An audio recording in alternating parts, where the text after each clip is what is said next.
The Chestermarke Instinct by JS Fletcher. Recording by Mary Ann. Chapter 1. The Missing Bank Manager. Every Monday morning, when the clock of the old parish church in Scarnham marketplace struck 8, Wallington Neale asked himself why on earth he had chosen to be a bank clerk. On all the other mornings of the week this question never occurred to him.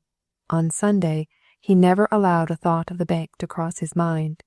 From Sunday to Saturday he was firmly settled in the usual rut, and never dreamed of tearing himself out of it. But Sunday's break was unsettling. There was always an effort in starting afresh on Monday. The striking of St. Alkmund's clock at 8 on Monday morning invariably found him sitting down to his breakfast in his rooms, overlooking the quaint old marketplace, once more faced by the fact that a week of dull, uninteresting work lay before him. He would go to the bank at 9, and at the bank he would remain, more or less, until 5. He would do that again on Tuesday, and on Wednesday, and on Thursday, and on Friday, and on Saturday. One afternoon, strolling in the adjacent country, he had seen a horse walking round and round and round in a small paddock, turning a crank which worked some machine or other in an adjoining shed. That horse had somehow suggested himself to himself. On this particular Monday morning, Neale, happening to catch sight of his reflection in the mirror which stood on his parlour mantelpiece, propounded the usual question with added force. There were reasons. It was a beautiful morning. It was early spring. There was a blue sky, and the rooks and jackdaws were circling in a clear air above the church tower and over the old market cross. He could hear thrushes singing in the trees of the vicarage garden close by. Everything was young, and he was young. It would have been an affectation on his part to deny either his youth or his good looks. He glanced at his handsome boyish face, with its cluster of chestnut hair and steady grey eyes. All that, he knew, wanted life, animation, movement. At 23 he was longing for something to take him out of the treadmill round in which he had been fixed for 5 years. He had no taste for handing out money in exchange for cheques, in posting up ledgers, in writing dull, formal letters. He would have been much happier with an old flannel shirt, open at the throat, a pick in his hands, making a new road in a new country, or in driving a path through some primeval wood. There would have been liberty in either occupation. He could have flung down the pick at any moment and taken up the hunter's gun. He could have turned right or left at his own will in the unexplored forest. But there at the bank it was just doing the same thing over and over again. What he had done last week he would do again this week. What had happened last year would happen again this year. It was all pure, unadulterated, dismal monotony. Like most things, it had come about without design. He had just drifted into it. His father and mother had both died when he was a boy. He had inherited a small property which brought in precisely £150 a year. It was tied up to him in such a fashion that he would have his £3 a week as long as ever he lived. But his guardian, Mr. John Horbury, the manager of Chestermarke's Bank in Scarnham, pointed out to him when he left school he needed more than £3 a week if he wished to live comfortably and like a gentleman. Still, 150 a year of sure and settled income was a fine thing, an uncommonly fine thing. All that was necessary was to supplement it. Therefore, a nice, quiet, genteel profession, banking to it. Light work, an honourable calling, an eminently respectable one. In a few years he would have another 150 a year. A few years more, and he would be a manager, with at least 600. He might, well before he was a middle-aged man, be commanding a salary of 1,000 a year. Banking by all means, counselled Mr. Horbury, and offered him a vacancy which had just then arisen at Chestermarkes. And Neale, willing to be guided by a man for whom he had much respect, took the post and settled down in the old bank in the quiet, sleepy market town, wherein one day was precisely like another day, and every year his dislike for his work increased, and sometimes grew unbearably keen, especially when spring skies and spring air set up a sudden stirring in his blood. On this Monday morning that stirring amounted to something very like a physical ache. "Hang the old bank," he muttered. "I'd rather be a ploughman." Nevertheless, the bank must be attended, and, at 9:10 to, Neil lighted a cigarette, put on his hat, and strolled slowly across the market-place. Although he knew every single one of its cobblestones, every shop window, every landmark in it, that queer old square always fascinated him. It was a bit of old England. The ancient church and equally ancient Moot Hall spread along one side of it. The other 3 sides were filled with gabled and half-timbered houses. The market cross, which stood in the middle of the open space, had been erected there in Henry VII's time. Amidst all the change and development of the 19th century, Scarnham had been left untouched.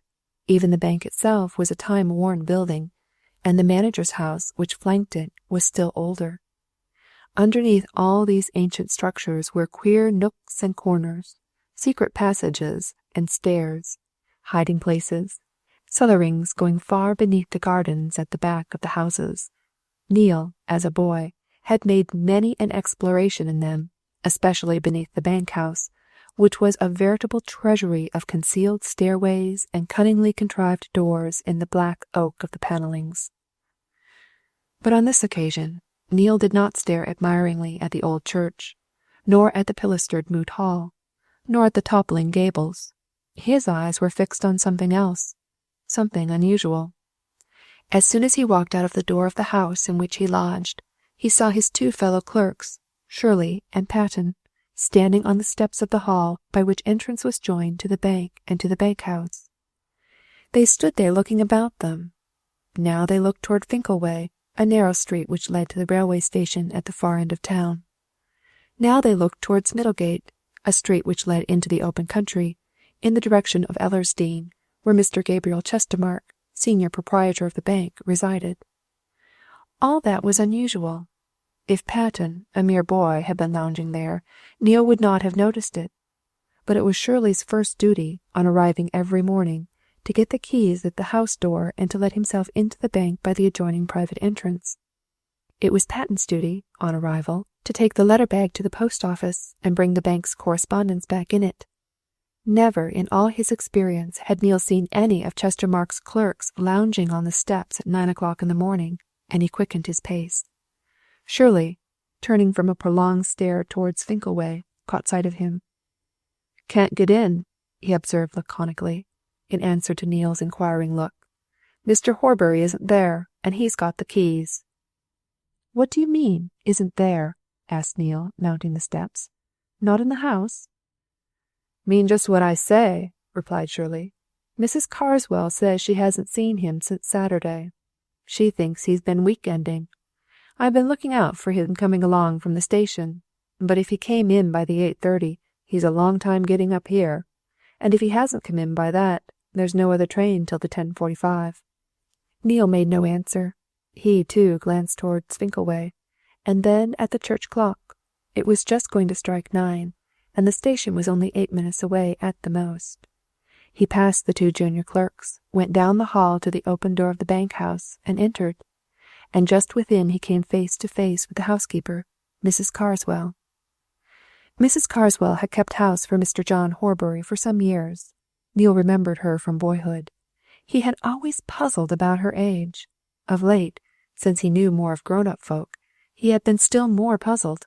Sometimes he thought she was 40. Sometimes he was sure she could not be more than 32 or 3. Anyway, she was a fine, handsome woman, tall, perfectly shaped, with glossy black hair and dark eyes, and a firm, resolute mouth. It was rarely that Mrs. Carswell went out. When she did, she was easily the best-looking woman in Scarnham. Few Scarnham people, however, had the chance of cultivating her acquaintance. Mrs. Carswell kept herself to herself and seemed content to keep up her reputation as a model housekeeper. She ordered Mr. Horbury's domestic affairs in perfect fashion, and it had come upon Neil as a surprise to hear Shirley say that Mrs. Carswell did not know where the manager was. "What's all this?" he demanded, as he met her within the hall. Shirley says Mr. Horbury isn't at home. Where is he, then?" "But I don't know, Mr. Neal," replied the housekeeper. "I know no more than you do. I've been expecting him to come in by that 8:30 train, but he can't have done that, or he'd have been up here by now." "Perhaps it's late," suggested Neal. "No, it's in," she said. "I saw it come in from my window at the back. It was on time, so I don't know what's become of him." "But what about Saturday?" asked Neal. "Shirley says you said Mr. Horbury went off on Saturday. Didn't he leave any word? Didn't he say where he was going?" "Mr. Horbury went out on Saturday evening," answered Mrs. Carswell. "He didn't say a word about where he was going. He went out just before dusk, as if for a walk. I'd no idea he wasn't at home until Sunday morning. You see, the servants and I went to bed at our usual time on Saturday night, and though he wasn't in then, I thought nothing of it because, of course, he'd his latchkey. He was often out late at night, as you know, Mr. Neal. And when I found that he hadn't come back, as I did find out before breakfast yesterday, I thought nothing of that either. I thought he'd gone to see some friend or other, and had been persuaded to stop the night. Then, when he didn't come home yesterday at all, I thought he was staying the weekend somewhere. So I wasn't anxious nor surprised, but I am surprised he's not back here first thing this morning." "So am I," agreed Neal, "and more than surprised." He stood for a moment, running over the list of the manager's friends and acquaintances in the neighbourhood, and he shook his head as he came to the end of his mental reckoning of it. "It's very odd," he remarked. "Very surprising, Mrs. Carswell." "It's all the more surprising," remarked the housekeeper, "because of his going off for his holiday tomorrow, and Miss Forsyte's coming down from London today to go with him." Neal pricked his ears. Miss Forsyte was the manager's niece, a young lady whom Neal remembered as a mere slip of a girl that he had met years before and never seen since. "I didn't know that," he remarked. "Neither did Mr. Horbury until Saturday afternoon, that is, for certain," said Mrs. Carswell. "He'd asked her to go with him to Scotland on this holiday, but it wasn't settled. However, he got a wire from her about tea-time on Saturday to say she'd go, and would be down here today. They're to start tomorrow morning." Neal turned to the door. He was distinctly puzzled and uneasy. He had known John Horbury since his own childhood, and had always regarded him as the personification of everything that was precise, systematic, and regular. All things considered, it was most remarkable that he should not be at the bank at opening hours, and already a vague suspicion that something had happened began to steal into his mind. "Did you happen to notice which way he went, Mrs. Carswell?" he asked. "Was it towards the station?" "He went out down the garden and through the orchard," replied the housekeeper. "He could have got to the station that way, of course, but I do know that he never said a word about going anywhere by train, and he'd no bag or anything with him. He'd nothing but that old oak stick he generally carried when he went out for his walks." Neal pushed open the house door and went into the outer hall to the junior clerks. Little as he cared about banking as a calling, he was punctilious about rules and observances, and it seemed to him somewhat indecorous that the staff of a bank should hang about its front door, as if they were workshop assistants waiting the arrival of a belated foreman. "Better come inside the house, Shirley," he said. "Patten, you go off to the post office and get the letters." "No good without the bag," answered Patten, a calm youth of 17. "Tried that once before, don't you know? They've one key, we've another." "Well, come inside then," commanded Neal. "It doesn't look well to hang about those steps." "Might as well just go away," muttered Shirley, stepping into the hall. "If Horbury's got to come back by train from wherever he's gone to, he can't get here till 10:45, and then he's got to walk up. Might as well go home for an hour." "The partners'll be here before an hour's over," said Neal. "One of them's always here by 10. Shirley, a somewhat grumpily countenanced young man, made no answer. He began to pace the hall with looks of eminent dissatisfaction, but he had only taken a turn or two when a quietly appointed one-horse coupe brougham came up to the open door, and a well-known face was seen at its window. Mr. Gabriel Chestermarke, senior proprietor, had come an hour before his time. Chapter 2. The Ellersdeane Deposit. Had the three young men waiting in that hall not been so familiar with him by reason of daily and hourly acquaintance, the least observant amongst them would surely have paused in whatever task he was busied with, if Mr. Gabriel Chestermarke had crossed his path for the first time. The senior partner of Chestermarke's Bank was a noticeable person. Wallington Neale, who possessed some small gift of imagination, always felt that his principles suggested something more than was accounted for by his mere presence. He was a little, broadly built man, somewhat inclined to stoutness, who carried himself in very upright fashion, and habitually wore the look of a man engaged in operations of serious and far-reaching importance, further heightened by an air of reserve and a trick of sparingness in speech. But more noticeable than anything else in Mr. Gabriel Chestermarke was his head, a member of his body which was much out of proportion to the rest of it. It was a very big, well-shaped head, on which, out of doors, invariably rested the latest styled and glossiest of silk hats. No man had ever seen Gabriel Chestermarke in any other form of headgear, unless it was in a railway carriage. There he condescended to assume a checked cap. Underneath the brim of the silk hat looked out a countenance as remarkable as the head of which it was a part. A broad, smooth forehead, a pair of large, deep-set eyes, the pupils of which were black as sloes, a prominent, slightly hooked nose, a firm, thin-lipped mouth, a square, resolute jaw. These features were thrown into prominence by the extraordinary pallor of Mr. Chestermarke's face, and the dark shade of the hair which framed it. That black hair, those black eyes, burning always with a strange, slumbering fire, the colourless cheeks, the vigorous set of the lips, these made an effect on all who came in contact with the banker, which was of a not wholly comfortable nature. It was as if you were talking to a statue rather than to a fellow creature. Mr. Chestermarke stepped quietly from his brougham and walked up the steps. He was one of those men who are never taken aback and never show surprise. As his eyes ran over the three young men, there was no sign from him that he saw anything out of the common. But he turned to Neale, as senior clerk, with one word. "Well?" Neale glanced uncomfortably at the house door. "Mr. Horbury is not at home," he answered. "He has the keys." Mr. Chestermarke made no reply. His hand went to his waistcoat pocket. His feet moved lower down the hall to a side door sacred to the partners. He produced a key, opened the door, and motioned the clerks to enter. Once within, he turned into the partners' room. 5 minutes passed before his voice was heard. "Neale!"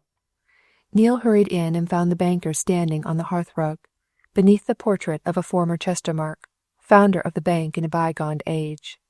He was suddenly struck by the curious resemblance between that dead Chestermarke and the living one, and he wondered that he had never seen it before. But Mr. Chestermarke gave him no time for speculation. "Where is Mr. Horbury?" he asked. Neale told him all he knew. The banker listened in his usual fashion, keeping his eyes steadily fixed on his informant.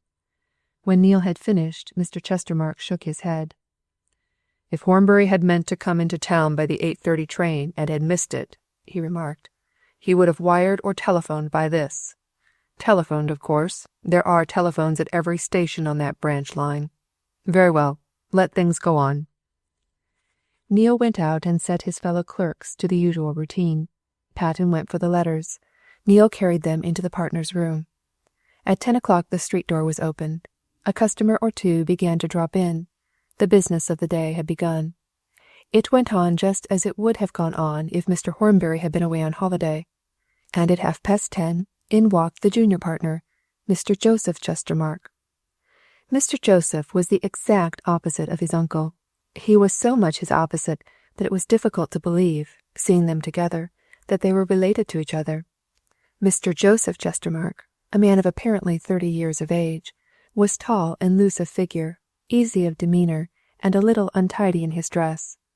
He wore a not over-well-fitting tweed suit, a slouch hat, a flannel shirt. His brown beard usually needed trimming. He affected loose, flowing neckties, more suited to an artist than to a banker. His face was amiable in expression, a little weak, a little speculative. All these characteristics came out most strongly when he and his uncle were seen in company. Nothing could be more in contrast to the precise severity of Gabriel than the somewhat slovenly carelessness of Joseph.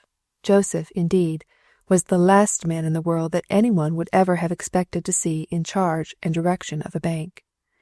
And there were people in Scarnham who said that he was no more than a lay figure, and that Gabriel Chestermarke did all the business. The junior partner passed through the outer room, nodding affably to the clerks, and went into the private parlour. Several minutes elapsed. Then a bell rang. Neil answered it, and Shirley and Patten glanced at each other and shook their heads. Already they scented an odour of suspicion and uncertainty. "What's up?" whispered Patten, leaning forward over his desk to Shirley, who stood between it and the counter. "Something wrong?" "Something that Gabriel doesn't like, anyhow," muttered Shirley. "Did you see his eyes when Neil said that Horbury wasn't here? If Horbury doesn't turn up by this next train—" "Ah." "Think he's sloped?" asked Patten, already seething with a boyish desire of excitement. "Done a bunk with the money?" But Shirley shook his head at the closed door through which Neil had vanished. "They're carpeting Neil about it, anyway," he answered. "Gabriel'll want to know the whys and wherefores, you bet. But Neil won't tell us anything. He's too thick with Horbury." Neil, entering the partners' room, found them in characteristic attitudes. The senior partner sat at his desk, stern, upright, his eyes burning a little more fiercely than usual. The junior, his slouch hat still on his head, his hands thrust in his pockets, lounged against the mantelpiece, staring at his uncle. "Now, Neil," said Gabriel Chestermarke, "what do you know about this? Have you any idea where Mr. Horbury is?" "None," replied Neil. "None whatever." "When did you see him last?" demanded Gabriel. "You often see him out of bank hours, I know." "I saw him last here at 2 o'clock on Saturday," replied Neil. "I have not seen him since." "And you never heard him mention that he was thinking of going away for the week-end?" asked Gabriel. "No," replied Neil. He made his answer tersely and definitely, having an idea that the senior partner looked at him as if he thought that something was being kept back, and Gabriel, after a moment's pause, shifted some of the papers on his desk with an impatient movement. "Ask Mr. Horbury's housekeeper to step in here for a few minutes," he said. Neil went out by the private door and presently returned with Mrs. Carswell. By that time Joseph had lounged over to his own desk and seated himself, and when the housekeeper came in he tilted his chair back and sat idly swaying in it while he watched her and his uncle. But Gabriel, waving Mrs. Carswell to a seat, remained upright as ever, and as he turned to the housekeeper he motioned Neil to stay in the room. "Just tell us all you know about Mr. Horbury's movements on Saturday afternoon and evening, Mrs. Carswell," he said. "This is a most extraordinary business altogether, and I want to account for it. You say he went out just about dusk." Mrs. Carswell repeated the story which she had told to Neil. The two partners listened, Gabriel keenly attentive, Joseph as if he were no more than mildly interested. "Odd," remarked Gabriel when the story had come to an end. "Most strange. Very well. Thank you, Mrs. Carswell. Neil," he added when the housekeeper had gone away, "Mr. Horbury always carried the more important keys on him, didn't he?" "Always," responded Neil. "Very good. Let things go on," said Gabriel. "But don't come bothering me or Mr. Joseph Chestermarke unless you're obliged to. Of course, Mr. Horbury may come in by the next train. That'll do, Neil." Neil went back to the outer room. Things went on, but the missing manager did not come in by the 10:45, and nothing had been heard or seen of him at noon, when Patten went to get his dinner. Nor had anything been seen or heard at 1 o'clock, when Patten came back, and it became Shirley and Neil's turn to go out. And thereupon arose a difficulty. In the ordinary course the two elder clerks would have left for an hour, and the manager would have been on duty until they returned. But now the manager was not there. "You go," said Neil to Shirley. "I'll wait. Perhaps Mr. Joseph will come out." Shirley went, but neither of the partners emerged from the private room. As a rule, they both went across to the Scarnham Arms Hotel at 1:30 for lunch. A private room had been kept for them at that old-world hostelry from time immemorial, but now they remained within their parlour, apparently interned from their usual business world. And Neil had a very good idea of what they were doing. The bank's strong-room was entered from that parlour. Gabriel and Joseph were examining and checking its contents. The knowledge distressed Neil beyond measure, and it was only by a resolute effort that he could give his mind to his duties. 2 o'clock had gone, and Shirley had come back before the bell rang again. Neil went into the private room and knew at once that something had happened. Gabriel stood by his desk, which was loaded with papers and documents. Joseph leaned against a sideboard, whereupon was a decanter of sherry and a box of biscuits. He had a glass of wine in one hand and a half-nibbled biscuit in the other. The smell of the sherry, fine old brown stuff, which the clerks were permitted to taste now and then on such occasions as the partners' birthdays, filled the room. "Neil," said Gabriel, "have you been out to lunch?" "No." "Take a glass of wine and eat a biscuit. We shall all have to put off our lunches for an hour or so." Neil obeyed, more because he was under order than because he was hungry. He was too much bothered, too full of vague fears, to think of his midday dinner. He took the glass which Joseph handed him and picked a couple of biscuits out of the box. And at the first sip, Gabriel spoke again. "Neil," he said, "you've been here 5 years, so one can speak confidentially. There's something wrong, seriously wrong. Securities are missing, securities representing a lot." Neil's face flushed as if he himself had been charged with abstracting those securities. His hand shook as he set down his glass, and he looked helplessly from one partner to another. Joseph merely shook his head and poured out another glass of sherry for himself. Gabriel shook his head too, but with a different expression. "We don't know exactly how things are," he continued, "but there's the fact, on a superficial examination, and Horbury, of all men in the world, Horbury." "I can't believe it, Mr. Chestermarke," exclaimed Neil. "Surely, sir, there's some mistake." Joseph brushed crumbs of biscuit off his beard and wagged his head. "No mistake," he said softly. "None. The thing is, what's best to do? Because he'd have laid his plans. It'll all have been thought out, carefully." "I'm afraid so," assented Gabriel. "That's the worst of it. Everything points to premeditation, and when a man has been so fully trusted—" A knock at the door prefaced the introduction of Shirley's head.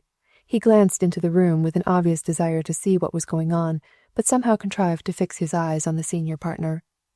"Lord Ellersdeane, sir," he announced. "Can he see you?" The two partners looked at each other in evident surprise. Then Gabriel moved to the door and bowed solemnly to some person outside. "Will your lordship come in?" he said politely. Lord Ellersdeane, a big, bustling country squire type of man, came into the room, nodding cheerfully to its occupants. "Sorry to disturb you, Mr. Chestermarke," he said. "I understand Horbury isn't at home, but of course you'll do just as well. The Countess and I only got back from abroad night before last. She wants her jewels, so I'll take 'em with me, if you please." Gabriel Chestermarke, who was drawing forward a chair, took his hat off it and stared at his visitor. "The Countess's jewels?" he said. "Does your lordship mean—" "Deposited them with Horbury, some weeks ago, when we went abroad," replied Lord Ellersdeane. "Safe keeping, Said he'd lock 'em up." Gabriel turned slowly to Joseph, but Joseph shook his head, and Neil, glancing from one partner to the other, felt himself turning sick with apprehension. Chapter 3. Mr. Chestermarke disclaims liability. Gabriel Chestermarke, after that one look at his nephew, turned again to the Earl, politely motioning him to the chair which he had already drawn forward, and the Earl, whose eyes had been wandering over the pile of documents on the senior partner's desk, glancing curiously at the open door of the strong room, and generally taking in a sense of some unusual occurrence, dropped into it and looked expectantly at the banker. "There's nothing wrong?" he asked suddenly. "You look surprised." Gabriel stiffened his already upright figure. "Surprised?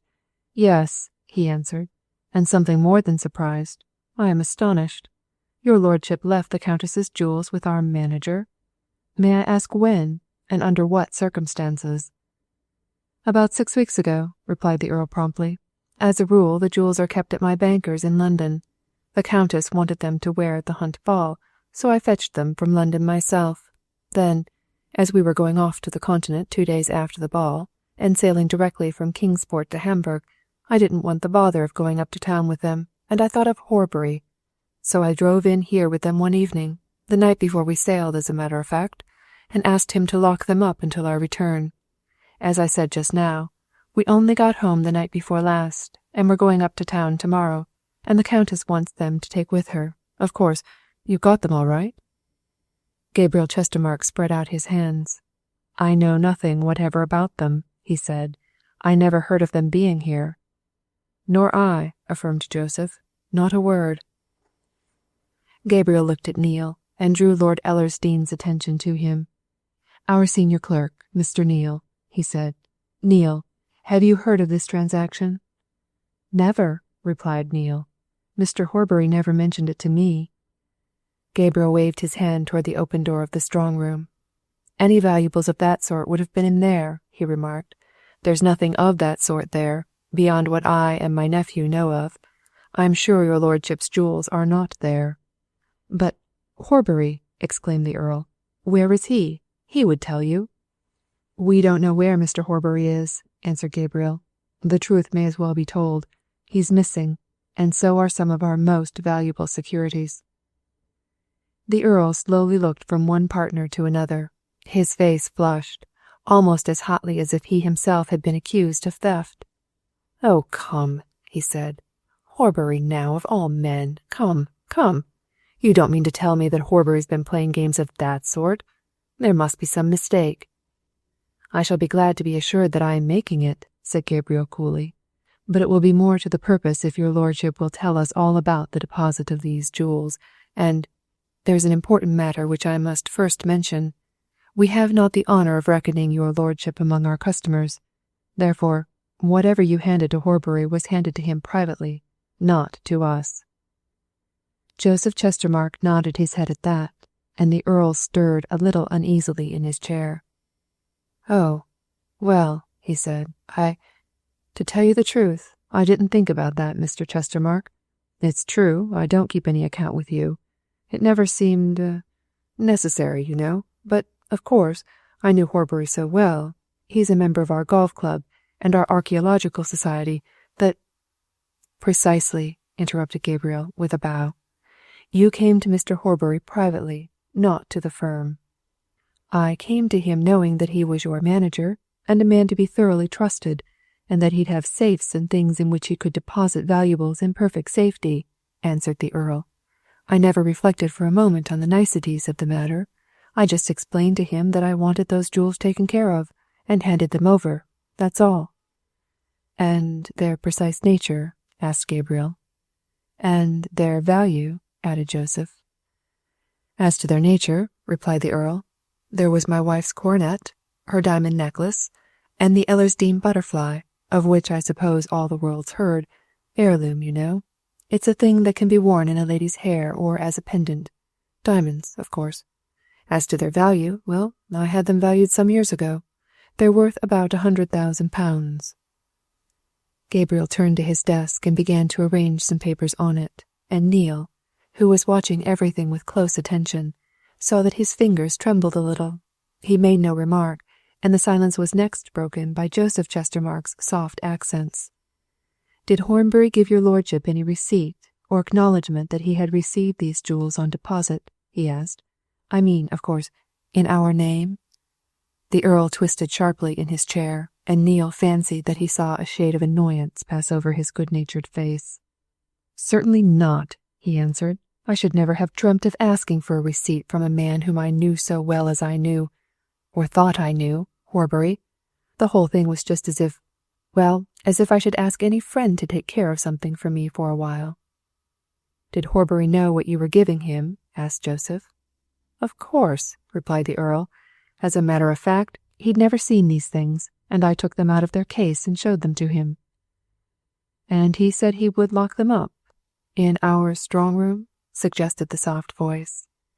"He said nothing about your strong room," answered the Earl, "nor about where he'd put them. That was understood.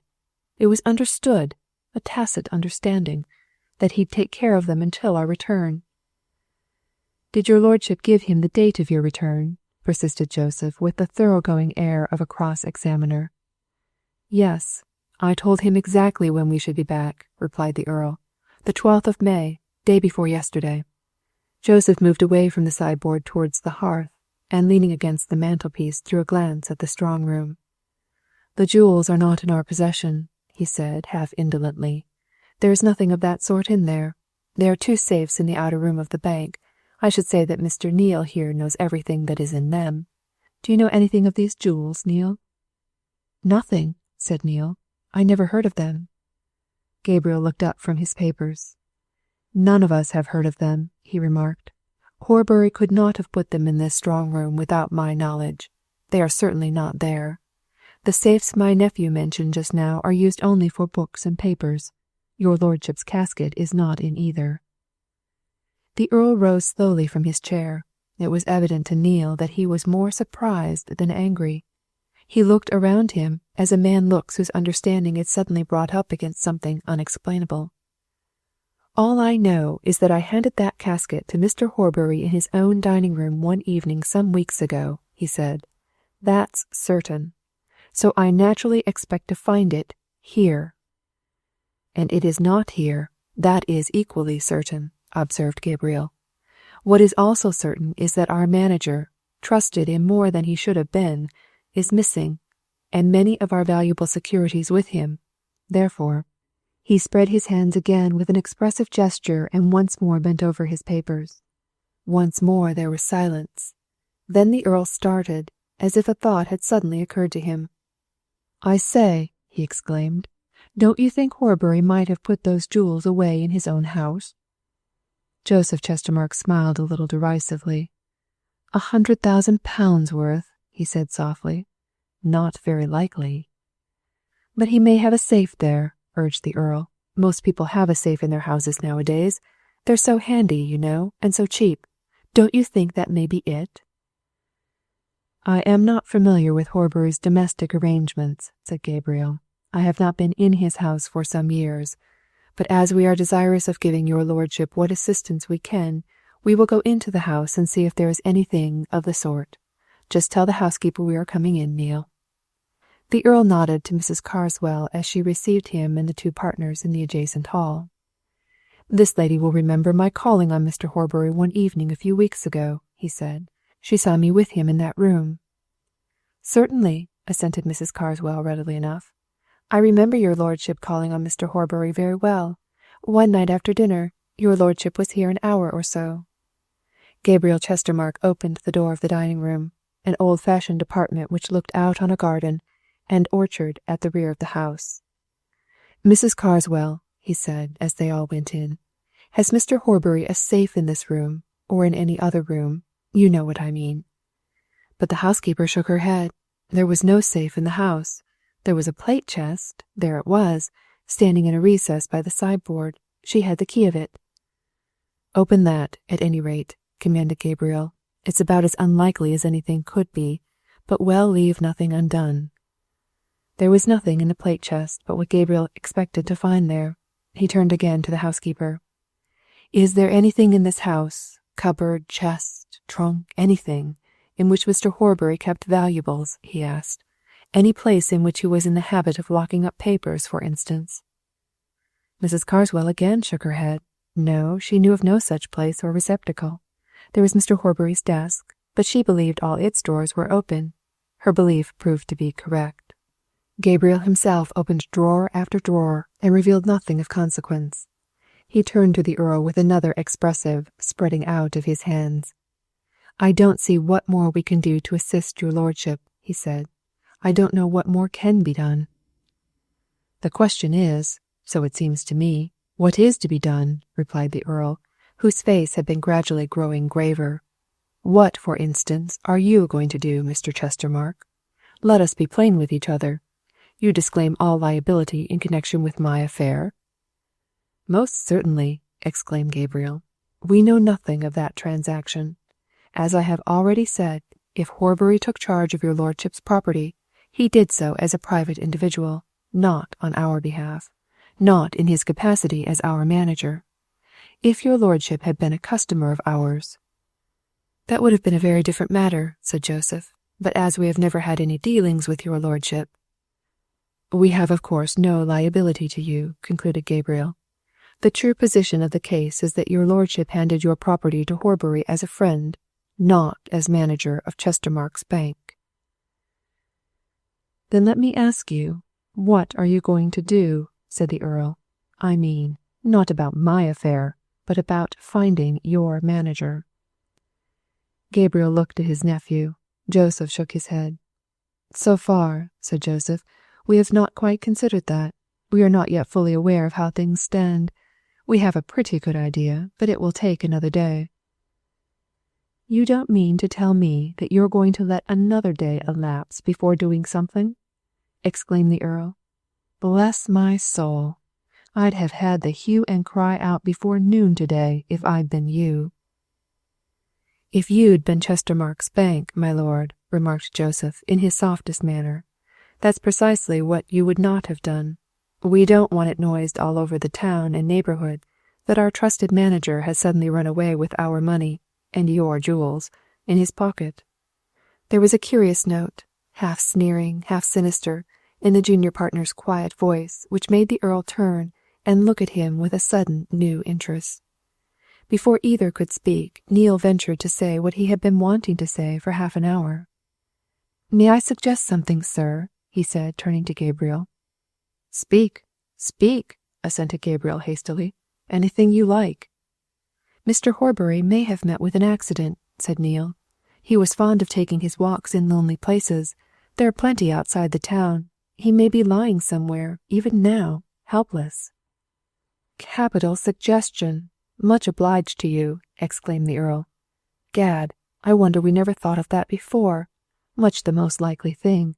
I can't believe that Horbury—" Before he could say more, the door of the dining room was thrown open. A clear, strong voice was heard speaking to someone without, and in walked a handsome young woman, who pulled herself up to the threshold to stare out of a pair of frank grey eyes at the four startled men. Chapter 4. The Modern Young Woman. Mrs. Carswell, who had left the gentlemen to themselves after opening the plate chest, followed the newcomer into the room and looked appealingly at the senior partner. "This is Miss Fosdyke, sir," she said, as if accounting for the unceremonious entrance. "Mr. Horbury's—" But Miss Fosdyke, having looked round her, entered the arena of discussion as abruptly as she had entered the room. "You're Mr. Chestermarke," she said, turning to Gabriel. "I remember you. What's all this, Mr. Chestermarke? I come down from London to meet my uncle and to go on with him to Scotland for a holiday, and I learn that he's disappeared. What is it? What has happened? Why are you all looking so mysterious? Is something wrong? Where's my uncle?" Gabriel, who had assumed his stereotyped expression of calm attention under this tornado of questions, motioned Joseph to place a chair for the young lady, but Miss Fosdyke shook her head and returned to the attack. "Please don't keep anything back," she said. "I am not of the fainting-to-order type of young woman. Just say what is the matter, if you please. Mrs. Carswell knows no more—" "Than we do," interrupted Joseph, with one of his peculiar smiles. "Hadn't you better sit down?" "Not until I know what has happened," retorted the visitor. "Because if anything has happened, there will be something for me to do, and it's foolish to sit down when one's got to get up again immediately. Mr. Chestermarke, are you going to answer my questions?" Gabriel bowed stiffly. "I have the honour of addressing—" he began. "You have the honour, if you like to put it so, of addressing Miss Betty Fosdyke, who is Mr. John Horbury's niece," replied the young lady impatiently. "Mrs. Carswell has told you that already. Besides, you saw me, more than once, when I was a little girl, and that's not so very long ago. Now, Mr. Chestermarke, where is my uncle?" "I do not know where your uncle is," replied Gabriel, suddenly, and losing his starchiness. "I wish to heaven I did." "None of us know where Mr. John Horbury is," repeated Joseph in his suavest tones. "We all wish to heaven we did." The girl turned and gave the junior partner a look which took in every inch of him. It was a look which began with a swift speculation and ended in something very like distaste. But Joseph Chestermarke met it with his usual quiet smile. "It would make such a lot of difference, if we knew," he murmured. "As it is—" Things are unpleasant." Miss Fosdyke finished her reflection and turned away. "I remember you now," she said calmly. "You're Joseph Chestermarke. Now I will sit down, and I insist on being told everything."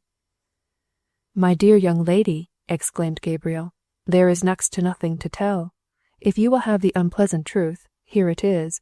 Your uncle, whom we have trusted for more years than I care to mention, disappeared on Saturday evening, and nobody knows where he is, nor whither he went.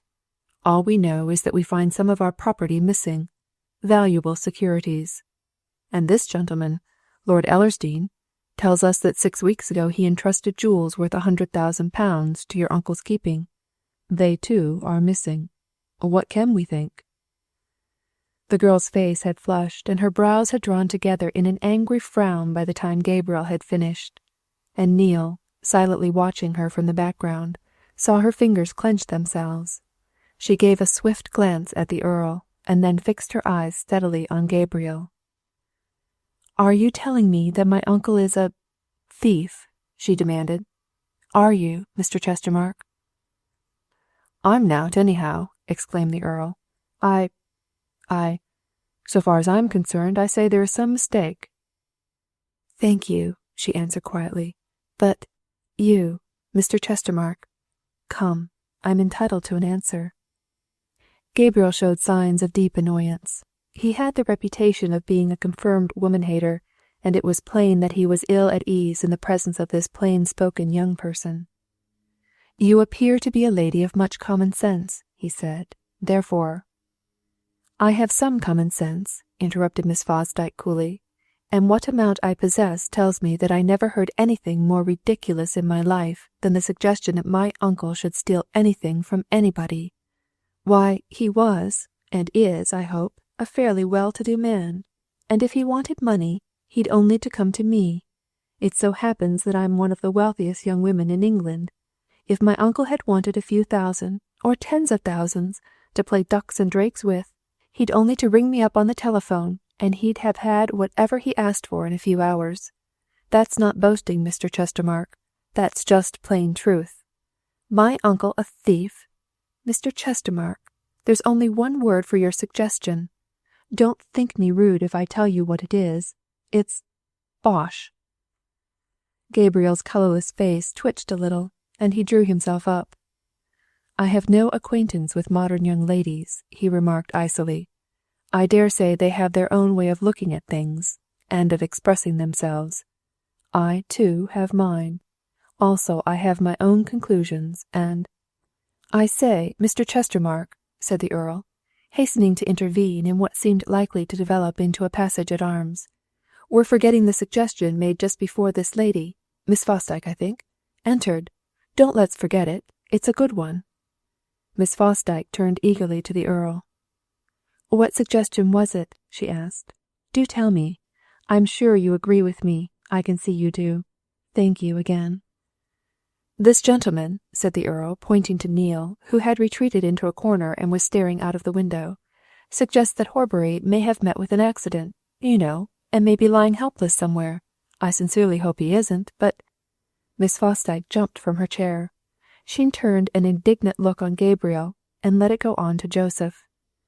"You don't mean to tell me that you have not done anything to find my uncle?" she exclaimed with fiery emphasis.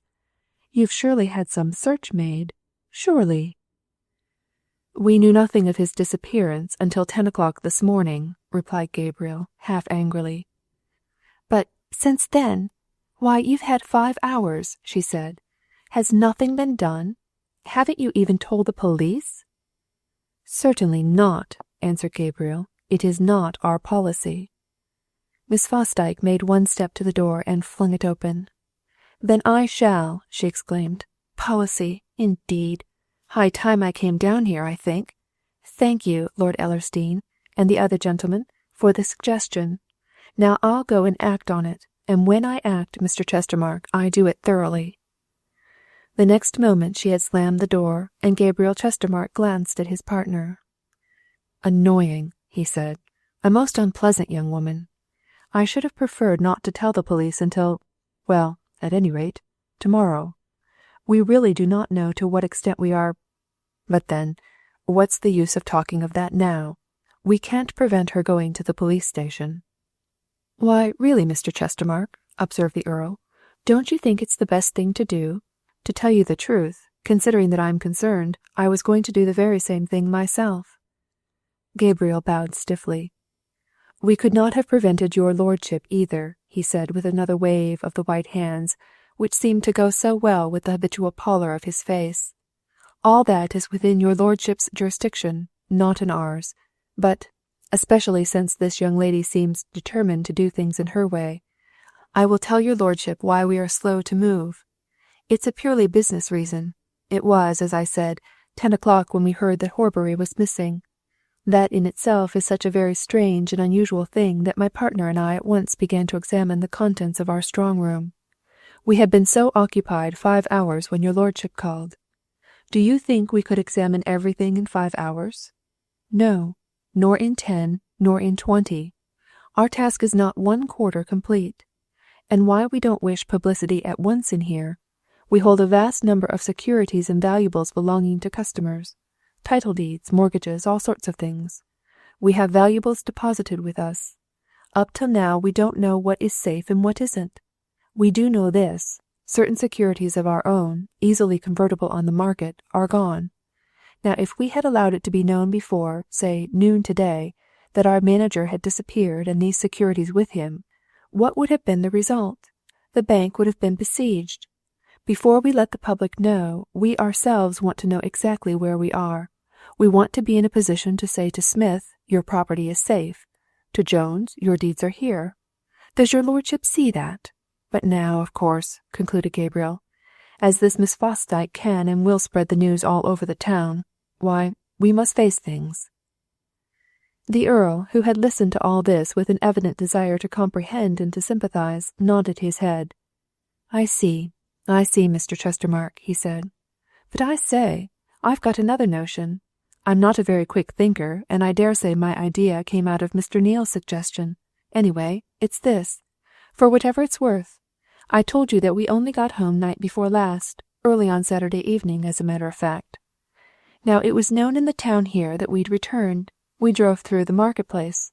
Mayn't it be that Horbury saw us, or heard of our return, and that when he went out that evening he had the casket in his pocket and was on his way to Ellersdeane to return it to me? And that, on his way, he met with some mishap? Worth considering, you know." "I dare say a great many theories might, and will, be raised, my lord," replied Gabriel. "But does your lordship also think, or suggest, that Horbury also carried our missing securities in his pocket?" asked Joseph quietly. "Because we, at any rate, know they're gone."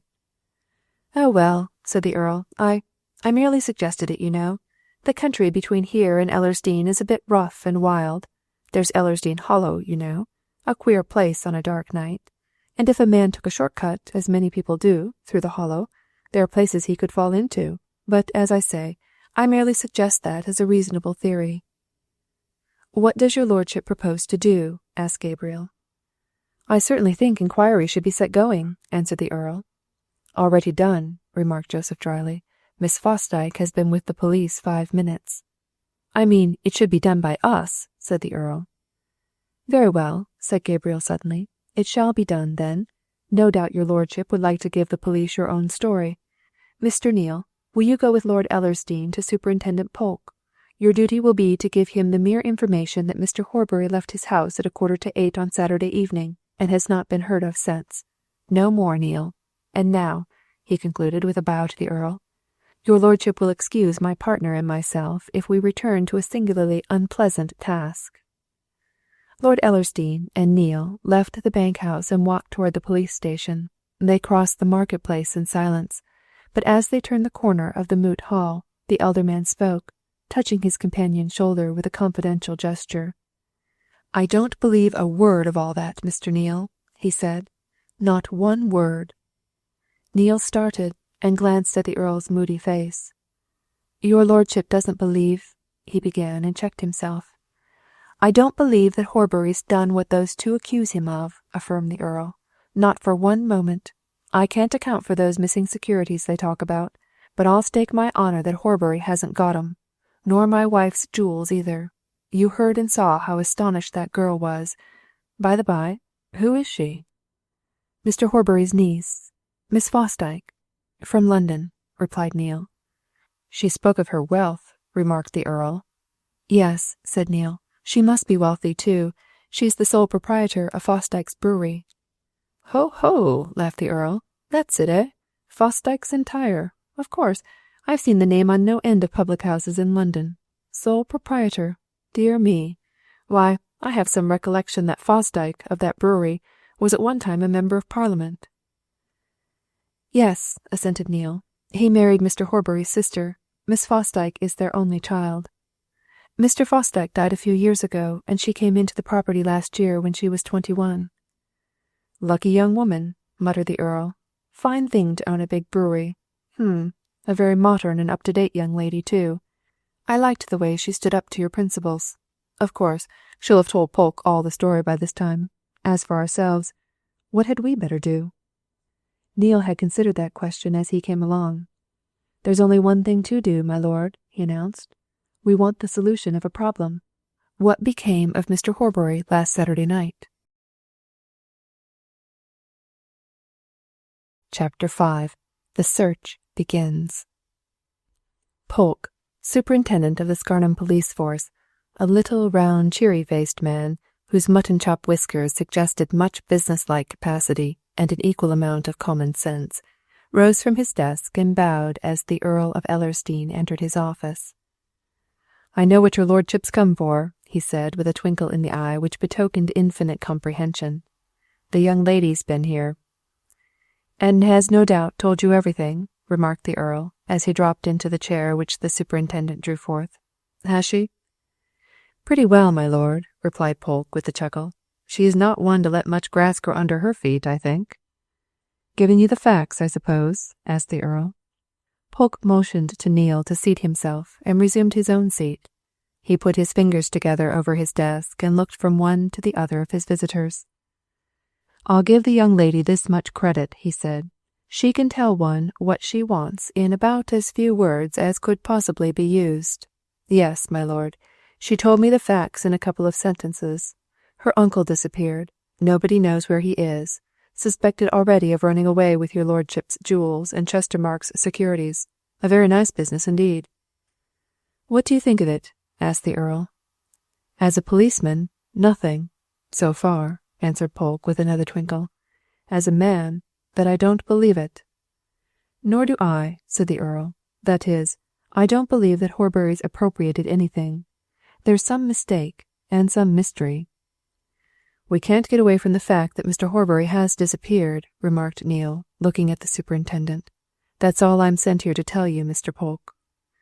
"That's an accepted fact," agreed Polke. "But he's not the first man who's disappeared under mysterious circumstances.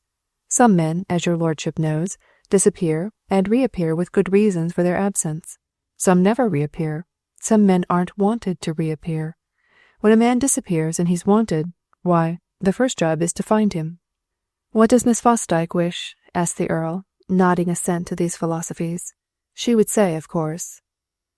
"Miss Fosdyke's way, my lord, so far as I could gather from 10 minutes' talk with her, is to tell people what to do," answered Polke dryly. "She doesn't ask, she commands. We're to find her uncle, quick, at once, no pains to be spared, money no object, £100 spot cash to the first man, woman, child who brings her the least fragment of news of him. That's Miss Fosdyke's method. It's not a bad one, it's only rich young ladies who can follow it.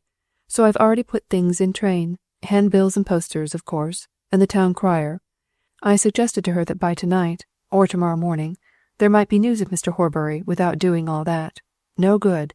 Miss Fosdyke, she can tell you a lot inside a minute, informed me that since she was 17 she had had only one motto in life. It's, 'Do it now.'" "Good," laughed the Earl. "But where are you to begin?" "That's the difficulty," agreed Polke. "A gentleman walks out of his back garden into the dusk, and he's never seen again. I don't know. We must wait and see if anybody comes forward to say that he, she, or it saw Mr. Horbury after he left his house on Saturday night. That's all." "Somebody must have seen him," said the Earl. "Well, you'd think so, my lord," replied Polke, "but he could get away from the back of his orchard into the open country without being seen. The geographical position of our town's a bit curious, so your lordship knows. Here we are on a ridge. Horbury's garden and orchard run down to the foot of that ridge. At that foot is the river.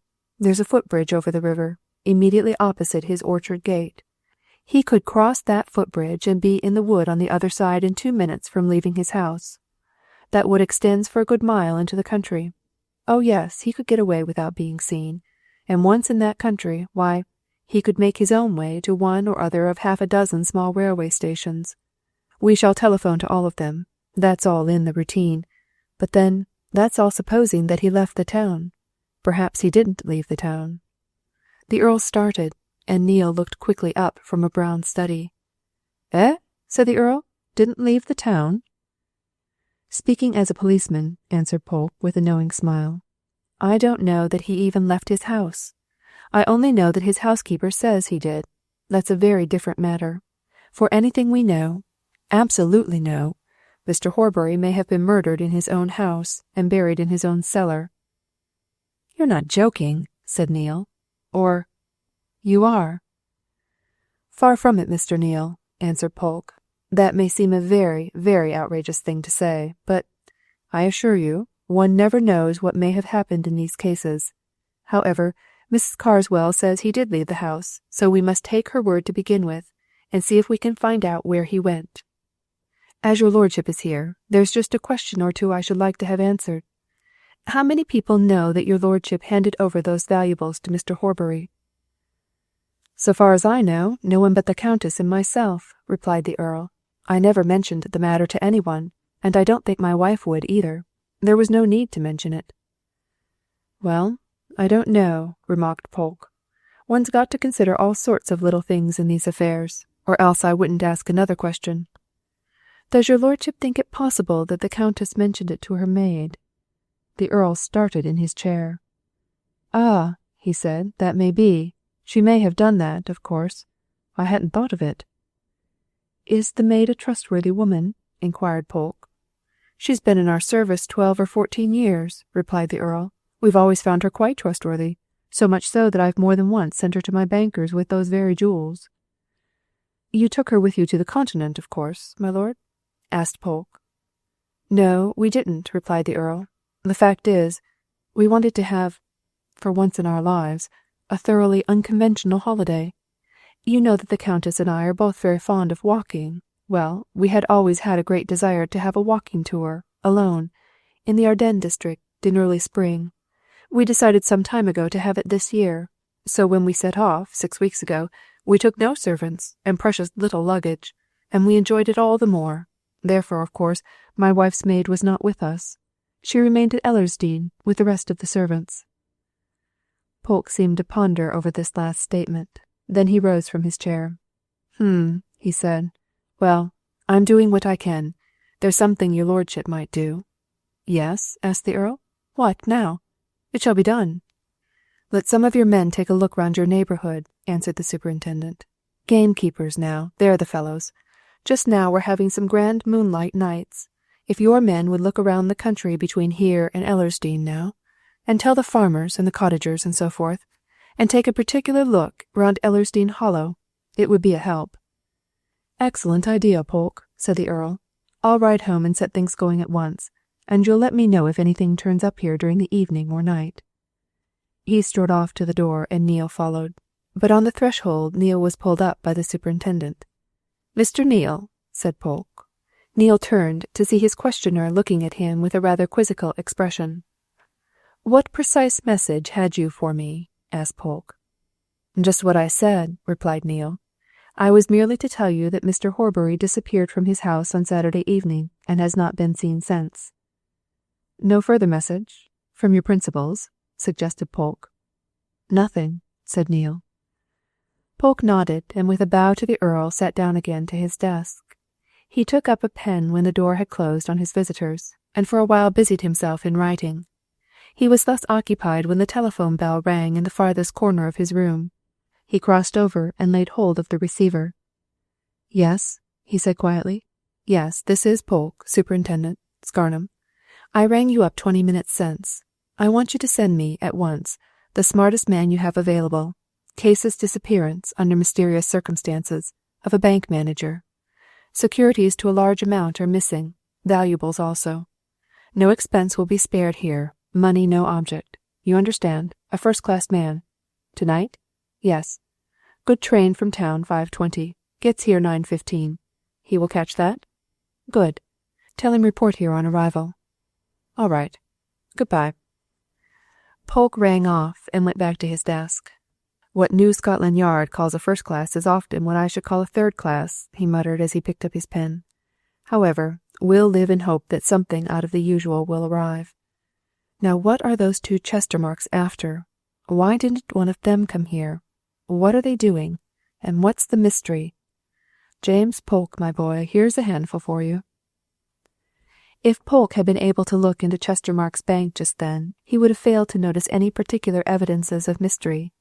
It was nearly the usual hour for closing when Wallington Neale went back, and Gabriel Chestermarke immediately told him to follow out of the ordinary routine.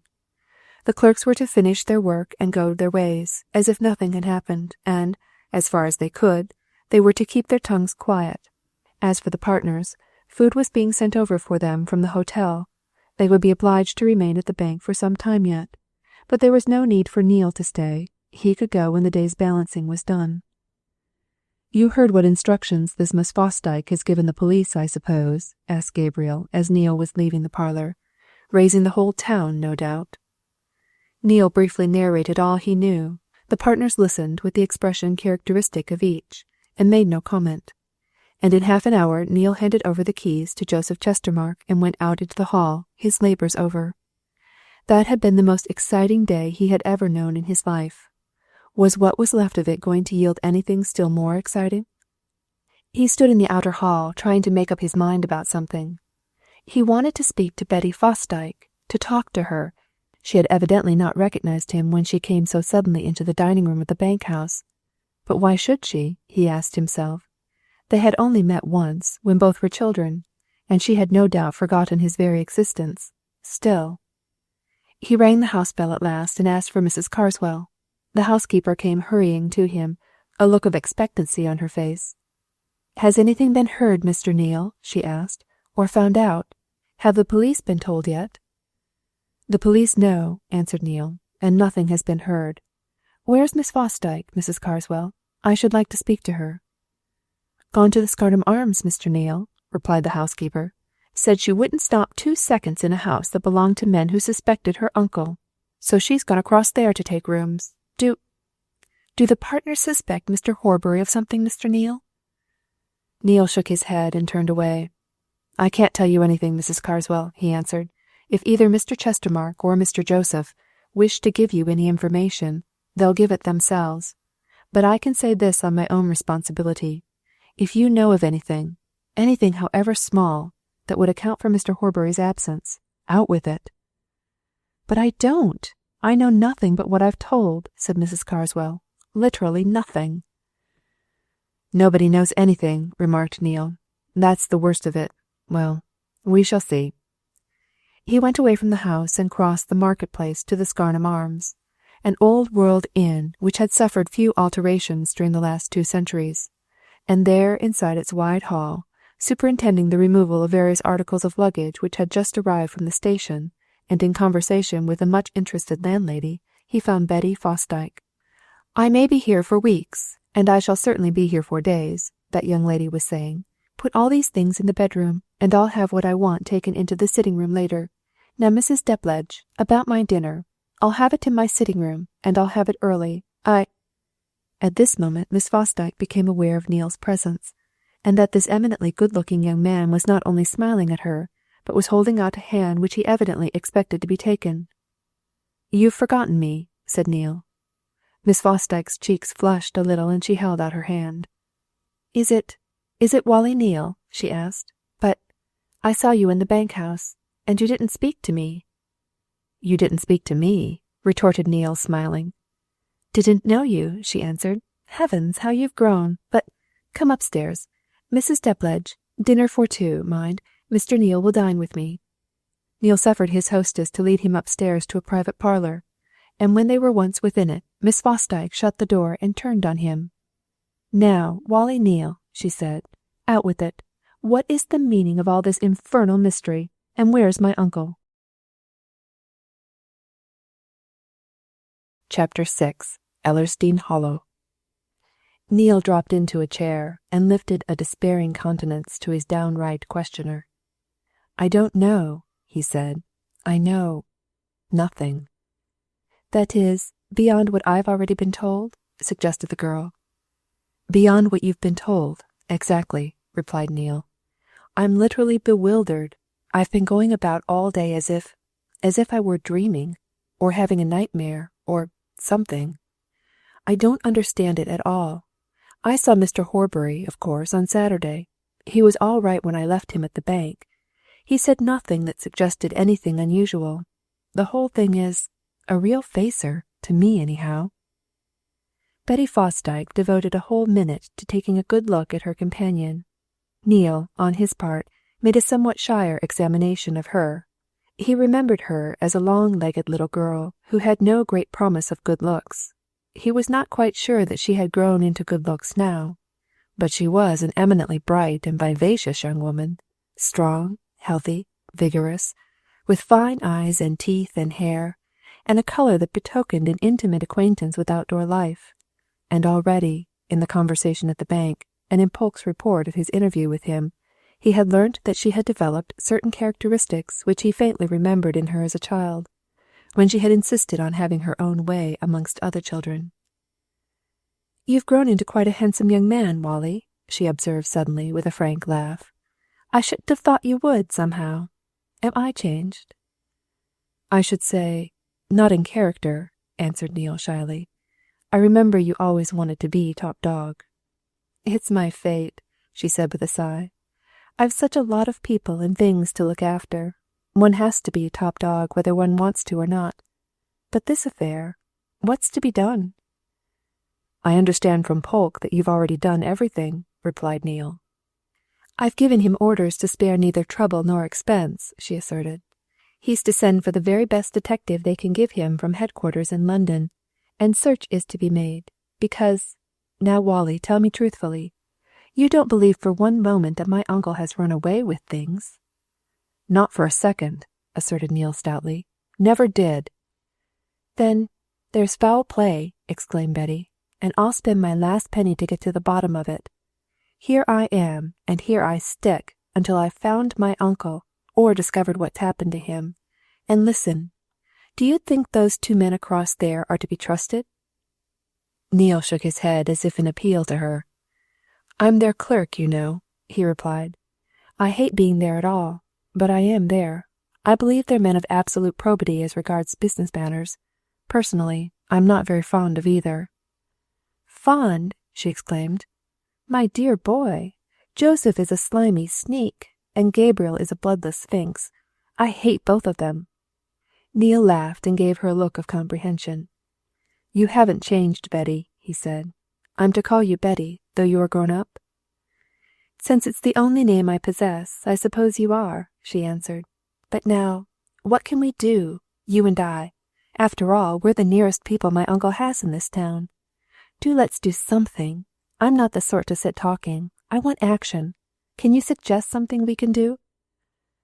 "There's one thing," replied Neil, after a moment's thought. "Lord Ellersdeane suggested that possibly Mr. Horbury, hearing that Ellersdeane had gone home on Saturday, put the jewels in his pocket and started out to Ellersdeane with them. I know the exact path he'd have taken in that case, and I thought of following it this evening. One might come across something, or hear something, you know."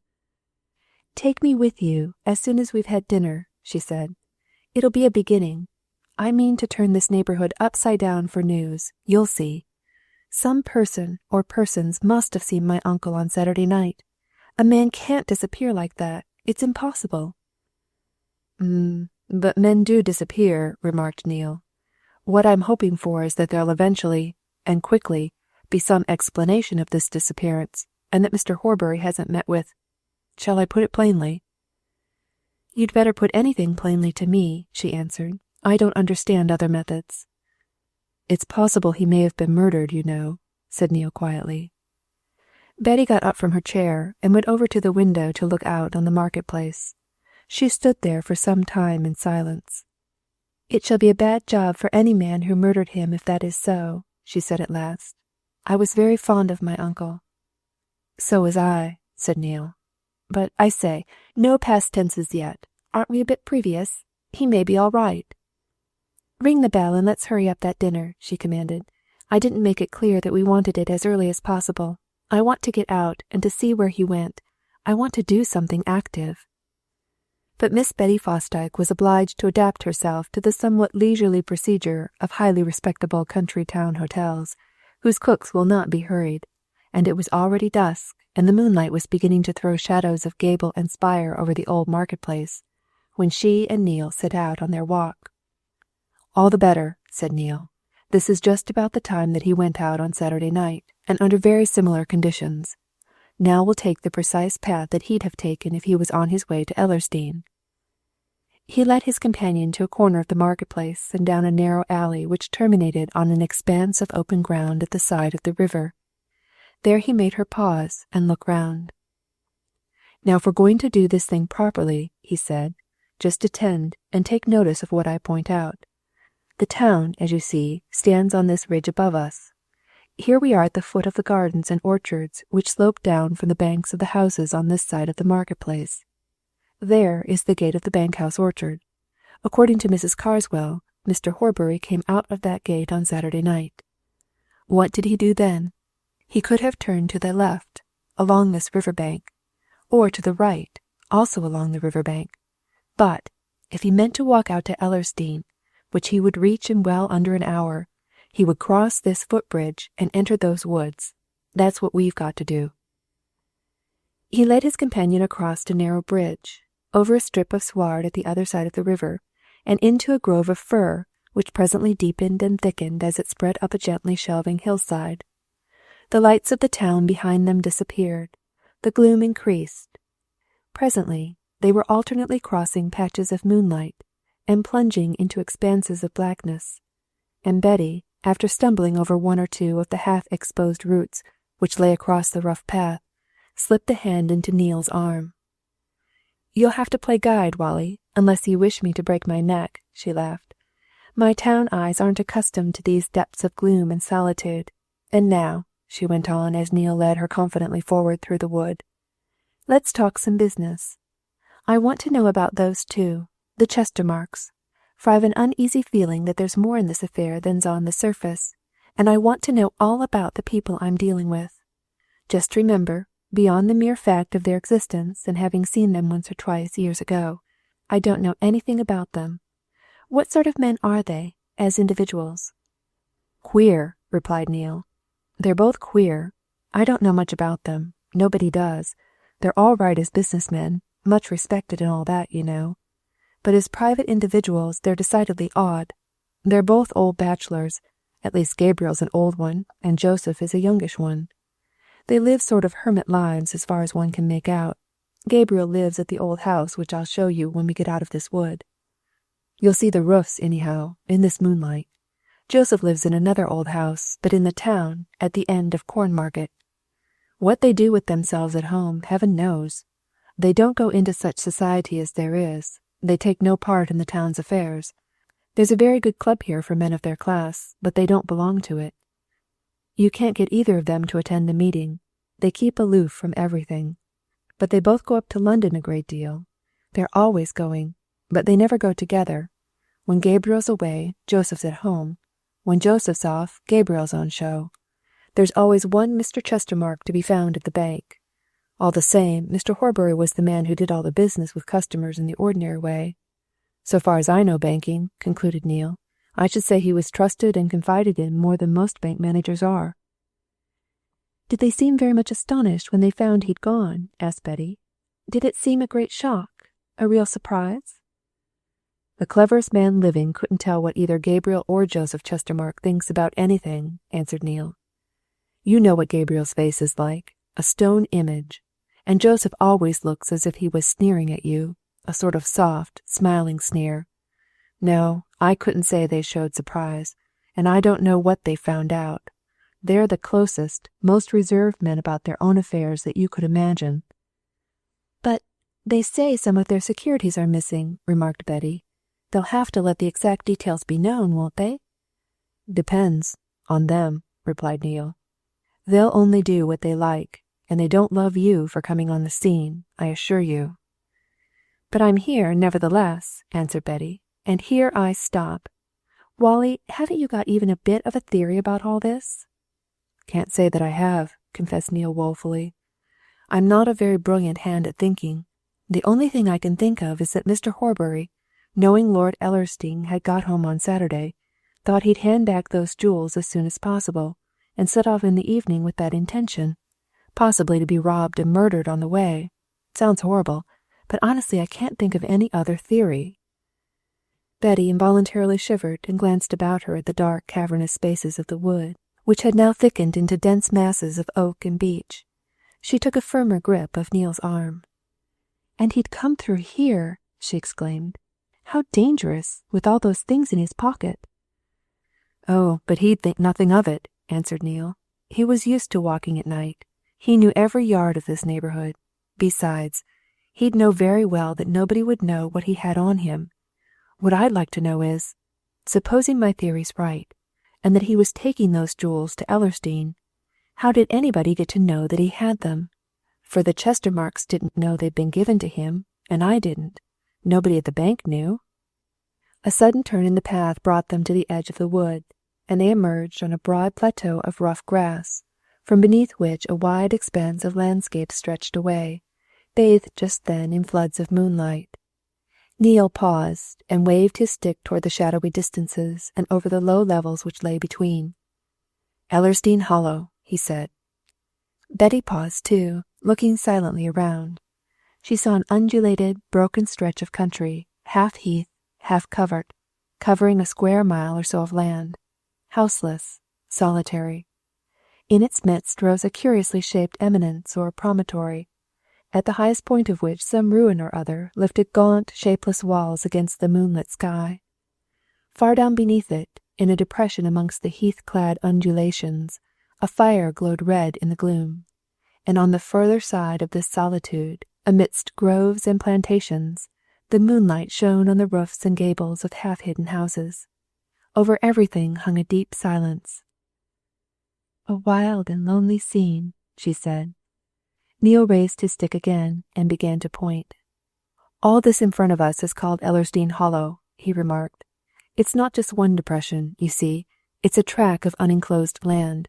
It's dangerous to cross, except by the paths. It's honeycombed all over with disused mines. Some of the old shafts are a tremendous depth. All the same, you see, there's some tinker chap or some gypsies camped out down there and got a fire. That old ruin, up on the crag there, is called Ellersdeane Tower. One of the Lord Ellersdeane's ancestors built it for an observatory. This path will lead us right beneath it." "Is this the path he would have taken if he'd gone to Ellersdeane on Saturday night?" asked Betty. "Precisely. Straight ahead, past the tower," answered Neil. "And there's Ellersdeane itself, right away in the distance amongst the trees. There, where the moonlight catches it. Now let your eye follow that far line of wood, over the tops of the trees about Ellersdeane village. Do you see where the moonlight shines on another high roof? That's Gabriel Chestermarke's place, the Warren." "So, he and Lord Ellersdeane are neighbours," remarked Betty. "Neighbours at a distance of a mile, and who do no more than nod to each other," answered Neil. "Lord Ellersdeane and Mr. Horbury were what you might call friends, but I don't believe his lordship ever spoke 10 words with either of the Chestermarkes until this morning. I tell you the Chestermarkes are regular hermits, when they're at home or about Scarnham anyhow. Now let's go as far as the tower. You can see all over the country from that point." Betty followed her guide down a narrow path which led in and out through the undulations of the hollow, until it reached the foot of the promontory on which stood the old ruin that made such a prominent landmark. Seen at close quarters, Ellersdeane Tower was a place of much greater size and proportion than it had appeared from the edge of the wood, and the path to its base was steep and rocky. And here the loneliness in which she and Neil had so far walked came to an end. On the edge of the promontory, outlined against the moonlit sky. Two men stood, talking in low tones. Chapter 7. The Travelling Tinker. Neil's eye caught the gleam of silver braid on the clothing of one of the two men, and he hastened his steps a little as he and Betty emerged on the level ground at the top of the steep path. "That's a policeman," he said. "It'll be the constable from Ellersdeane. The other man looks like a gamekeeper. Let's see if they've heard anything." The two figures turned at the sound of footsteps and came slowly in Neil's direction. Both recognized him and touched their hats. "I suppose you're looking round in search of anything about Mr. Horbury," suggested Neil. "Heard any news, or found any trace?" "Well, we're what you might call taking preliminary observation, Mr. Neil," answered the policeman. "His lordship's sent men out all over the neighbourhood. No, we've heard nothing, nor seen anything either, but then there's not much chance of hearing anything hereabouts. The others have gone round asking at houses and such like, to find out if he was seen to pass anywhere. Of course, his lordship was figuring on the chance that Mr. Horbury might have had a fit or something of that sort, and fallen somewhere along this path, between the town and Ellersdeane House. It's not much followed, this path, but we've seen nothing, up to now." Neil turned to the gamekeeper. "Were none of your people about here on Saturday night?" he asked. "You've a good many watchers on the estate, haven't you?" "Yes, sir, a dozen or more," answered the keeper. "But we don't come this way. This isn't our land. Our beat lies the other way, t'other side of the village. We never come on to this part at all." "This, you know, Mr. Neil," remarked the policeman, jerking his thumb over the hollow. "This, in a manner of speaking, belongs to nobody. Some say it belongs to the Crown. I don't know. All I know is that nobody has any rights over it. It's been what you might term common land ever since anybody can remember. This here Mr. Horbury that's missing, your governor, sir. I once met him out here, and had a bit of a talk with him, and he told me that it isn't even known who worked them old lead mines down there, nor who has any rights over all this waste. That, of course," concluded the policeman, pointing to the glowing fire which Neil and Betty had seen from the edge of the wood. "That's why chaps like yonder man come and camp here just as they like. There's nobody to stop 'em." "Who is the man?" asked Neil, glancing at the fire, whose flames made a red spot amongst the bushes. "Most likely a travelling tinker chap, sir, that comes this way now and again," answered the policeman. "Name of Creasy. Tinner Creasy, the folks call him. He's come here for many a year at odd times. Camps out with his pony and cart and goes round the villages and farmsteads, seeing if there's aught to mend, and selling 'em pots and pans and such like. Stops a week or two, sometimes longer." "And poaches all he can lay hands on," added the gamekeeper. "Only he takes good care never to go off this hollow to do it." "Have you made any inquiry of him?" asked Neil. "We were just thinking of doing that, sir," replied the policeman. "He roams up and down about here at nights, when he is here. But I don't know how long he's been camping this time. It's very seldom I ever come round this way myself. There's naught to come for." "Let's go across there and speak to him," said Neil. He and Betty followed the two men down the side of the promontory and across the ups and downs of the hollow, until they came to a deeper depression, fringed about by a natural palisading of hawthorn. And as they drew near, and could see into the dingle-like recess which the tinker had selected for his camping ground, they became aware of a savoury and appetizing odour, and the gamekeeper laughed. "Cooking his supper, is Tinner Creasy," he remarked, "and good stuff he has in his pot, too." The tinker, now in full view, sat on a log near a tripod, beneath which crackled a bright fire, burning under a black pot. The leaping flames revealed a shrewd, weather-beaten face which turned sharply towards the bushes as the visitors appeared. They also lighted upon the tinker's cart in the background, the browsing pony close by, the implements of the tinner's trade strewn around on the grass.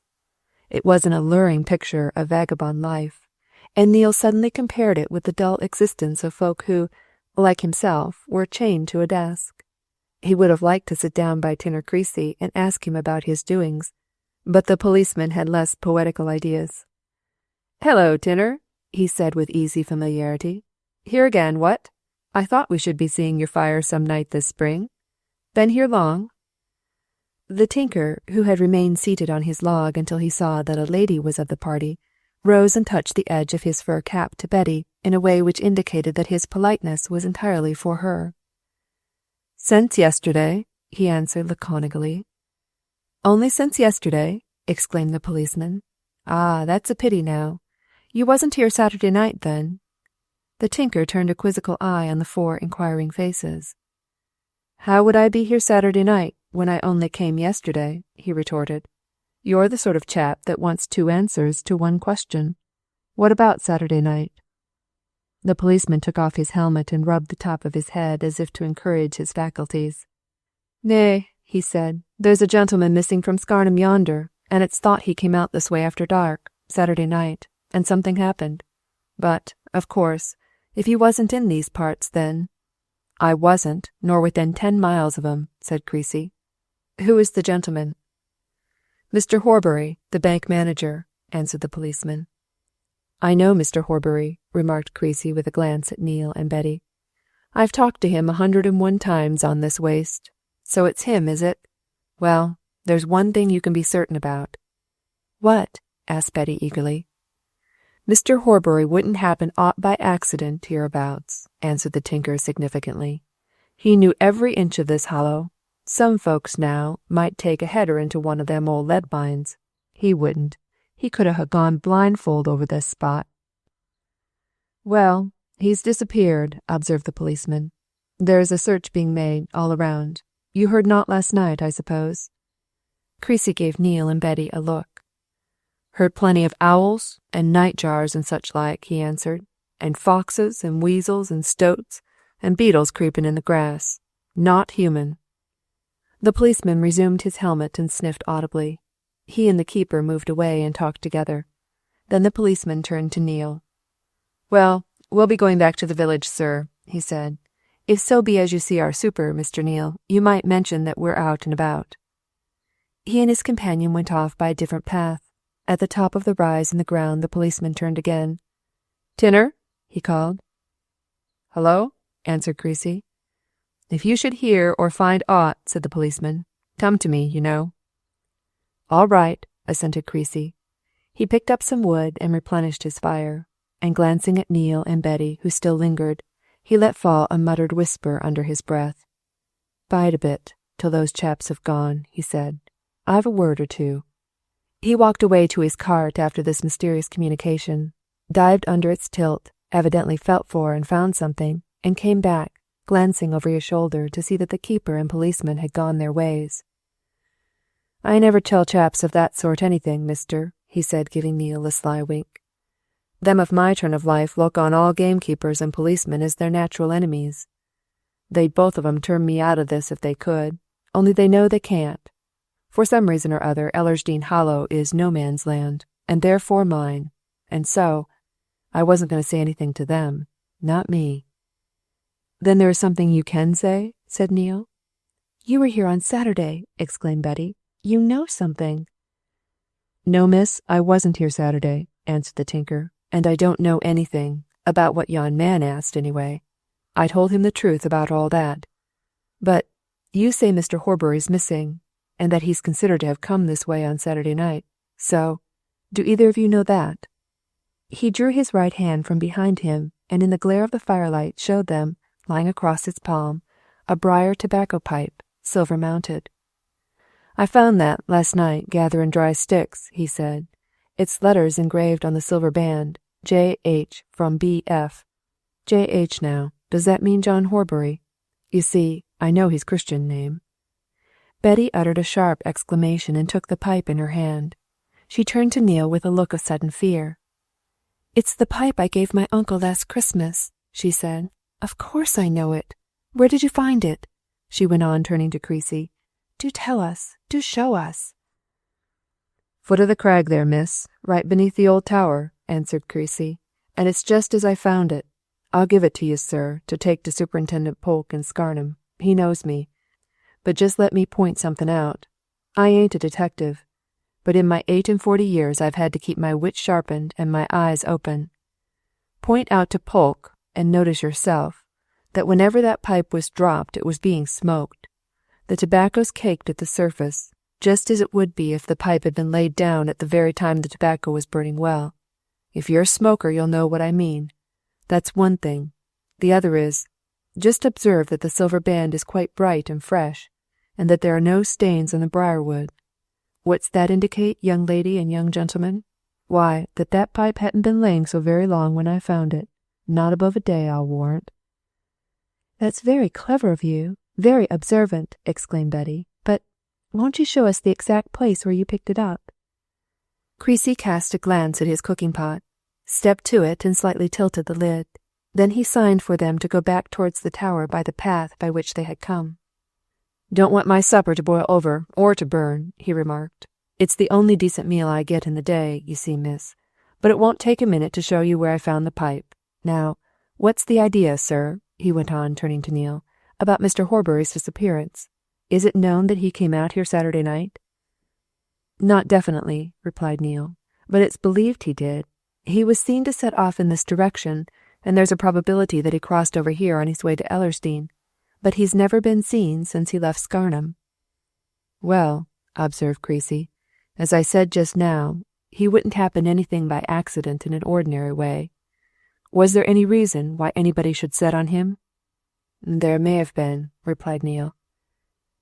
"He wouldn't be likely to have aught valuable on him, surely, that time o' night," said the tinker. "He may have had," admitted Neil. "I can't tell you more." Creasy asked no farther question. He led the way to the foot of the promontory, at a point where a mass of rock rose sheer out of the hollow to the plateau crowned by the ruinous tower. "Here is where I picked up the pipe," he said, "lying amongst this rubbish, stones and dry wood. You see? I just caught the gleam of the silver band. Now what should Mr. Horbury be doing here?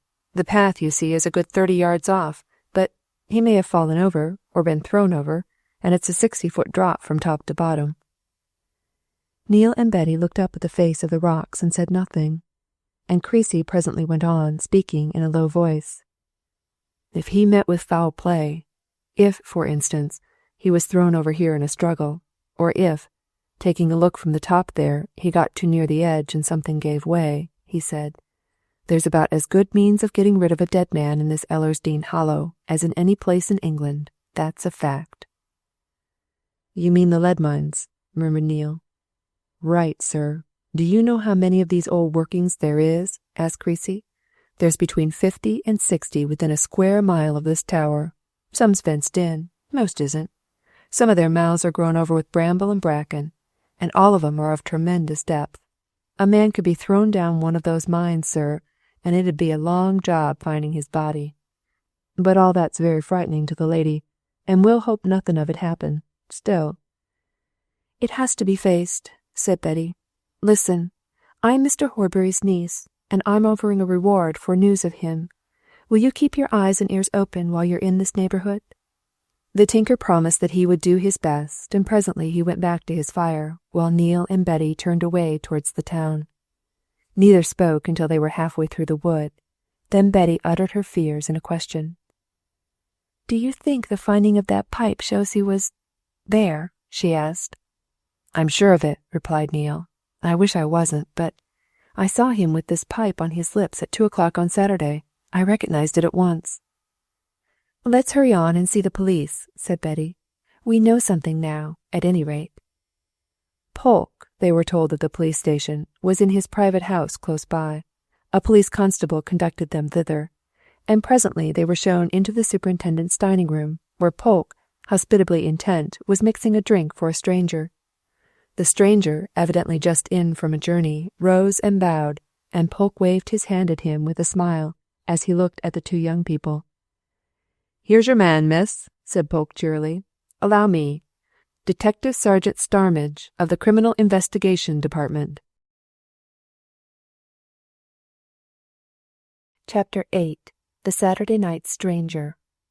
Neil, who had never seen a real live detective in the flesh, but who cherished something of a passion for reading sensational fiction and the reports of criminal cases in the weekly newspapers, looked at the man from New Scotland Yard with a feeling of surprise. He knew Detective Sergeant Starmidge well enough by name and reputation. He was the man who had unravelled the mysteries of the Primrose Hill murder, a particularly exciting and underground affair. It was he who had been intimately associated with the bringing to justice of the Camden Town Gang, a group of daring and successful criminals which had baffled the London police for 2 years. Neil had read all about Starmage's activities in both cases, and of the hairbreadth escape he had gone through in connection with the second, and he had formed an idea of him, which he now saw to be a totally erroneous one. For Starmage did not look at all like a detective, in Neil's opinion. Instead of being elderly and sinister and close of eye and mouth, he was a somewhat shy-looking, open-faced, fresh-coloured young man, still under 30, modest of demeanour, given to smiling, who might from his general appearance have been, say, a professional cricketer, or a young commercial traveller, or anything but an expert criminal catcher.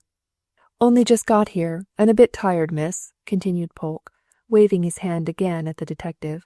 "So I'm just giving him a refresher to liven his brains up. He'll want 'em before we're done." Betty took the chair which Polke offered her, and looked at the stranger with interest. She knew nothing about Starmage, and she thought him quite different to any preconceived notion which she had ever had of men of his calling.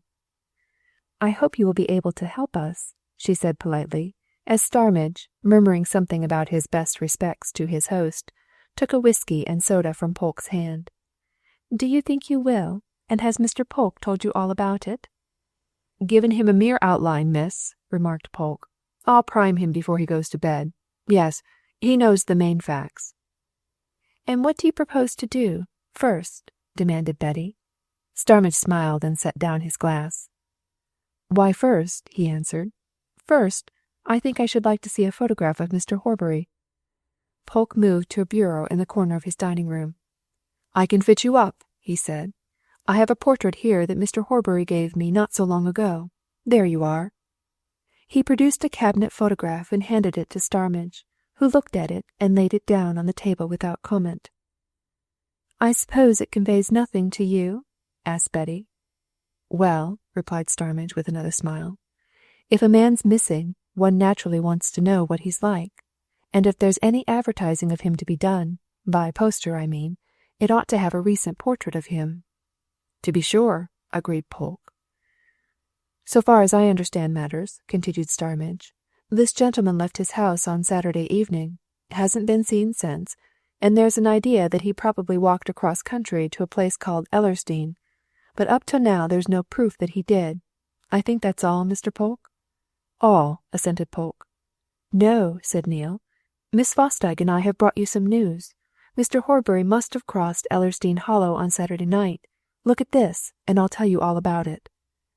The superintendent and the detective listened silently to Neil's account of the meeting with Creasy, and Betty, watching Starmage's face, saw that he was quietly taking in all the points of importance. "Is this tin man to be depended upon?" he asked, when Neil had finished. "Is he known?" "I know him," answered Polke. "He's come to this neighbourhood for many years. Yes, an honest chap enough. Bit given to poaching, no doubt, but straight enough in all other ways. No complaint of him that I ever heard of. I should believe all that he says about this." Then, as that's undoubtedly Mr. Horbury's pipe, and as this gentleman saw him smoking it at 2 o'clock on Saturday, and as Creasy picked it up underneath Ellersdeane Tower on Sunday evening, said Starmage, "there seems to be no doubt that Mr. Horbury went that way and dropped it where it was found. But I can't think he was carrying Lord Ellersdeane's jewels home." "Why?" asked Neil. "Is it likely?" suggested Starmage. "One's got, always, to consider probability. Is it probable that a bank manager would put £100,000 worth of jewels in his pocket and walk across a lonely stretch of land at that time of night, just to hand them over to their owner? I think not, especially as he hadn't been asked to do it. I think that if Mr. Horbury had been in a hurry to deliver up those jewels, he'd have driven out to Lord Ellersdeane's place." "Good," muttered Polke. "That's the more probable thing." "Where are the jewels, then?" asked Neil. Starmage glanced at Polke with one expression, and Betty and Neil with another. "They haven't been searched for yet, have they?" he asked quietly. "They may be somewhere about, you know." "You mean to search for them?" exclaimed Betty. "I don't know what I intend to do," replied Starmage, smiling. "I haven't even thought. I shall have thought a lot by morning, but The country's being searched, isn't it, for news of Mr. Horbury? Perhaps we'll hear something. It's a difficult thing for a well-known man to get clear away from a little place like this. No, what I'd like to know, what I want to satisfy myself about is, did Mr. Horbury go away at all? Is there really anything missing from the bank? Are those jewels really missing? You see, concluded Starmidge, looking round his circle of listeners, there's an awful lot to take into account. At that moment Polke's domestic servant tapped at the door and put her head inside the room. "If you please, Mr. Polke, there's Mrs. Pratt, from the Station Hotel, would like a word with you," she said. The superintendent hurried from the room, to return at once with a stout, middle-aged woman, who, as she entered, raised her veil and glanced, half suspiciously, at Polke's other visitors. "All friends here, Mrs. Pratt," said the superintendent reassuringly. "You know young Mr. Neale well enough. This lady is Mr. Horbury's niece, anxious to find him. That gentleman's a friend of mine. You can say aught you like before him. Well, ma'am, you think you can tell me something about this affair? What might it be, now?" Mrs. Pratt, taking the chair in which Starmidge placed for her at the end of the table, nodded a general greeting to the company, and lifting her veil and untying her bonnet strings, revealed a good-natured countenance. "Well, Mr. Polke," she said, turning to the superintendent, "taking your word for it that we're all friends, me being pretty sure, all the same, that this gentleman's one of your own profession, which I don't object to, I'll tell you what it is I've come up for, special, as it were, and me not waiting until after closing time to do it. But that town crier's been down our way, and hearing him making his call between our house and the station, and learning what it was all about, thinks I to myself, I'd best go up and see the super and tell him what I know. And," concluded Mrs. Pratt, beaming around her, "here I am." "Aye, and what do you know, ma'am?"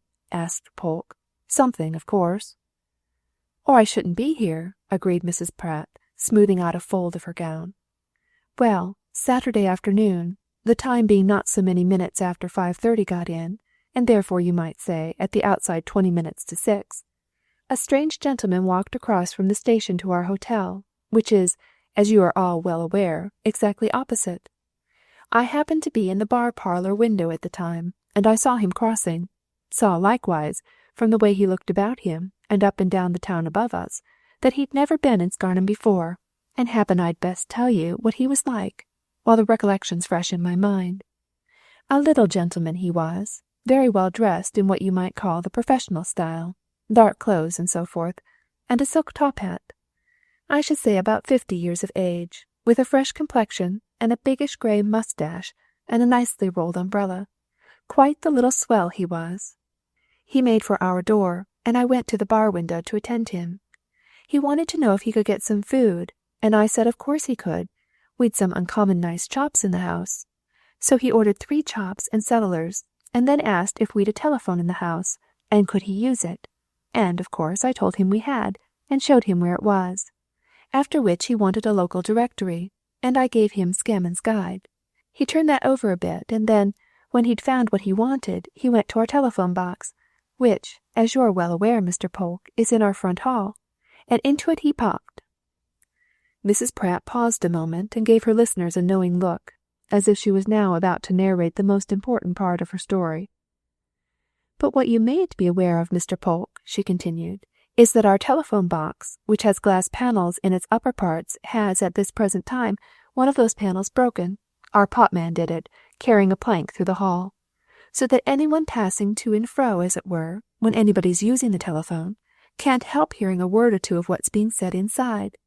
Now, of course, I was passing in and out, giving orders for this gentleman's chops when he was in the box, and I heard a bit of what he said, though I didn't naturally hear aught of what was said to him, nor by who, but it's in consequence of what I did hear, and of what Tolson, the town crier, has been shouting down our way to-night, that I came up here to see you."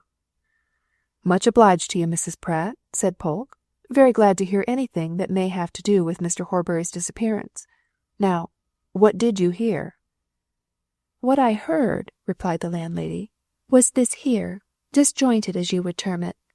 First of all, I hear the gentleman ask for town 23. Now, of course, you know whose number that there is, Mr. Polke."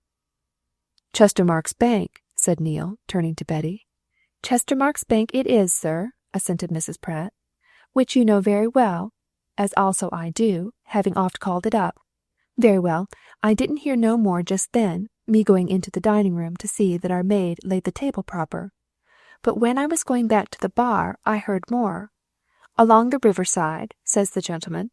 Straight on from where I am. All right. Then after a minute, at 7:30 then, he says. All right, I'll meet you. And after that he rings off, and he went into the dining-room, and in due course he had his chops, and some tart and cheese, and a pint of our bitter ale, and took his time, and perhaps about 7:15 he came to the bar and paid, and he took a drop of Scotch whisky, after which he says, It's very possible, landlady, that I may have to stop in town all the night. Have you a nice room that you can let me? Certainly, sir, says I. We've very good rooms, and bathrooms and every convenience. Shall I show you one? No, says he. This seems a good house, and I'll take your word for it. Keep your best room for me, then. And after that he lighted a cigar and went out, saying he'd be back later. And he crossed the road and went down on the river bank, and walked slowly along towards the bottom of the town. And Mr. Polke and company, concluded Mrs. Pratt, solemnly turning from one listener to another, that was the last I saw of him, for he never came back. Never came back? Echoed Polke. Not even the ghost of him, said Mrs. Pratt.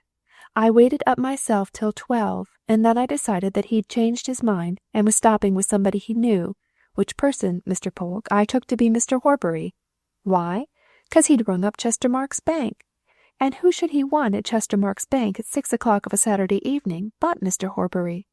There wouldn't be nobody else there, as Mr. Neale'll agree. You never heard of this gentleman being in the town on Sunday, or today? Asked Polke. Not a word, replied Mrs. Pratt, and never saw him go to the station neither, to leave the town.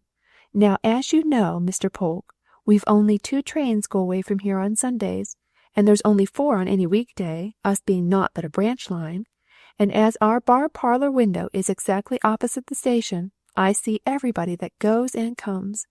I always was one for looking out of the window. And I'm sure that little gentleman didn't go away neither yesterday nor today. And that's all I know, concluded Mrs. Pratt, rising. And if it's any use to you, you're welcome, and hopeful I am that your poor uncle'll be found, miss, for a nicer gentleman I could never wish to meet. Mrs. Pratt departed amidst expressions of gratitude and police admonitions to keep her news to herself for a while, and Betty and Neale turned eagerly to the famous detective. But Starmidge appeared to have entered upon a period of silence, and made no further observation than that he would wait upon Miss Fosdyke in the morning, and presently the 2 young people followed Mrs. Pratt into the street and turned into the market-place. The last of the evening revellers were just coming out of the closing taverns, and to a group of them, Tolson, the town crier, was dismally calling forth his announcement that £100 reward would be paid to any person who first gave news of having seen Mr. John Horbury on the previous Saturday evening or since. The clanging of his bell and the strident notes of his cracked voice sounded in the distance as Betty said good night to Neale and turned sadly into the Scarnham Arms. Chapter 9. No further information. Chestermarke's clerks found no difficulty in obtaining access to the bank when they presented themselves at its doors at 9 o'clock the next morning. Both partners were already there, and appeared to have been there for some time, and Joseph at once called Neale into the private parlour and drew his attention to a large poster which lay on a side table, its ink still wet from the printing press. "Let Patten put that up in one of the front windows, Neale," he said. "It's just come in. I gave the copy for it last night. Read it over. I think it's satisfactory, eh?" Neale bent over the big, bold letters and silently read the announcement. Messrs. Chestermarke, in view of certain unauthorized rumours now circulating in the town and neighbourhood respecting the disappearance of their late manager, Mr. John Horbury, take the earliest opportunity of announcing that all customers' securities and deposits in their hands are safe, and that business will be conducted in the usual way. "That make things clear?" asked Joseph, closely watching his clerk. "To our clients, I mean." "Quite clear, I should say," replied Neale. "Then get it up at once, before opening hours, and save all the bother of questions," commanded Joseph. And if people do come asking questions, as some of them will, tell them not to bother themselves, nor us. We don't want to waste our time interviewing fools all the morning." Neil took the poster and went out with no further remark, and presently the junior clerk, with the aid of a few wafers, fixed the announcement in the window which looked out on the market-place, and people began to gather round it and to read it, and, after the usual fashion of country-born folk, they went away to talk about it. In half an hour it was known in every shop and tavern parlour in Scarnham market-place that despite the town crier's announcement and the wild rumours of the night before, Chestermarke's Bank was all right, and the Chestermarkes were already speaking of Horbury in the past tense. He was, wherever he might be, no longer the manager of that ancient concern. He was the late manager. At 10 o'clock Superintendent Polke, bluff and cheery as usual, and Detective Sergeant Starmidge, eyeing his new surroundings with appreciative curiosity, strolled round the corner from the police station and approached the bank.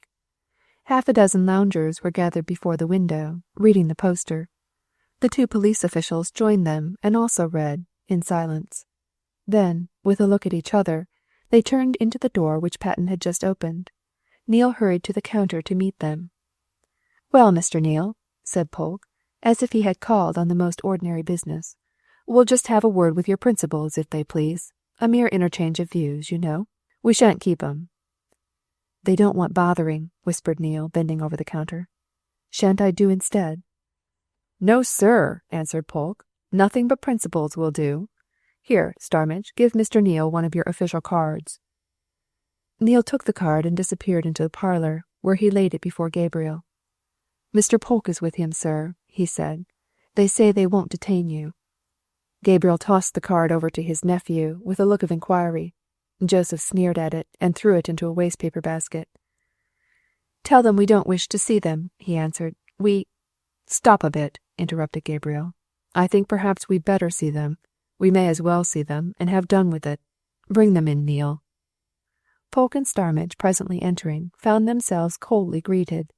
Gabriel made the slightest inclination of his head in response to Polke's salutation and the detective's bow.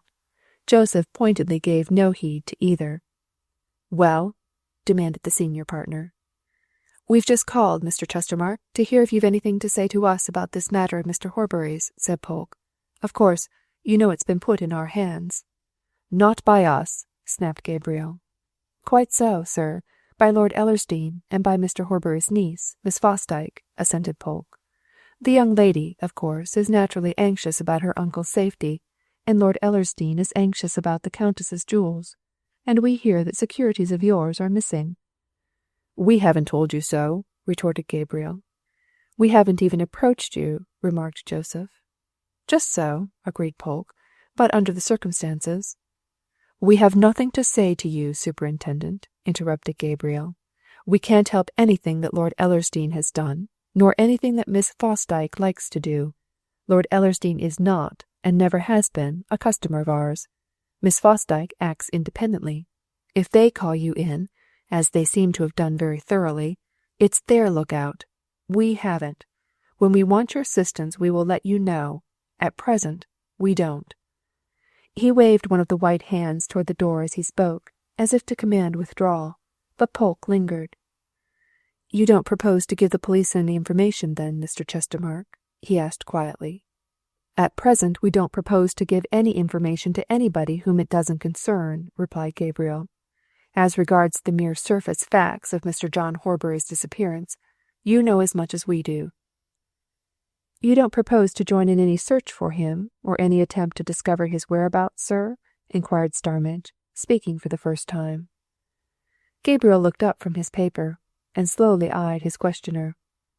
"What we propose to do is a matter for ourselves," he answered coldly, "for no one else." Starmidge bowed and turned away, and Polke, after hesitating a moment, said good morning and followed him from the room. The 2 men nodded to Neil and went out into the market-place. "Well?" said Polke. "Queer couple," remarked Starmidge. Polke jerked his thumb at the poster in the bank window. "Of course," he said, "so long as they can satisfy their customers that all is right so far as they're concerned, we can't get at what is missing that belongs to the Chestermarkes." There are ways of finding that out, replied Starmidge quietly. What ways now? Asked Polke. We can't make 'em tell us their private affairs. Supposing Horbury has robbed them. They aren't forced to tell us how much, or how little he's robbed 'em of. All in good time, remarked the detective. We're only beginning. Let's go and talk to this Miss Fosdyke a bit. She doesn't mind what money she spends on this business, you say? Not if it costs her last penny, answered Polke. All right, said Starmidge. Fosdyke's entire represents a lot of pennies. We'll just have a word or two with her. Betty, looking out of her window on the marketplace, had seen the two men leave Chestermarke's Bank and was waiting eagerly for their coming. She listened intently to Polke's account of the interview with the partners, and her cheeks glowed indignantly as he brought it to an end. Shameful, she exclaimed, to make accusations against my uncle, and then to refuse to say what they are. But can't you make them say? We'll try in good time, answered Starmidge. Slow and steady's the game here, for, whatever it is, it's a deep game. Nothing has been heard since I saw you last night? Asked Betty anxiously. No one has brought you any news? No news of any sort, miss, replied Polke. What's to be done, then, next? She inquired, looking from one to the other. Do let us do something. Oh, we'll do a lot, Miss Fosdyke, before the day's out, said Starmidge reassuringly. I'm going to work just now. Now, the first thing is publicity. We must have all this in the newspapers at once. He turned to the superintendent. I suppose there's some journalist here in the town who sends news to the London press, isn't there? He asked. Parkinson, editor of the Scarnham Advertiser, he does, replied Polke with promptitude. He's a sort of reporter-editor, you understand, and jolly glad of a bit of extra stuff. That's the first thing, said Starmidge. The next, we must have a reward bill printed immediately and circulated broadcast. It must have a portrait on it. I'll take that photograph you showed me last night, and we'll have to offer a specific reward in each. How much is it to be, Miss Fosdyke? For you'll have to pay, you know. Anything you like, said Betty eagerly. £1,000? Would that do to begin with? We'll say half of it, answered Starmidge. Very good. Now, Mr. Polke, if you'll tell me where this Mr. Parkinson's to be found, and where the best printing office in the place is, I'll go to work. Scarman's are the best printers, and they're quick, said Polke, but I'll come with you. Is there anything I can do? Asked Betty. If I could only be doing something. Starmidge nodded his comprehension and mused a while. Just so, he said. You don't want to sit and wait. Well, there is something you might do, Miss Fosdyke, as you're Mr. Horbury's niece. Mr. Polke's been telling me about Mr. Horbury's household arrangements. Now, as you are a relation, suppose you call on his housekeeper, who was the last person to see him, and get all the information you can out of her. Draw her on to talk. You never know what interesting point you mayn't get in that way. And are you Mr. Horbury's nearest relation? Yes, the very nearest, next of kin, answered Betty. Then ask to see his papers, his desk, his private belongings, said Starmidge. Demand to see them. You've the legal right. And let us know, you'll always find me somewhere about Mr. Polke's, how you get on. Now, Superintendent, we'll get to work. Outside the Scarnham Arms, Starmidge looked at his companion with a sly smile. Are you anything of a betting man? He asked. Not much. Odd half-crown now and then, replied Polke. Why? Lay you a fiver to a shilling Miss Fosdyke won't see anything of Horbury's, nor get any information, answered Starmidge, more slyly than ever. She won't be allowed. Polke gave the detective a shrewd look. I dare say, he said. Whew, it's a queer game, this, Starmidge. First moves of it, anyway.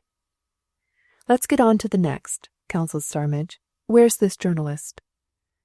Mr. Parkinson, a high-browed, shock-headed young man who combined the duties of editor and reporter with those of advertisement canvasser and business manager of the one 4-page sheet which Scarnham boasted, received the two police officials in a small office in which there was just room for himself and his visitors to squeeze themselves. I was about coming round to you, Mr. Polke, he said. Can you let me have the facts of this Horbury affair? We've come to save you the trouble, answered Polke. This gentleman, Detective Sergeant Scarnham, of the CID, Mr. Parkinson, wants to have a bit of a transaction with you. Parkinson eyed the famous detective with as much wonder as Neil had felt on the previous evening. "Oh," he exclaimed. "Pleased to meet you, sir. I've heard of you. What can I do for you, Mr. Starmidge?" "Can you wire, at our expense, a full account of all that I shall tell you, to a London press agency that'll distribute it amongst all the London papers at once?" asked Starmidge. "You know what I mean." "I can," answered Parkinson. "And principal provincials, too. It'll be in all the evening papers this very night, sir." "Then come on," said Starmidge, dropping into a chair by the editorial desk. "I'll tell you all about it." Polke listened admiringly while the detective carefully narrated the facts of what was henceforth to be known as the Scarnham mystery. Nothing appeared to have escaped Starmidge's observation and attention, and he was surprised to find that the detective's presentation of the case was not that which he himself would have made. Starmidge did no more than refer to the fact that Lady Ellersdeane's jewels were missing. He said nothing whatever about the rumours that some of Chestermarke's securities were said to have disappeared. But on one point he laid great stress: the visit of the little gentleman with the large grey moustache to the Station Hotel at Scarnham on the very evening whereon John Horbury disappeared, and to the fragments of conversation overheard by Mrs. Pratt. He described the stranger as Mrs. Pratt had described him, and appealed to him, if he read this news, to come forward at once. Finally, he supplemented his account with a full description of John Horbury, carefully furnished by the united efforts of Polke and Parkinson, and wound up by announcing the £500 reward. "All over England tonight and tomorrow morning, sir," said Parkinson, gathering up his copy. "Now I'm off to wire this at once. Great engine, the press, Mr. Starmidge. I dare say you find it very useful in your walk of life." Starmidge followed Polke into the marketplace again. "Now for that reward bill," he said. "I don't set so much store by it, but it's got to be done. It all helps. There's Miss Fosdyke. Going to have a try at her bit." He pointed down the broad pavement with an amused smile. Betty Fosdyke, attired in her smartest, was just entering the portals of Chestermarke Bank. Chapter 10. The Chestermarke Way. Mrs. Carswell herself opened the door of the bank house in response to Miss Fosdyke's ring.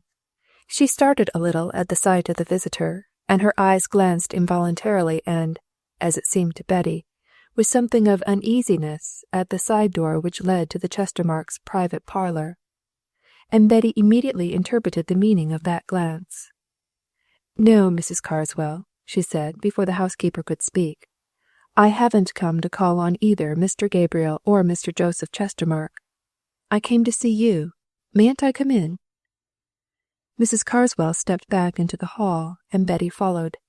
For a moment the two looked at each other, and in the elder woman's eyes there was still the same expression, and it was with obvious uncertainty, if not with positive suspicion, that she waited. "You have not heard anything of Mr. Horbury?" asked Betty, who was not slow to notice the housekeeper's demeanour. "Nothing," replied Mrs. Carswell, with a shake of the head. "Nothing at all. No one has told me anything." Betty turned to the door of the dining-room. "Very well," she said. "I dare say you know, Mrs. Carswell, that I am my uncle's nearest relation. Now I want to go through his papers and things. I want to see his desk, his last letters, anything and everything there is." She laid a hand on the door, and Mrs. Carswell suddenly found her tongue. "Oh, miss," she said in a low, frightened voice, "you can't. That room's locked up. So is the study, where all Mr. Horbury's papers are. So is his bedroom. Mr. Joseph Chestermarke locked them all up last night. He has the keys. Nobody's to go into them, nor into any other room, without his permission." Betty's cheeks began to glow, and an obstinate look to settle about her lips. "Oh!" she exclaimed. "But I think I shall have something to say about that, Mrs. Carswell. Ask Mr. Joseph Chestermarke to come here a minute." The housekeeper shrunk back. "I daren't, Mrs. Fosdyke," she answered. "It would be as much as my place was worth." "I thought you were my uncle's housekeeper," suggested Betty. "Aren't you? Or are you employed by Mr. Joseph Chestermarke? Come now." Mrs. Carswell hesitated. It was very evident that she was afraid, but of what? "So far as I know," continued Betty, "this is my uncle's house, and you are his servant. Am I right or wrong, Mrs. Carswell?" Right as regards my being engaged by Mr. Horbury, replied the housekeeper. But the house belongs to them. Mr. Horbury, so I understand, had the use of it. It was reckoned as part of his salary. It's their house, miss. But anyway, my uncle's effects are his, and I mean to see them, insisted Betty. If you won't call Mr. Joseph or Mr. Gabriel out, I shall walk into the bank at the front door and demand to see them. You'd better let one of them know I'm here, Mrs. Carswell. I'm not going to stand any nonsense. Mrs. Carswell hesitated a little, but in the end she knocked timidly at the private door, and presently Joseph Chestermarke opened it, looked out, saw Betty, and came into the hall. He offered his visitor no polite greeting, and for once he forgot his accustomed sneering smile. Instead, he gave the housekeeper a swift look which sent her away in haste, and he turned to Betty with an air of annoyance. "Yes," he asked abruptly. "What do you want?" "I want to go into my uncle's house, into his rooms," said Betty. "I am his next of kin. I wish to examine his papers." "You can't," answered Joseph. "We haven't examined them ourselves yet." "What right have you to examine them?" demanded Betty. "Every right," retorted Joseph. "Not his private belongings," she said firmly. "This is our house. You're not going into it," declared Joseph. "Nobody's going into it without our permission." "We'll see about that, Mr. Joseph Chestermarke," replied Betty. Supposing, my uncle is dead, I've the right to examine anything he's left. I insist upon it. I insist on seeing his papers, looking through his desk, and at once." "No," said Joseph, "nothing of the sort. We don't know that you've any right. We don't know that you're his next of kin. We're not, legally, aware that you're his niece. You say you are, but we don't know it, as a matter of real fact. You'd better go away." Betty's cheeks flamed hotly, and her eyes flashed. "So that's your attitude to me," she exclaimed. "Very well. But you shall soon see whether I am what I say I am. What are you and your uncle implying, suggesting, hinting at?" she went on, suddenly letting her naturally hot temper get the better of her. "Do you realize what an utterly unworthy part you are playing? You accuse my uncle of being a thief, and you dare not make any specified accusation against him. You charge him with stealing your securities, and you daren't tell the police what securities. I don't believe you've a security missing. Nobody believes it. The police don't believe it. Lord Ellersdeane doesn't believe it. Why, your own clerk, Mr. Neale, who ought to know if anybody does, doesn't believe it.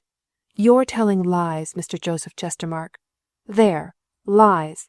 I'll denounce you to the whole town. I'll expose you. I believe my uncle has met with some foul play, and as sure as I am his niece, I'll probe the whole thing to the bottom. Are you going to admit me to those rooms?"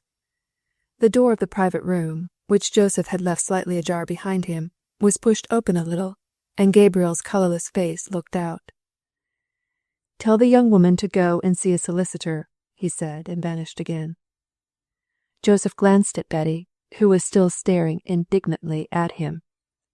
"You hear," he said quietly. "Now you'd better go away. You are not going in there." Betty suddenly turned and walked out. She was across the market-place and at the door of the Scarnham Arms before her self-possession had come back to her, and she was aware that a gentleman, who had just alighted from a horse which a groom was leading away to the stable-yard, was looking and smiling at her. "Oh," she exclaimed, "is that you, Lord Ellersdeane? I beg your pardon, I was preoccupied." "So I saw," said the Earl. "I'd watched you come across from the bank. Is there any news this morning?" "Come up to my sitting-room and let us talk," said Betty. She led the way upstairs and closed her door on herself and her visitor. "No news of my uncle," she continued, turning to the Earl. "Have you any?" The Earl shook his head disappointedly. "No," he replied. "I wish I had. I myself and a lot of my men have been searching all around Ellersdeane, practically all night. We've made inquiries at each of the neighbouring villages, without result. Have the police heard anything? I've only just come into town." "You haven't seen Polke, then?" said Betty. "Oh, Well, he heard something last night." She went on to tell the Earl of the meeting with the tinker, and of Mrs. Pratt's account of the mysterious stranger, and of what Starmidge was now doing. "It all seems such slow work," she concluded, "but I suppose the police can't move any faster." "You heard nothing at the bank itself, from the Chestermarkes?" asked the Earl. "I heard sufficient to make me as absent-minded as I was when you met me just now. I went there, as my uncle's nearest relation, with a simple request to see his papers and things, a very natural desire, surely. The Chestermarkes have locked up his rooms, and they ordered me out, showed me the door."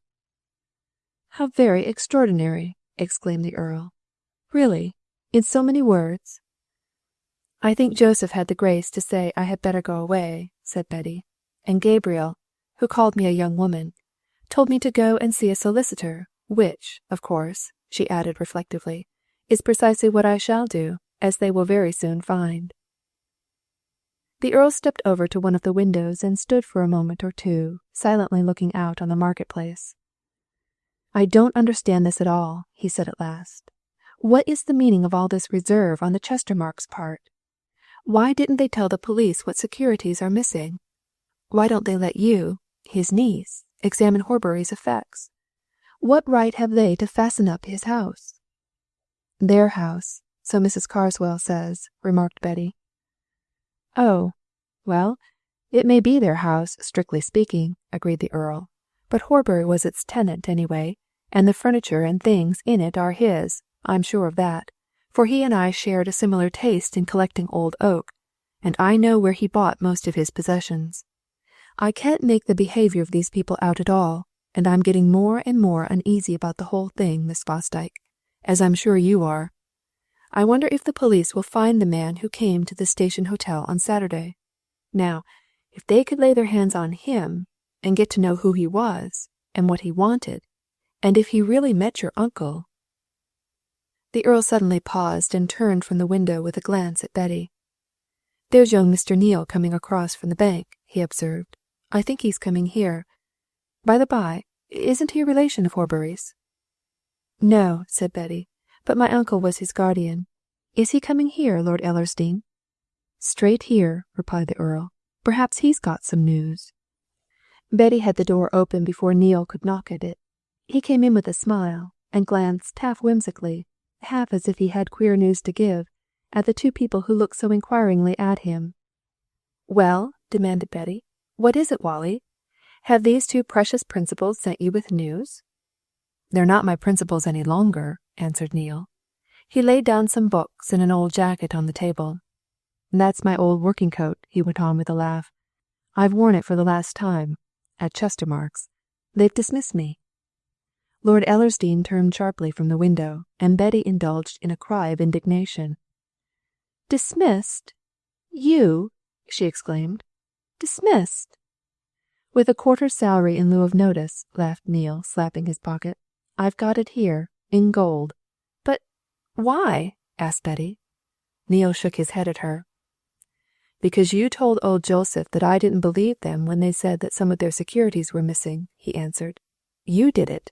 As soon as you'd gone, they had me in, told me that it was contrary to their principles to retain servants who took sides with other people against them, handed me a cheque, and told me to cash it forthwith and depart, and here I am." "You don't seem to mind this very much, Mr. Neale," observed the Earl, looking keenly at this victim of summary treatment. "Do you?" "If your lordship really wants to know," answered Neale, "I don't. I'm truly thankful. It's only what would have happened, in another way. I meant to leave Chestermarke's. If it hadn't been for Mr. Horbury, I should have left ages ago. I hate banking. I hated the life, and I disliked Chestermarke's immensely. Now, I'll go and have a free life somewhere in Canada or some equally spacious clime, where I can breathe." "Not at all," said Betty decidedly. "You shall come and be my manager in London. The brewery wants one badly. You shall have a handsome salary, Wally, much more than you had at that beastly bank." "Very kind of you, I'm sure," laughed Neale. "But I think I'm inclined to put breweries in the same line with banks. Don't you be too rash, Betty. I'm not exactly cut out for commercialism. Not," he added reflectively, Not that I haven't been a very good servant to Chestermarkes. I have, but Chestermarkes are what they are." The Earl, who had been watching the two young people with something of amused interest, suddenly came forward from the window. "Mr. Neil," he said. "My lord," responded Neil. "What's your honest opinion about your late principals?" asked the Earl. Neil shook his head slowly and significantly. "I don't know," he answered.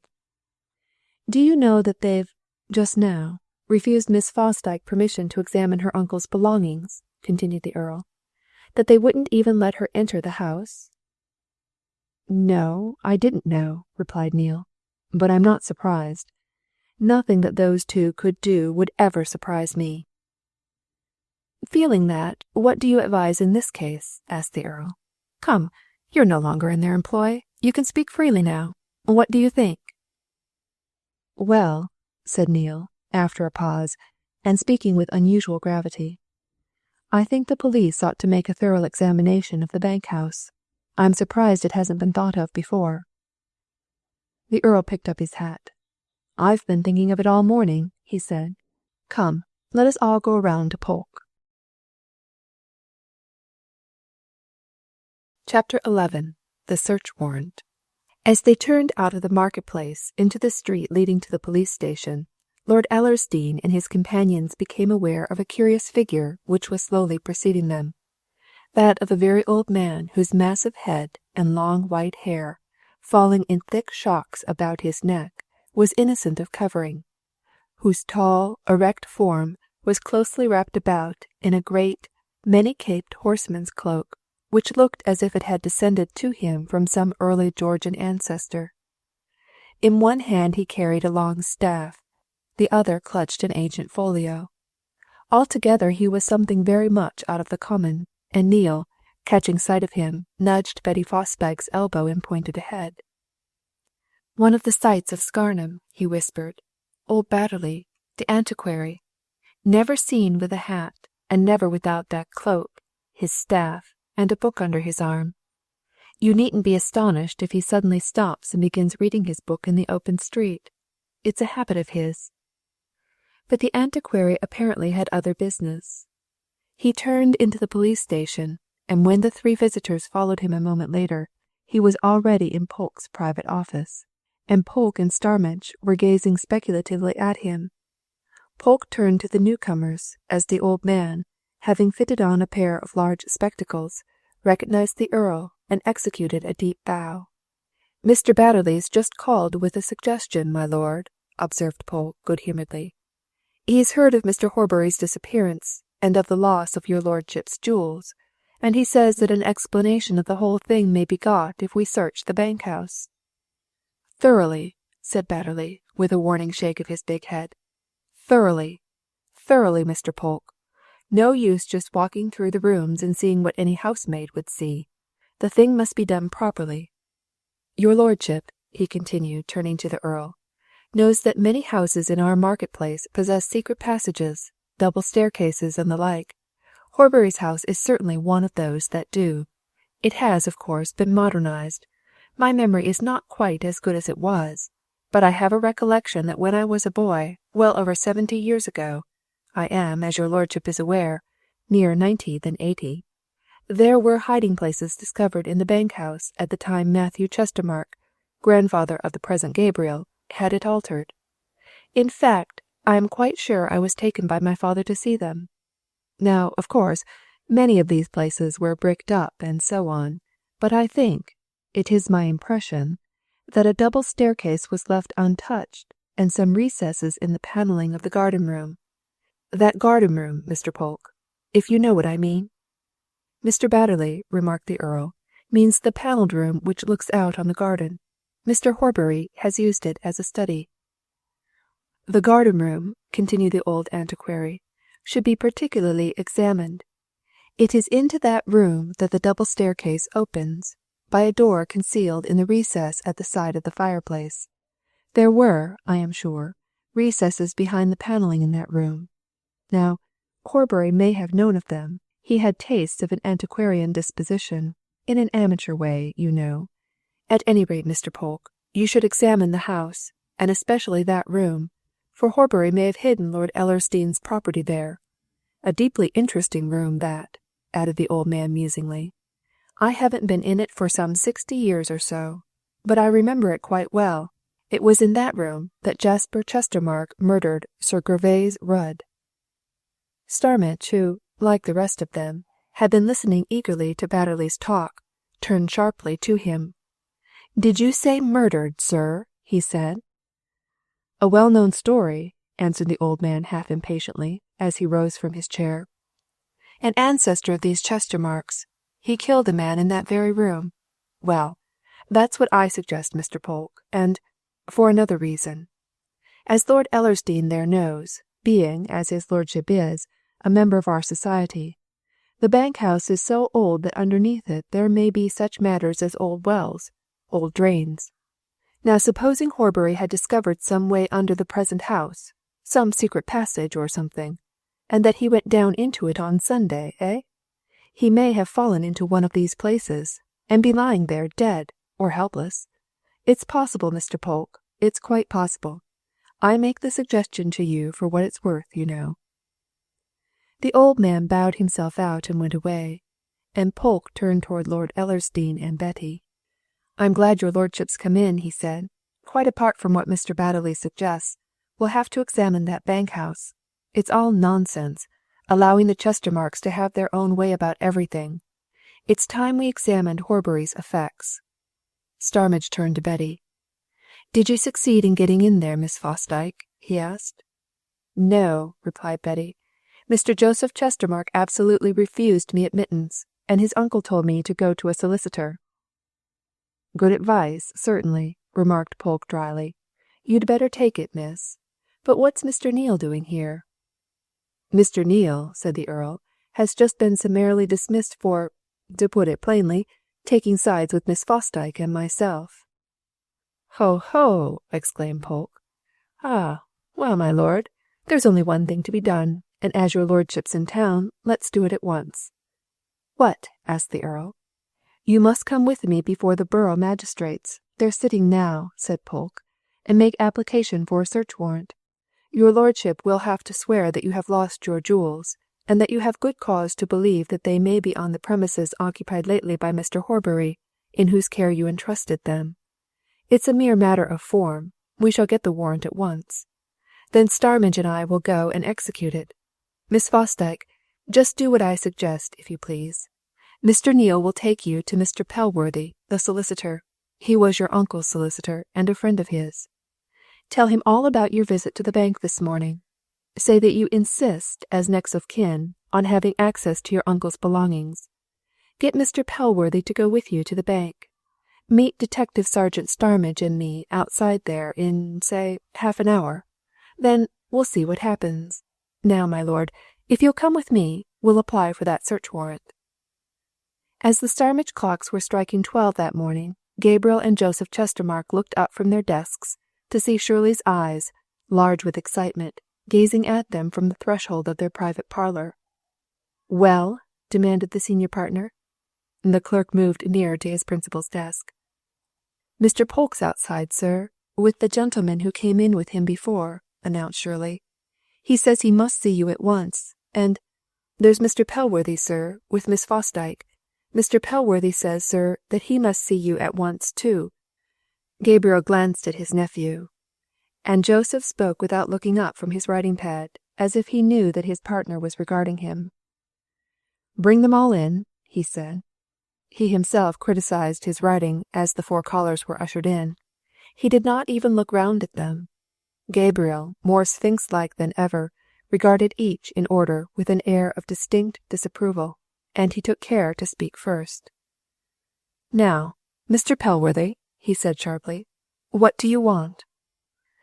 Pellworthy, an elderly man, looked at Gabriel with as much disapproval as Gabriel had bestowed on him. "Mr. Chestermarke," he said quietly, "Miss Fosdyke, as next of kin to Mr. John Horbury, my client, desires to see and examine her uncle's effects. As you know very well, she is quite within her rights. I must ask you to give her access to Mr. Horbury's belongings." "And what do you want, Mr. Polke?" demanded Gabriel. Polke produced a formal-looking document and held it before the banker's eyes. "Merely to show you that, Mr. Chestermarke," he answered. "That's a search warrant, sir. It empowers me and Mr. Starmidge here to search, but I needn't read it to you, Mr. Chestermarke, I think. I suppose we can go into the house now?" Faint spots of colour showed themselves on Gabriel's cheeks, and again he turned to his nephew. Joseph, however, did not speak. Instead, he turned to the wall at his side and pressed a bell. A moment later, a maidservant opened the private door which communicated with the house, and looked inquiringly and a little nervously inside. Joseph frowned at her. "I rang twice," he said. "That meant Mrs. Carswell. Send her here." The girl hesitated. "If you please, sir," she said at last. "Mrs. Carswell isn't in, sir. She's out." Joseph turned sharply. Up to this he had remained staring at the papers on his desk. Now he twisted completely round in his chair.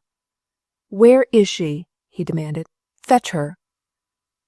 "If you please, sir, Mrs. Carswell hasn't been in for quite an hour, sir," said the girl.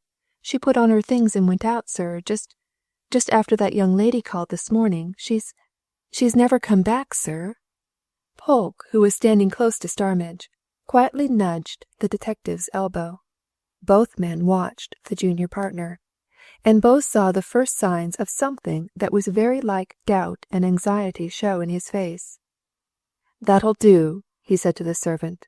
He rose slowly from his desk, put a hand in his pocket and drew out some keys. Without a word, he slightly motioned the visitors to follow him. Out in the hall stood two men who, in spite of their plain clothes, were obviously policemen. Joseph started and turned to Polke. "Damn you!" he snarled under his breath. "Are you going to pester us with your whole crew? Send those fellows off at once." "Nothing of the sort, Mr. Chestermarke," replied Polke in a similar whisper. "I shall bring as many of my men here as I please. It's your own fault. You should have been reasonable this morning. Now, sir, you'll open any door in this house that's locked." Joseph suddenly paused and handed over the keys he was dangling. "Open them yourself," he said.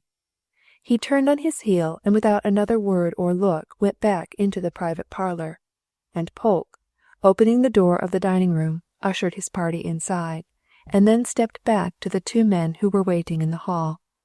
"Smithson," he said to one of them, "you'll stop at the house door here.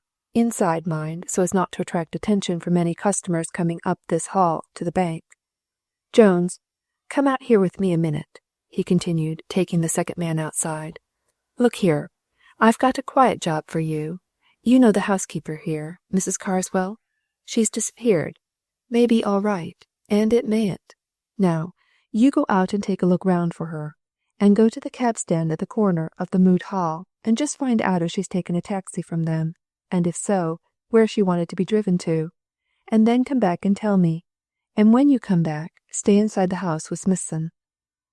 The policeman nodded his comprehension of these instructions and went out, and Polke turned back to the dining room and closed the door. He looked at Starmidge. "Now I'm in your hands," he said quietly. "You take charge of this. What do you wish to do?" "One thing particularly at first," answered Starmidge, "and we can all work at it.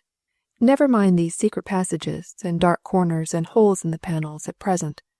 We may have a look at these later on. What I do want to find out is, if there is any letter amongst Mr. Horbury's papers making an appointment with him last Saturday evening. To put matters briefly, I want some light on that man who came to the Station Hotel on Saturday, and who presumably came to meet Mr. Horbury." "I see," said Polke. "Good. Then, first?" "Here's his desk, and its drawers," suggested Starmidge. "Now, let's all four take a drawer each and see if we can find any such letter. I'm going on the presumption that this stranger came to town to see Mr. Horbury, and that on his arrival he telephoned up to let him know he'd got here. If that presumption is correct, then, in all probability, there had been previous correspondence between them as to the man's visit." "If that man came to see Mr. Horbury," remarked the solicitor, "why didn't he come straight here to the bank house?" "That's just where the mystery lies, sir," replied Starmidge. "All the mystery of the affair lies in that man coming at all. Let me find out who that man was, and what he came for, and if he and Mr. Horbury met, and where they went when they did meet, and I'll soon tell you what would probably make your hair stand on end," he muttered to himself as he pulled a drawer out of the desk and placed it on a centre table before Betty. "Now, Miss Fosdyke, you get to work on that." For over an hour the four curiously assorted searchers examined the contents of the missing man's desk, of another desk in the study, of certain letter racks which hung above the mantelpieces in both rooms, of drawers in these rooms, of drawers and small cabinets in his bedroom. Starmidge turned out the pockets of all the clothing he could find, opened suitcases, trunks, dressing cases. They found nothing of the nature desired, and just as 1:30 came, and Polke was wondering what Starmidge would do next, Jones came back and called him into the inner hall. "I've got some news of her," he whispered. "She's off, from Scarnham anyway, sir. I couldn't get any word of her in the town, nor at the cab places. In fact, it's only within the last 5 minutes that I've got it." "Well?" demanded Polke eagerly. "And what is it?" "Young Mitchell, who has a taxicab of his own, you know," said Jones. "He told me, heard I was inquiring. He says that at 10:30, just as he was coming out of his shed in River Street, Mrs. Carswell came up and asked him to drive her to Ecclesborough. He did, and they got there at 11:30. He set her down at the exchange station, then he came back, alone. So, she's got 2 hours' good start, sir, if she's really off." Chapter 12. The First Find. Polke took a step or two on the pavement outside the bank, meditating on this latest development of a matter that was hourly growing in mystery. Why had this woman suddenly disappeared? Had she merely gone to Ecclesborough for the day, or had she made it her first stage in a further journey? Why had she taken a taxicab for an 18-mile ride at considerable expense, when, at 12 o'clock, she could have got a train which would have carried her to Ecclesborough for 15 pence? It seemed as if she had fled, and if she had fled, she had got, as the constable said, 2 hours' good start. And in Ecclesborough, too, a place with a population of 500,000, where there were 3 big railway stations, from any one of which a fugitive could set off east, west, north, south, at pleasure, and with no risk of attracting attention. 2 hours! Polke knew from long experience what could be done in 2 hours by a criminal escaping from justice. He turned back to speak to his man, and as he turned, Joseph Chestermarke came out of the bank. Joseph gave him an insolent stare, and was about to pass him without recognition, but Polke stopped him. "Mr. Chestermarke, you heard that the housekeeper here has disappeared?" he asked sharply. "Can you tell anything about it?" "What have I to do with Horbury's housekeeper?" retorted Joseph. "Do your own work." He passed on, crossing the marketplace to the Scarnham Arms, and Polke, after gazing at him in silence for a moment, beckoned to his policeman. "Come inside, Jones," he said. He led the way into the house and through the hall to kitchens at the back, where 2 women servants stood whispering together. Polke held up a finger to the one who had answered Joseph Chestermarke's summons to the parlour that morning. "Here," he said, "a word with you. Now exactly when did Mrs. Carswell go out? You needn't be afraid of speaking, my girl. It'll go no further, and you know who I am." "Not so very long after that young lady was here, Mr. Polke," answered the girl, readily enough. "Within, a quarter of an hour at the most." "Did she say where she was going, to either of you?" asked Polke. "No, sir, not a word." "To neither of us," said the other, an older woman, drawing nearer. "She just went, Mr. Polke." "Had any message, telegram or aught of that sort come for her?" asked Polke. "Had anybody been to see her?" "There were no messages that I know of," said the housemaid, "but Mr. Joseph came to speak to her." "When?" demanded Polke. "Just after the young lady had gone. He called her out of the kitchen, and they stood talking in the passage there a bit," answered the elder woman. "Of course, Mr. Polke, we didn't hear naught, but we saw 'em." "What happened after that?" asked Polke. "Naught, but that Mr. Joseph went away, and she came back in here for a minute or two, and then went upstairs. And next thing she came down dressed up and went out. She said nothing to us," replied the woman. "You saw her go out," said Polke. Both women pointed to the passage which communicated with the hall. "When this door's open, as it was," said one, "you can see right through. Yes, we saw her go through the hall door. Of course we thought she'd just slipped out into the town for something." Polke hesitated and meditated. What use was it at that juncture to ask for more particular details of this evident flight?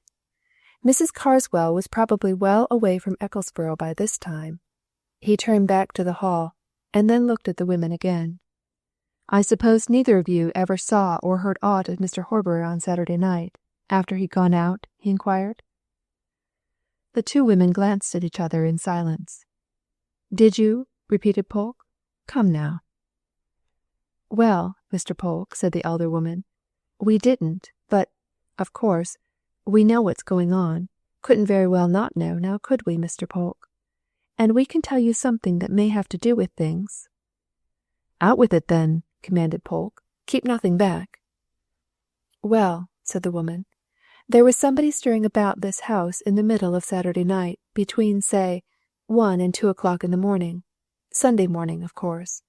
Both me and Jane here heard 'em, quite plain, and we thought naught of it then. Leastways, what we did think was that it was Mr. Horbury. He often came in very late. But when we found out next morning that he'd never come home, why, then we did think it was queer that we'd heard noises." "Did you mention that to Mrs. Carswell?" asked Polke.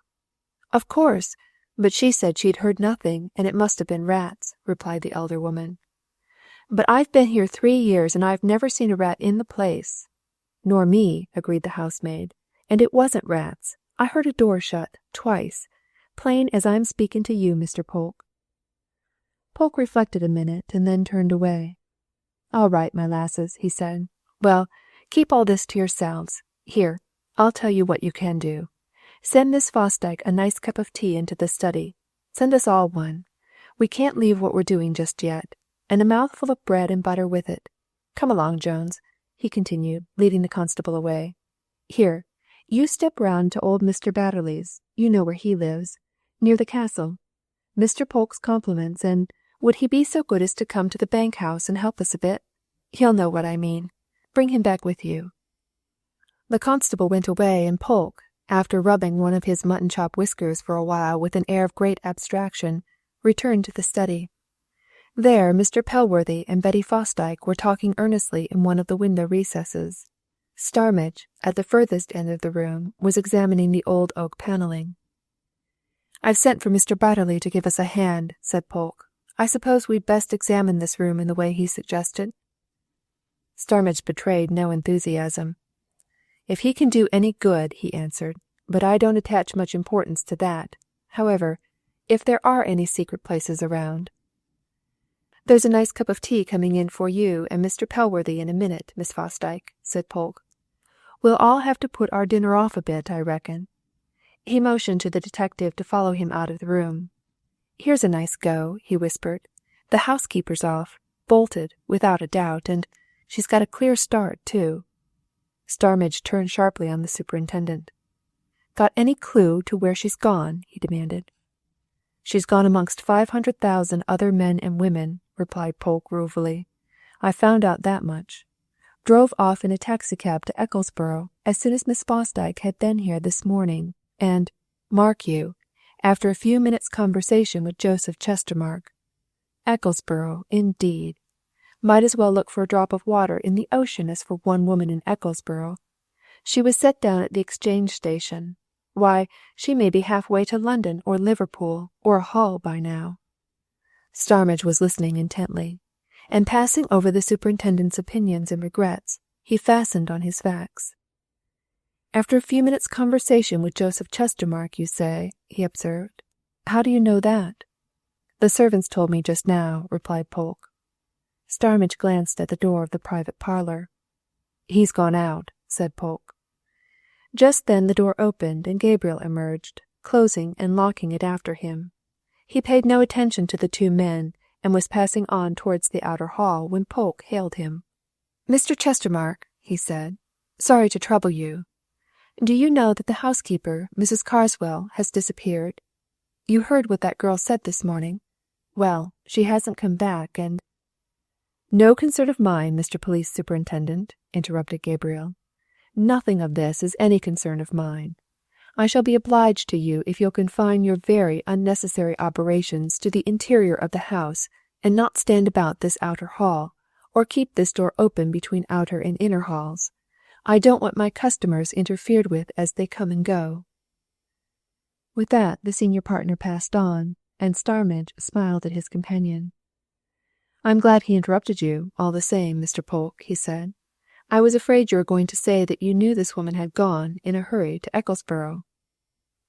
"No, I wasn't," replied Polke. "I told him what I did, because I wanted to know what he'd say." "Well, you heard," said Starmidge. "And what's to be done now? That woman's conduct is very suspicious. I think if I were you, Mr. Polke, I should get in touch with the Ecclesborough police. Why not? No harm done.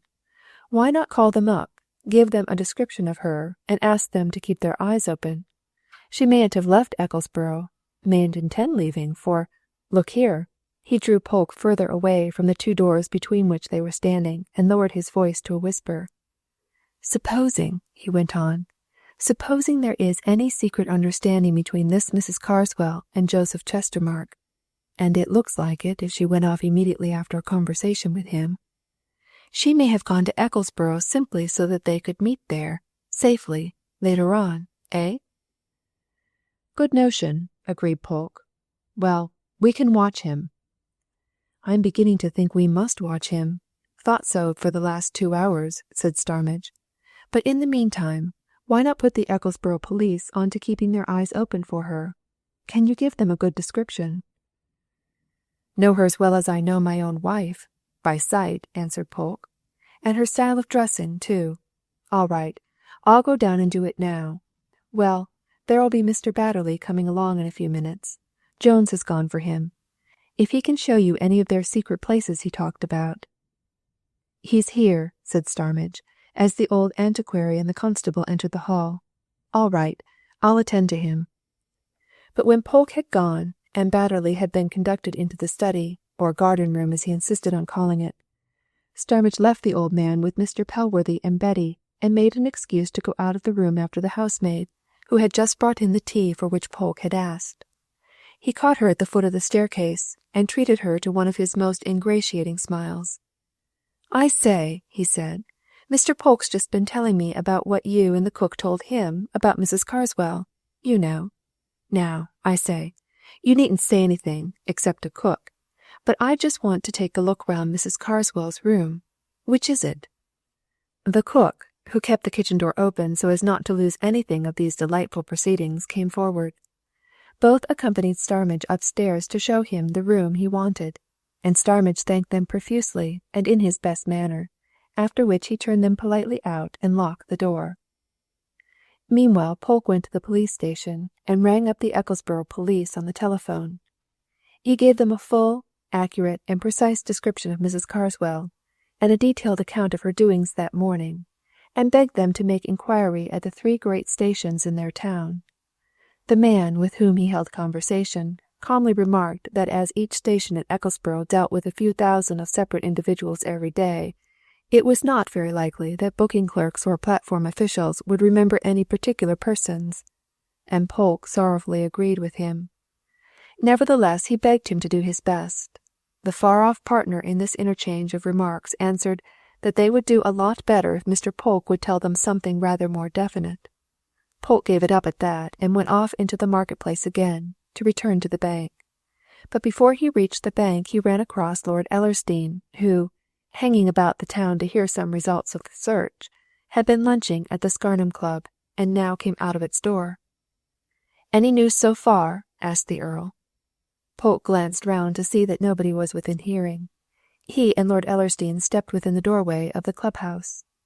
Polke narrated the story of the various happenings since the granting of the search warrant, and the Earl's face grew graver and graver. "Mr. Polke," he said at last, "I do not like what I am hearing about all this. It's a most suspicious thing that the housekeeper should disappear immediately after Miss Fosdyke's first call this morning, and that she should have had some conversation with Mr. Joseph Chestermarke before she went. Really, one dislikes to have to say it of one's neighbours, and of persons of the standing of the Chestermarkes, but their behaviour is suspicious, my lord, suspicious, said Polke. There's no denying it, and yet they're what you might call so defiant, so brazen-faced and insolent that—" "Here's your London man," interrupted the Earl. "What is he after now?" Starmidge came out of the door of the bank-house alone. He caught sight of Polke and Lord Ellersdeane, smiled and hurried towards them. He carried something loosely wrapped in brown paper in his hand. As he stepped into the doorway of the clubhouse, he took the wrapping off, and showed a small morocco-covered box on which was a coronet in gold. "Does your lordship recognize that?" he asked. "My wife's jewel casket, of course!" exclaimed the Earl. "Of course it is! Bless me! Where did you find it?" "In the chimney, in Mrs. Carswell's bedroom," answered Starmidge, with a grimace at Polke. "It's empty." Chapter 13. The Partners Unbend. The Earl took the empty casket from the detective's hand and looked at it, inside and outside, with doubt and wonder. "Now what do you take this to mean?" he asked. "That we've got 3 people to find instead of 2, my lord," answered Starmidge promptly. "We must be after the housekeeper." "You found this in her room?" asked Polke. "So you went up there?" "As soon as you'd left me," replied the detective with a shrewd smile. "Of course. I wanted to have a look round. I didn't forget the chimney. She put that behind the back of the grate, a favourite hiding place. I say she, but of course someone else may have put it there. Still, we must find her. You telephoned to the police at Ecclesborough, Superintendent?" "Aye, and got small comfort," answered Polke. "It's a stiff job looking for one woman amongst 500,000 people." "She wouldn't stop in Ecclesborough," said Starmidge. "She'll be on her way further afield now. You can get anywhere from Ecclesborough, of course." "Of course," assented Polke. "She would be in any one of 6 big towns within a couple of hours, in some of 'em within an hour, in London itself within 3. This'll be another case of printing a description. I wish we'd thought of keeping an eye on her before." "We haven't got to the stage where we can think of everything," observed Starmidge. "We've got to take things as they come. Well, there's one thing that can be done now," he went on, looking at the Earl, "if your lordship will be kind enough to do it." "I'll do anything that I can," replied Lord Ellersdeane. "What is it?" "If your lordship would just make a call on the 2 Mr. Chestermarkes," suggested Starmidge. "To tell them, of course, of that," he added, pointing to the empty casket. "Your lordship will get some attention, I suppose. They won't give any attention to Polke or myself. If your lordship would just tell them that your casket, emptied of its valuable contents, had been found hidden in Mrs. Carswell's room, perhaps they'll listen and, what is much more important, give you their views of the matter. I," concluded Starmidge dryly, "should very much like to hear them." The Earl made a wry face. "Oh, all right," he answered. "If I must, I must. It's not a job that appeals to me, but very well, I'll go now." "And we," said Starmidge, turning to Polke, "had better join the others and see if the old antiquary gentleman has found any of these secret places he talked of." Lord Ellersdeane found no difficulty in obtaining access to the partners. He was shown into their room with all due ceremony as soon as Shirley announced him. He found them evidently relaxing a little after their lunch, from which they had just returned. They were standing in characteristic attitudes, Gabriel smoking a cigar, bolt upright on the hearthrug beneath the portrait of his ancestor. Joseph, toying with a scented cigarette, leaning against the window which looked out on the garden. For once in a way both seemed more amenable and cordial. The Earl held out the empty casket. "This," he said, "is the casket in which I handed my wife's jewels to Mr. Horbury. It is, as you see, empty. It has just been found by the Scotland Yard man, Starmidge." Gabriel glanced at the casket with some interest, Joseph with none. Neither spoke. In the housekeeper's room, hidden in her fireplace, continued the Earl, looking from one partner to the other. That shows, gentlemen, that the jewels were, after all, in this house, on these premises. There has never been any question of that, said Gabriel quickly. We, of course, never doubted what your lordship was good enough to tell us, naturally. Not for a moment, said Joseph. We felt at once that you had given the jewels to Horbury. The Earl set the casket down on Gabriel's desk and looked a little uncertain and uncomfortable. Gabriel indicated the chair which he had politely moved forward on his visitor's entrance. Won't your lordship sit down? He said. The Earl accepted the invitation and looked from one man to the other. A sudden impression crossed his mind. Never, he thought, were there two men from whom it was so difficult to get a word as these Chestermarkes, who had such a queer habit of staring in silence at one. The housekeeper appears to have run away, he said haltingly. That's somewhat queer, isn't it? We understand Mrs. Carswell has left the house and the town, replied Gabriel. As to its being queer, well, all this is queer. And all of a piece, remarked Joseph. The Earl was glad that the junior partner made that remark, and he turned to him. I understand you saw her, and spoke to her, just before she left, this morning, he said hesitatingly. Did she, give you the impression of being, shall we say, uneasy? I certainly saw her, and spoke to her, asserted Joseph. I went to scold her. I had given her orders that no one was to be allowed access to certain rooms in the house, and that we were not to be bothered by callers. She fetched me out to see Miss Fosdyke. I went to scold her for that. We had our reasons for not permitting access to those rooms. They have, of course, been frustrated. But at any rate some good's come of it, observed the Earl, pointing to his casket. This has been found, and in the housekeeper's bedroom, hidden, and she's gone. What do you think of it, gentlemen? Gabriel spread his hands and shook his head, but Joseph answered readily. I should think, he replied, that she's gone to meet Horbury. The Earl started, glancing keenly from one partner to the other. Then you still think that Horbury is guilty of dishonesty? He exclaimed. Really, dear me, such an absolutely upright, honourable man. Surface, said Joseph quietly. Surface. On the surface, my lord. The Earl's face flushed a little with palpable displeasure, and he turned from the junior to the senior partner. Very good of your lordship, said Gabriel, with the faintest suggestion of a smile. But a man's honesty is bounded by his necessity. We, of course, are better acquainted with our late manager's qualities. Now. You have discovered something? Asked the Earl anxiously. Up to now, replied Gabriel, we have kept things to ourselves, but we don't mind giving your lordship a little, just a little, information. There is no doubt that Horbury had, for some time past, engaged in speculation in stocks and shares. None whatever. To a considerable extent, added Joseph.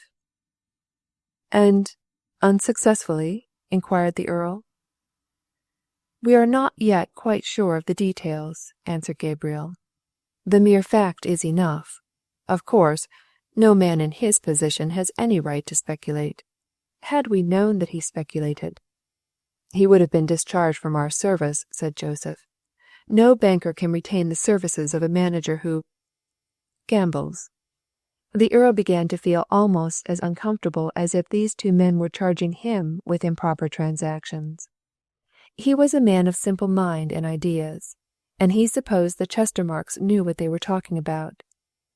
Then you think that this sudden disappearance, he said. In the history of banking, unwritten possibly, remarked Joseph, there are many similar instances. No end of them, most likely. Bank managers enjoy vast opportunities of stealing, my lord, and the man who is best trusted has more opportunities than the man who's watched. We never suspected, and so we never watched. You have heard of the stranger who came to the town on Saturday night and is believed to have telephoned from the station hotel to Horbury? Asked the Earl. What of him? We have heard, answered Gabriel. We don't know any more. We don't know any such person, from the description. But we have no doubt he did meet Horbury, and that his visit had something, probably everything, to do with Horbury's disappearance. But how could he disappear? Asked the Earl. I mean to say, how could such a well-known man disappear so completely, without anybody knowing of it? It seems impossible. If your lordship will think for a moment, said Joseph, you will see that it is not merely not impossible, but very easy. Horbury was a great pedestrian. He used to boast of his 30 and 40-mile walks. Now we are well within 20 miles of Ecclesborough. Ecclesborough is a very big town. What was there to prevent Horbury, during Saturday night, from walking across country to Ecclesborough? Nothing. If after interviewing that strange man he decided to clear out at once, he'd nothing to do but set off, over a very lonely stretch of country, every inch of which he knew, to Ecclesborough. He would be in Ecclesborough by an early hour in the morning. Now in Ecclesborough there are 3 stations, big stations. He could get away from any one of them. What booking clerk or railway official would pay any particular attention to him? The thing is ridiculously easy. What of the other man? Asked the Earl. If there were 2 men, together, at an early hour, eh? They need not have caught a train at a very early hour, replied Joseph. They need not have been together when they caught any train. I don't say they went together. I don't say they went to Ecclesborough. I don't say they caught a train. I only say what, it must be obvious, they easily could do without attracting attention. The fact of Horbury's disappearance is unchallengeable, remarked Gabriel quietly. We know why he disappeared.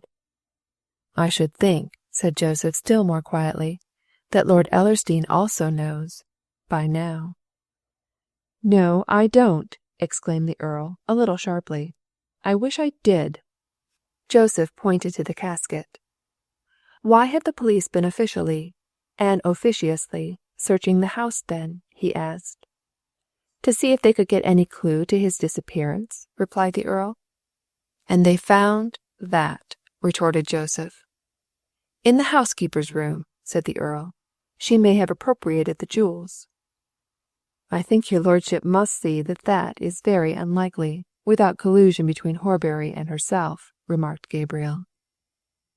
Mrs. Carswell, said Joseph, has always been more or less of a mysterious person. We know nothing about her. I don't even know where Horbury got her from, but the probability is that they were in collusion, and that when he went, she stayed behind to ascertain how things turned out on his disappearance, and that she fled when it began to appear that searching inquiries were to be made into which she might be drawn. The Earl made no reply. He recognized that the Chestermarke observations and suggestions were rather more than plausible, and much as he fought against the idea of the missing manager's dishonesty, he could not deny that the circumstances, as set forth by the bankers, were suspicious.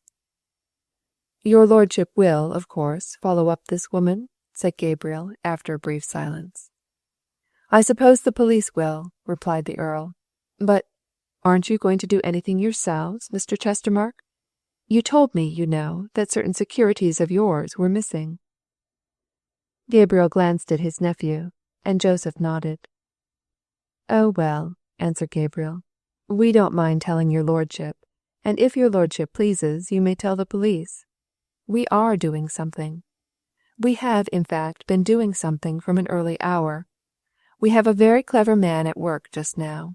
He has been at work since he heard from us 24 hours ago, but our ideas are not those of Polke. Polke begins his inquiries here. Our inquiries, based on our knowledge, begin elsewhere. You think Horbury will be heard of elsewhere, suggested the Earl. Much more likely to be heard of elsewhere than here, my lord, asserted Gabriel. But, of course, what we do need not interfere with anything that your lordship does, or that Miss Fosdyke does, or that the police do. All that any of us want, I suppose, is to find Horbury, said the Earl as he rose. If he's found, then, I conclude, some explanation will result. You don't believe in searching about here, then? Let Polke and his men have their way, my lord, replied Gabriel with a wave of his hand. My impression of police methods is that those who follow them can only follow that particular path. We are not looking for Horbury here. He's elsewhere. So by this time are your lordship's jewels, added Joseph significantly. They, one may be sure, are not going to be found in or about Scarnham. The Earl said good day and went out, troubled and wondering. In the hall he met the search party. Mr. Badderly had failed to find anything in the way of secret stairs or passages or openings beyond those already known to the occupants, and though he was still confident that they existed, the police had wound up their present investigations to turn to more palpable things. Polke and the detective listened to the Earl's account of his interview, and the superintendent sniffed at the mention of the inquiries instituted by the partners. "Ah," he said incredulously, "just so. Private inquiry agent, no doubt. All right. Let 'em do what they like. But we're going to do what we like, my lord, and what we do will be on very different lines. First thing now, we want that woman." Chapter 14. The Midnight Summons. The search party separated outside the bank, not too well satisfied with the result of its labours. The old antiquary walked away obviously nettled that he was not allowed to pursue his investigations further. Betty Fosdyke and the solicitor went across to the hotel in deep conference. The Earl accompanied Starmidge and Polke to the police station, and there the detective laid down a firm outline of the next immediate procedure. It was of no use to half-do things, he said. They must rouse wholesale attention. Once more the press must be made use of. The sudden disappearance of Mrs. Carswell must be noised abroad in the next morning's papers. A police notice describing her must be got out and sent all over the kingdom. And, last, but certainly not least, Lord Ellersdeane must offer a substantial reward for the recovery of, or news of, his missing property. Let the Chestermarkes adopt their own method, if they had any, of finding the alleged absconding manager. He, Starmidge, preferred to solve these mysteries by ways of his own. It was growing near to dusk when all their necessary arrangements had been made, and Starmidge was free to seek his long-delayed dinner. He had put himself up, of his own choice, in a quiet and old-fashioned inn near the police station, where he had engaged a couple of rooms and found a landlady to his liking. He repaired to this retreat now, and ate and drank in quiet, and smoked a peaceful pipe afterwards, and was glad of a period of rest. But as he took his ease, he thought and pondered, and by the time that evening had fairly settled over the little town, he went out into the streets and sought the ancient corner of Scarnham, which was called Cornmarket. Starmidge wanted to take a look at the house in which Joseph Chestermarke spent his bachelor existence. Since his own arrival in the town, he had been learning all he could about the two Chestermarkes, and he was puzzled about them. For a man who was still young, Starmidge had seen a good deal of the queer side of life, and had known a good many strange people. But so far he had never come across two such apparently curious characters as the uncle and nephew who ran the old-fashioned bank. Their evident indifference to public opinion puzzled him. He could not understand their ice-cold defiance of what he himself called law. He never remembered being treated as they had treated him. For Starmidge, when on duty, considered himself as much the representative of justice as any ermined and coiffed judge could be, and he had been accustomed, so far, to attentive and respectful consideration. But neither Gabriel nor Joseph Chestermarke appeared to have any proper appreciation of the dignity of a detective sergeant of the Criminal Investigation Department, and their eyes had regarded him as if he were something very inferior indeed. Starmidge, though by no means a vain man, felt nettled by such treatment, and he accordingly formed something very like a prejudice against the two partners. That prejudice was quickly followed by suspicion, especially in the case of Joseph Chestermarke.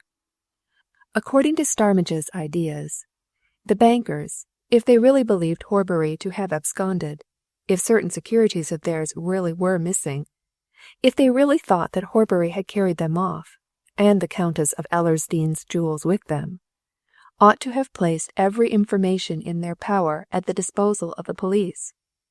It was suspicious, and strange, and not at all proper that they didn't. And it was suspicious, too, that the housekeeper, Mrs. Carswell, should take herself off after a brief exchange of words with Joseph. It looked very much as if the junior partner had either warned her to go or had told her to go. Why had she gone then, when she might have gone before, and why in such haste? Clearly, considering everything, there were grounds for believing that there was some secret between Mrs. Carswell and Joseph Chestermarke. Anyway, rightly or wrongly, Starmage was suspicious of the junior partner in Chestermarke's Bank, and he wanted to know everything that he could find out about him. He had already learnt that Joseph, like his uncle, was a confirmed bachelor and lived in an old house at the corner of Cornmarket, somewhat, so far as the townfolk could judge, after the fashion of a hermit. Starmage would have given a good deal for a really good excuse to call on Joseph Chestermarke at that house, so that he might see the inside of it. Indeed, if he had only met with a better reception at the bank, he would have invented such an excuse. But if Gabriel was icily standoffish, Joseph was openly sneering and contemptuous, and the detective knew that no excuse would give him admittance. Still, there was the outside. He would look at that.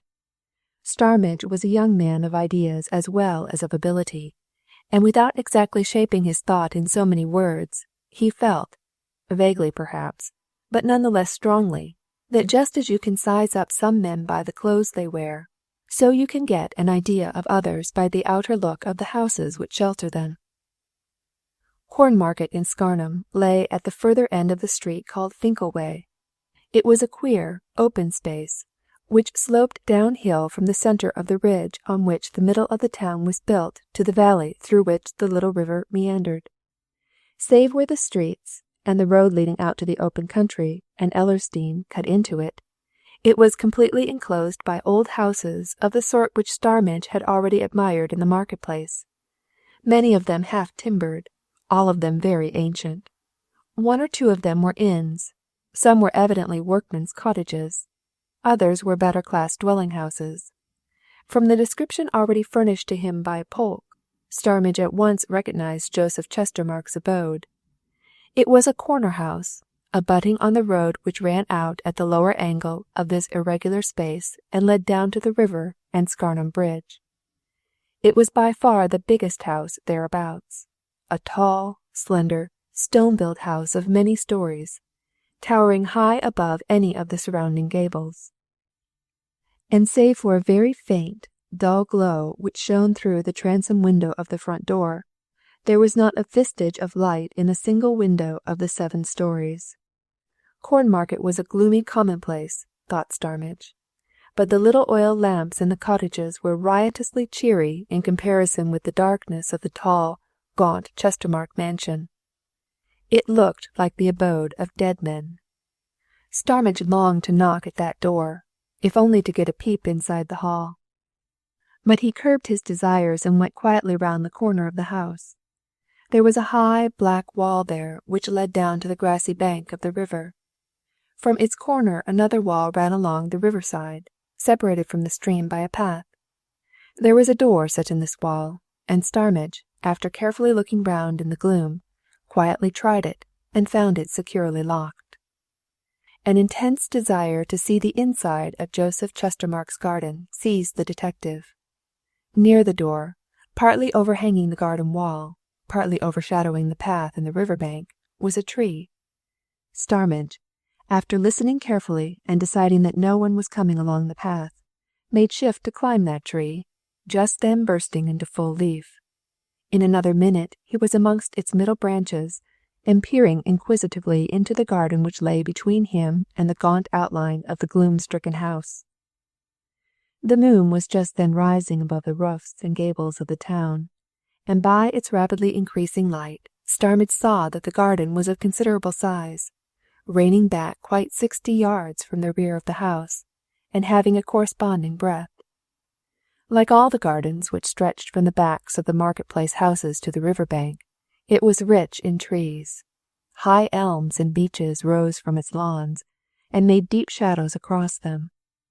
But Starmidge was not so much interested in those trees, fine as they were, as in a building, obviously modern, which was set in their midst, completely isolated. That it was a comparatively new building he could see. The moonbeams falling full on it showed that the stone of which it was built was fresh and unstained by time or smoke. But what was it? Of what nature? For what purpose? It was neither stable, nor coach-house, nor summer-house, nor a grouping of domestic offices. No drive or path led to it. It was built in the middle of a grass plot. Round it ran a stone-lined trench. Its architecture was plain but handsome. It possessed two distinctive features which the detective was quick to notice. One was that, at any rate on the two sides which he could see, its windows were set at a height of quite 12 feet from the ground. The other, that from its flat parapeted roof rose a conical structure something like the rounded stacks of glass foundries and potteries. This was obviously a chimney, and from its mouth at that moment was emerging a slight column of smoke, which threw back curiously coloured reflections, blue and yellow and red, to the moonlight which fell on its thickening spirals. Starmidge felt just as much desire to get into this queer structure as into the house behind it, and if he could have seen any prospect of taking a peep through its windows, he would have risked detection and dropped from his perch into the garden. But he judged that if the windows were 12 feet from the ground on the two sides of the building which he could see, they would be the same height on the sides which he couldn't see. Moreover, he observed that they were obscured by either dull red glass or red curtains. Clearly no outsider was intended to get a peep into this temple of mystery. What was it? What went on within it? He was about to climb down from the tree when he got some sort of answer to these questions. From within the building, muffled by the evidently thick walls, came the faintest sound of metal beating on metal, a mere rippling, tinkling sound, light and musical, such as might have been made by fairy blacksmiths beating on a fairy anvil. But far away as it sounded, it was clear and unmistakable. Starmidge regained the path between the wall and the river and went slowly forward. The place, he decided, was evidently some sort of a workshop, in which was a forge. Probably Joseph Chestermarke amused himself with a little amateur work in metals. He thought no more of the matter just then. He wanted to explore the river bank along which he now walked, for according to the story of the landlady at the station hotel, it was on that river bank that the mysterious stranger was to meet whoever it was that he spoke to over the telephone, and so far Starmidge had not had an opportunity of examining its geography. There was not much to examine. The river, a mere ditch, 8 or 10 yards in breadth, wandered through a level mead at the base of the valley, separated from the gardens by a wide path. Between Scarnham Bridge, at the foot of Cornmarket, and the corner of Joseph Chestermarke's big garden, and the end of Cordmaker's Alley, a narrow street which ran down from the further end of the market-place to the riverside, there were no features of any note or interest. On the other side of the river lay the deep woods through which Neil and Betty Fosdyke had passed on their way to Ellersdeane Hollow. Starmidge had heard all about that expedition, and he glanced curiously at the black depths of the trees, wondering if John Horbury and the mysterious stranger, supposing they had met, had turned into these woods to hold their conference. He presently came to the footbridge by which access to the woods and the other bank of the river was gained, and by it he lingered for a moment or two, looking at it in its bearings to the bank house garden and orchard on his left, and to the station hotel, the lights of which he could plainly see down the valley. Certainly, if John Horbury and the stranger desired to meet in secret, here was the place. The stranger had nothing to do but to stroll along the river bank from the hotel. Horbury had only to step out of his orchard and meet him. Once together, they had only to cross that footbridge into the woods to be immediately in surroundings of great privacy.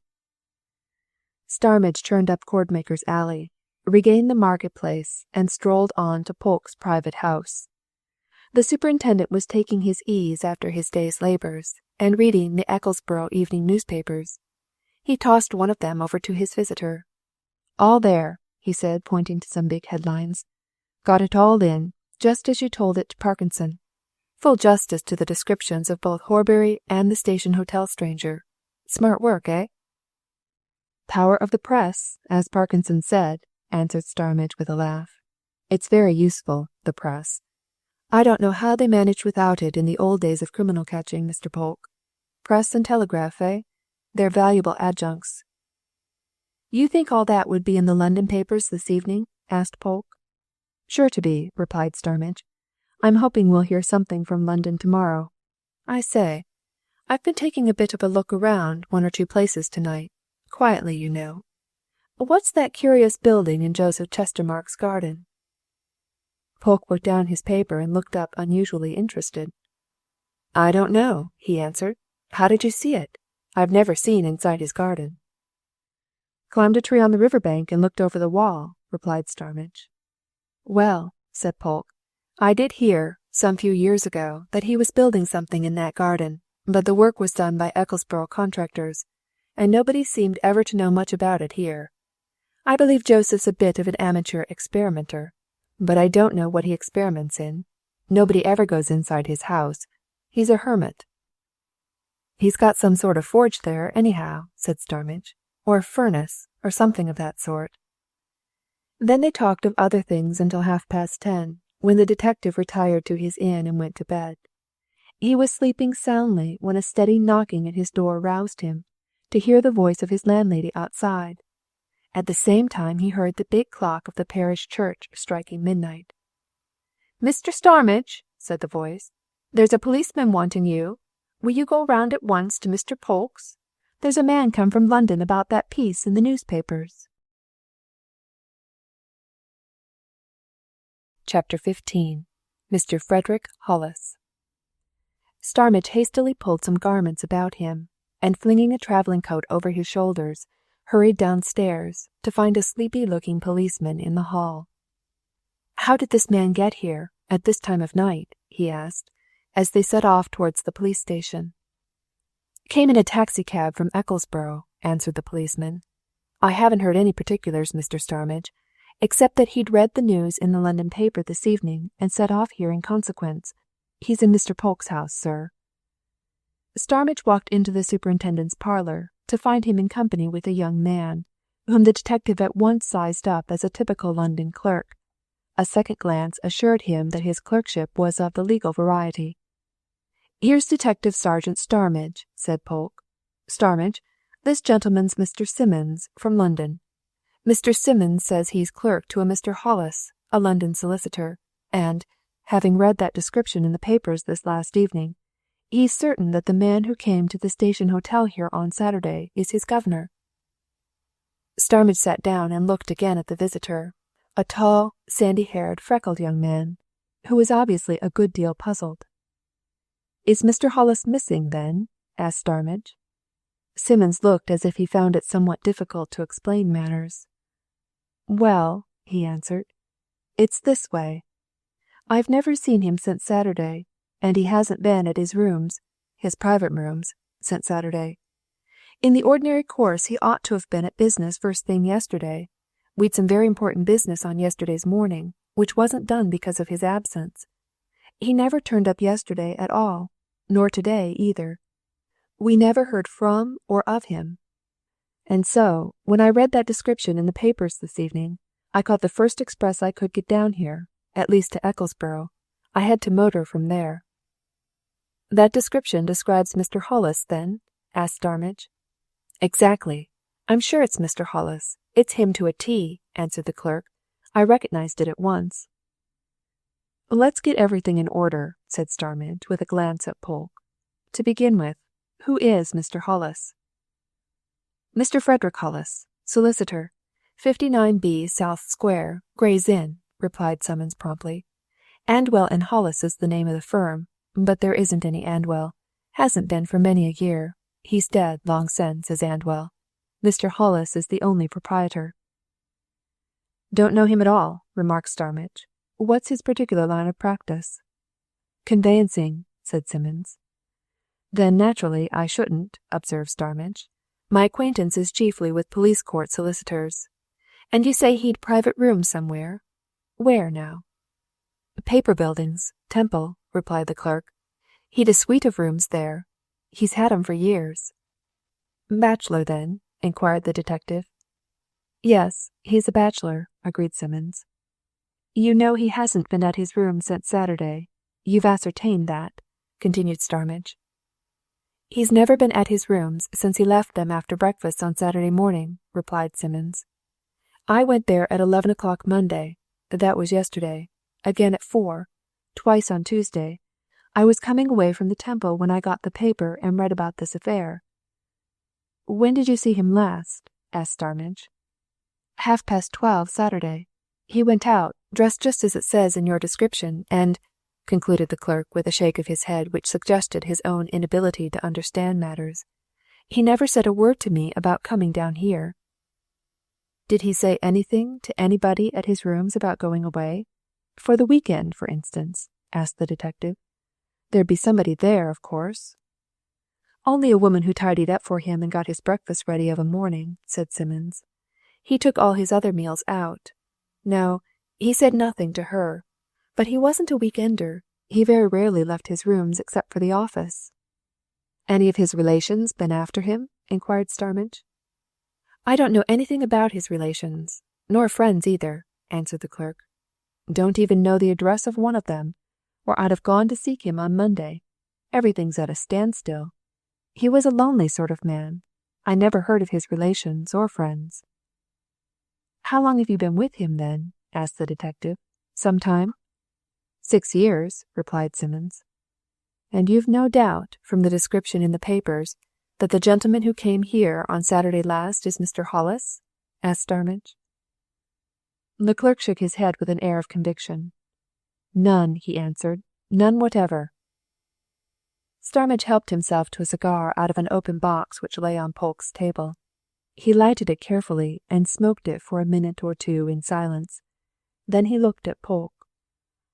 Well, there's a very obvious question to put to Mr. Simmons after all that, he remarked.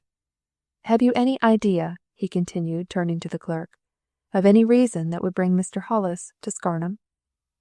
Simmons shook his head more vigorously than before. Not the ghost of an idea, he exclaimed. There was no business being done with anybody at Scarnham? Asked Starmidge. Not in our office, asserted Simmons. I'm sure of that. I know all the business that we have in hand. To tell you the truth, gentlemen, though you may think me very ignorant, I never even heard of Scarnham myself until I read the paper this evening. Quite excusable, said Starmidge. I never heard of it myself until Monday.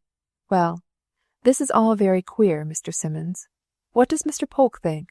And what's Mr. Polke got to suggest? Polke, who had been listening silently, turned to the clerk. Did you chance to look at Mr. Hollis's letters? Recent letters, I mean, he asked, to see if you would find anything inviting him down here? I did, replied Simmons promptly. I looked through all the letters on his desk and in his drawers yesterday afternoon. I didn't find anything that explained his absence. And when I was at his rooms this evening, I looked at some letters on his mantelpiece. Nothing there. I tell you, I haven't the least notion as to what could bring him to Scarnham. And I suppose none of your fellow clerks have either? Asked Polke. Simmons smiled and glanced at Starmidge. We've only myself and another, a junior clerk, and a boy, he said. It's not a big practice. Only a bit of good conveyancing now and then, and some family business. Mr. Hollis isn't dependent on it. He's private means of his own. Aye, just so, observed Polke. And I should say, Starmidge, that it was private business brought him down here, if he's the man, as he certainly seems to be. But whose? Starmidge turned again to the clerk. You've a good memory, I can see, he said. Now, Did you ever hear Mr. Hollis mention the name of Horbury?" "Never," replied Simmons. "Did you ever hear him speak of Chestermarke's Bank?" asked Starmidge. "No, never. Never heard either name in my life until I saw them in the papers," asserted Simmons. "Who looks after the banking account at Hollis's?" asked the detective. "I mean, the business account, you know, not his private one." "I do," said Simmons. "Always have done that since I went there." "You never saw any cheques paid to those names, or any cheques from them?" inquired Starmidge. "Think now." "No, I'm absolutely sure of it," said the clerk. "Horbury, perhaps, I might not remember, but I should have remembered Chestermarke. It's an uncommon name, that, to me anyway." "Well," said Starmidge, after a pause, during which all three looked at each other as men look who have come to a dead stop in the progress of things. "There's one thing very certain, Mr. Simmons. If that was your governor who came down to the Station Hotel here on Saturday evening last, he certainly telephoned from there to Chestermarke's Bank as soon as he arrived. And he got a reply from there, and he evidently went out to meet whoever sent it, that sender seeming to be Mr. Horbury, the manager. And so," he concluded, turning to Polke, "what we've got to find out is, what did Hollis come here at all for?" "We shan't find that out tonight," said Polke with a yawn. "Quite so. So we'll adjourn till morning, when Mr. Simmons shall see Mrs. Pratt, just to establish things," remarked Starmidge. "In the meantime he'd better come round with me to my place, and I'll get him a bed." Neither the police superintendent nor the detective had the slightest doubt after hearing Simmons's story that the man who presented himself at the Station Hotel at Scarnham on the evening of John Horbury's disappearance was Mr. Frederick Hollis, solicitor of Gray's Inn.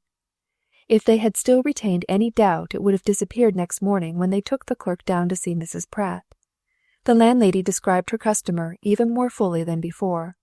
Simmons had no doubt whatever that she described his employer. He wouldn't have been more certain, he said, that Mrs. Pratt was talking about Mr. Hollis if she'd shown him a photograph of that gentleman. "So we can take that for settled," remarked Polke, as the three left the hotel and went back to the town. "The man who came here last Saturday night was Mr. Frederick Hollis, solicitor, of South Square, Gray's Inn, London. That's established, I take it, Starmidge?" "Seems so," agreed the detective. "Then the next question is, where's he got to?" said Polke. "I think the next question is, has anybody ever heard of him in connection with Mr. Horbury, or the Chestermarkes?" observed Starmidge. "There's no doubt he came down here to see one or the other of them, Horbury most likely." "And who's to tell us anything?" asked Polke. "Miss Fosdyke's a relation of Horbury's," replied Starmidge. "She may know Hollis by name. Mr. Neale's always been in touch with Horbury. He may have heard of Hollis, and so may the bankers." "The difficulty is to make them say anything," said Polke. "They'll only tell what they please." "Let's try the other two, anyway," counselled Starmidge. "They may be able to tell something. For as sure as I am what I am, the whole secret of this business lies in Hollis's coming down here to see Horbury, and in what followed on their meeting.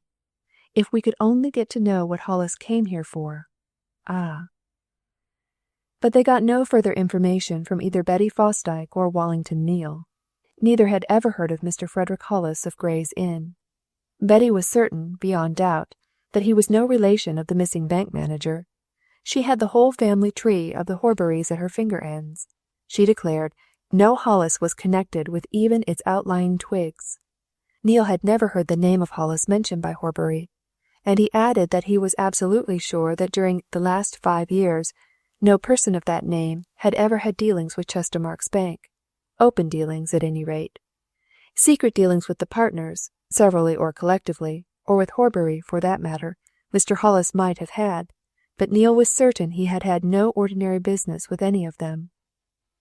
Polke took heart of grace and led Simmons across to the bank. To his astonishment, the partners now received him readily and politely. They even listened with apparent interest to the clerk's story, and asked him some questions arising out of it. But each declared that he knew nothing about Mr. Frederick Hollis, and was unaware of any reason that could bring him to Scarnham. It was certainly on no business of theirs, as a firm or as private individuals, that he came. "He came, of course, to see Horbury," said Joseph at last. "That's dead certain. No doubt they met, and after that, well, they seem to have vanished together." Gabriel followed Polke into the hall and drew him aside. "Did this clerk tell you whether his master was a man of standing?" he asked. "Man of private means, Mr. Chestermarke, with a small, highly respectable practice, a conveyancing solicitor," answered Polke. "Oh," replied Gabriel. "Just so. Well, we know nothing about him." Polke and his companion returned to Scarnham Arms, where Starmidge was in consultation with Betty and Neale. "They know nothing at all over there," he reported. "Never heard of Hollis. What's to be done now?" "Mr. Simmons must do the next thing," answered the detective. "Get back to town, Mr. Simmons, and put yourself in communication with every single one of Mr. Hollis's clients. You know them all, of course. Find out if any of them gave Mr. Hollis any business that would send him to Scarnham.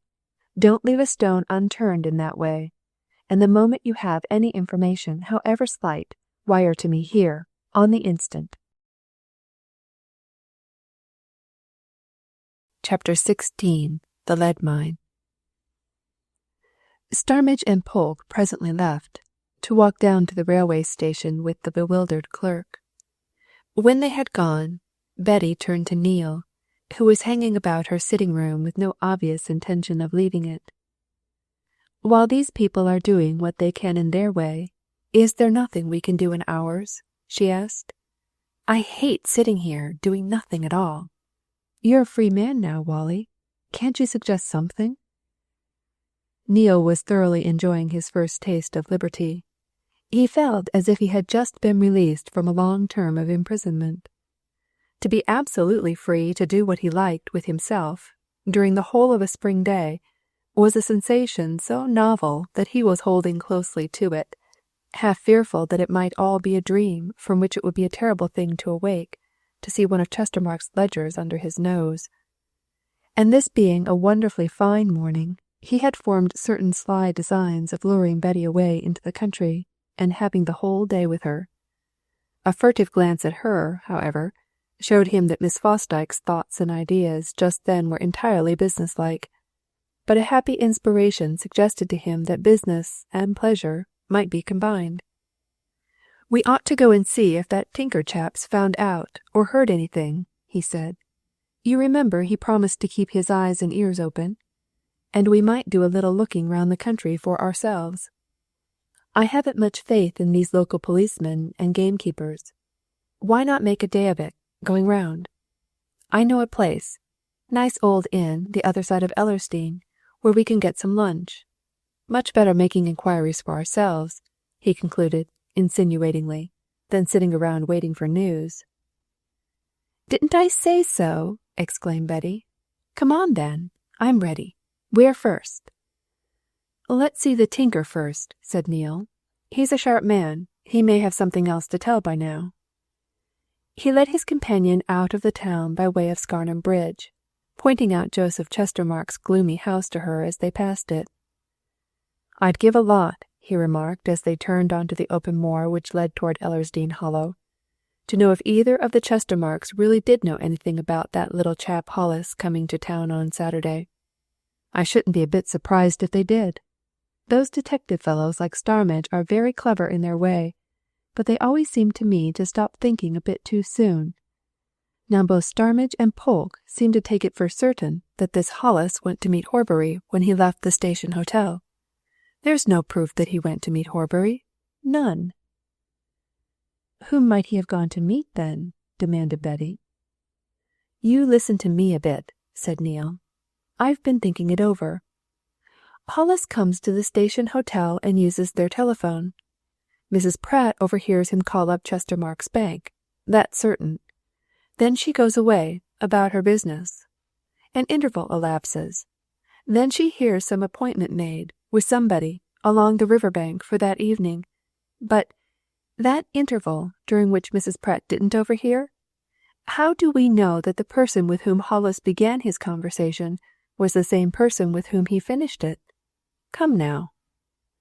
"Wally, that's awfully clever of you," exclaimed Betty. "How did you come to think of such an ingenious notion?" "Worked it out," answered Neale. "This way. Hollis comes down to Scarnham to see Chestermarke Bank. which means one of the partners. He rings up the bank. He speaks to somebody there. How do we know that somebody was Horbury? We don't. It may have been Mrs. Carswell. Now supposing the real person Hollis wanted to see was either Gabriel or Joseph Chestermarke. Very well. This person who answered from the bank would put Hollis on to either one of them at once. Gabriel has a telephone at the Warren.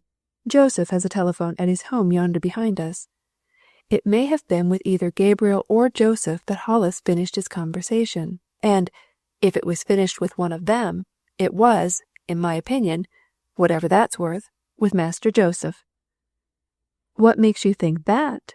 Asked Betty, startled by the suggestion. Neil laid a hand on the girl's arm and turned her round to face the town. He lifted his stick and pointed at Joseph Chestermarke's high roof, towering above the houses around it. Then he swept the stick towards the river and its course, plainly to be followed, in the direction of the station. You see Joseph's house there, he said. You see the river, the path along its bank, going right down to the meadow opposite the station hotel? Very well. Now, supposing it was Joseph with whom Hollis wound up that telephone talk. Suppose it was Joseph whom Hollis wanted to see. What would happen? Joseph knew that Hollis was at the station hotel. The straightest and easiest way from the station hotel to Joseph's house is straight along the river bank. Now then, call on your memory. What did Mrs. Pratt tell us? When I was going back to the bar, says Mrs. Pratt, I heard more. Along the riverside, says the gentleman. Straight on from where I am, all right. Then after a minute, at 7:30 then, he says, all right, I'll meet you. And after that, concludes Mrs. Pratt, he rings off. Now why shouldn't it be Joseph Chestermarke that he was going to meet? Remember, again, the riverside path leads straight to Joseph's house. Come, Mrs. Pratt's story doesn't point conclusively to Horbury at all. It's as I say, the telephone conversation may have begun with Horbury, but it may have ended with somebody else. And what I say is, who was the precise person whom Hollis went to meet? Are you going to tell all that to Starmidge? Asked Betty admiringly. Because I'm sure it's never entered his head, so far. Depends, replied Neil. Let's see if the tinker has anything to tell. He's at home, anyway. There's his fire. A spiral of blue smoke, curling high above the green and gold of the gorse bushes, revealed Creasy's whereabouts. He had shifted his camp since their first meeting with him. His tilted cart, his tethered pony, and his fire were now in a hollow considerably nearer the town.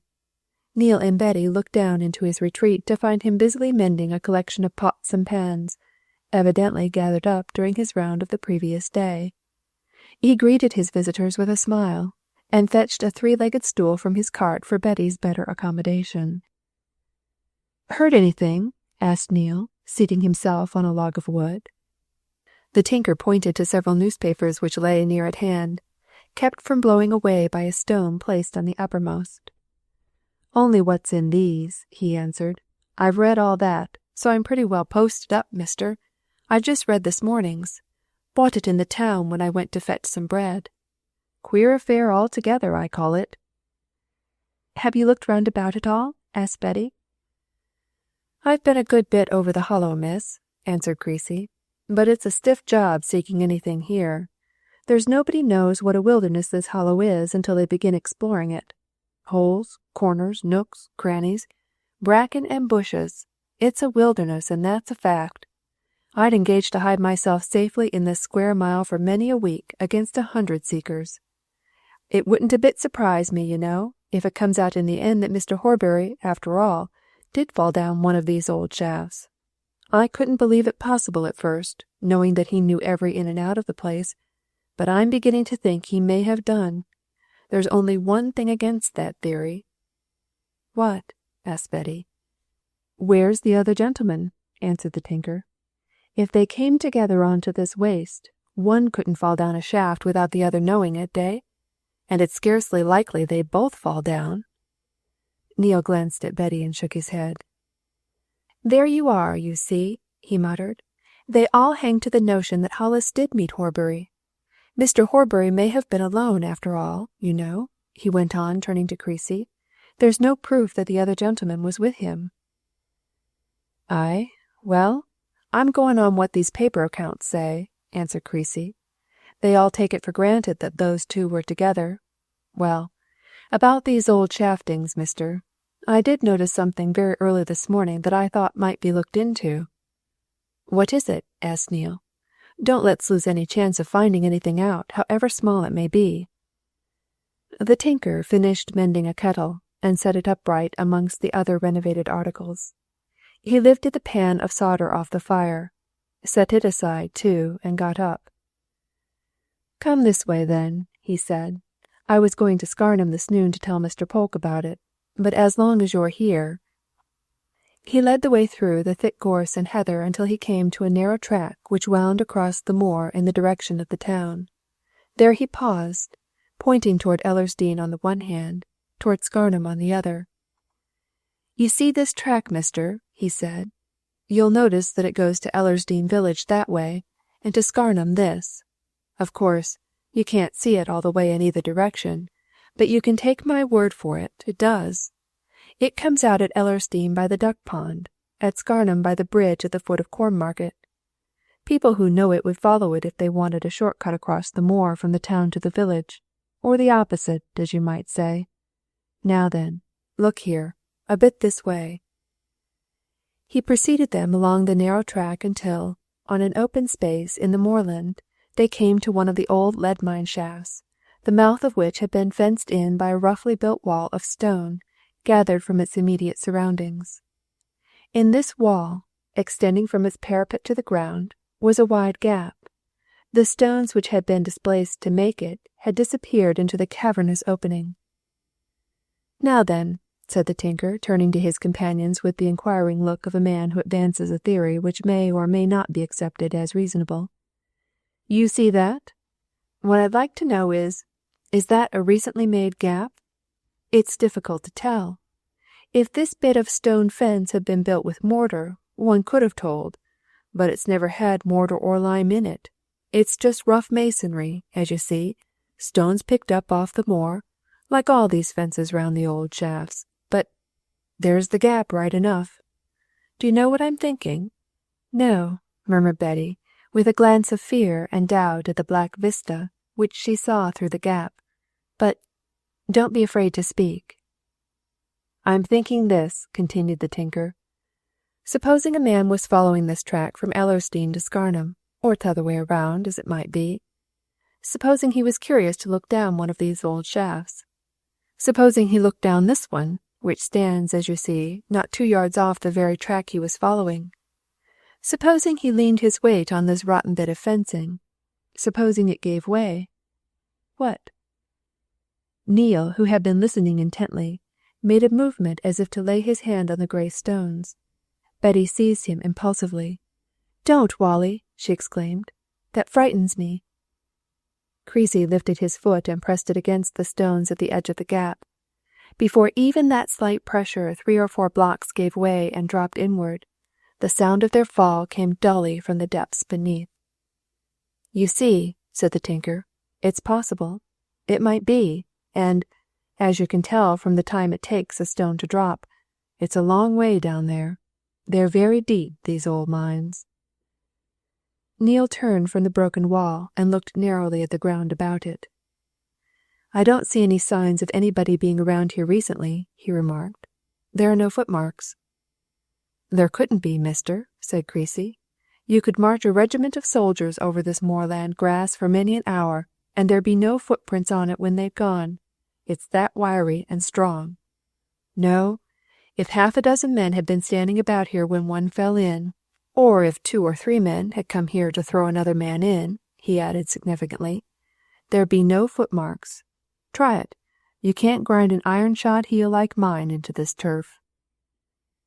"It's all very horrible," said Betty, still staring at the black gap with its suggestion of subterranean horror. "If one only knew." The tinker turned and looked at the 2 young people as if he were estimating their strength. "What are you wondering about?" asked Neale. Creasy smiled as he glanced again at Betty. "Well," he replied, You're a pretty strong young fellow, mister, I take it, and the young lady looks as if she'd got a good bit of muscle about her. If you two could manage one end of a rope, I'd go down into that shaft at the other end, a bit of the way, at any rate, and then I'll let down a lantern and see if there's aught to be seen." Betty turned anxiously to Neil, and Neil looked the tinker over with appraising eyes. "I could pull you up myself," he answered. "You're no great weight. And haven't those shafts got props and stays down the side?" "Aye, but they'll be thoroughly rotten by this," said Creasy. "Well, we'll try it. Come to my cart. I've plenty of stuff there." "You're sure there's no danger?" asked Betty. "Don't imperil yourself." "No danger, so long as you two'll stick to this end of the rope," said Creasy. "I shan't go too far down."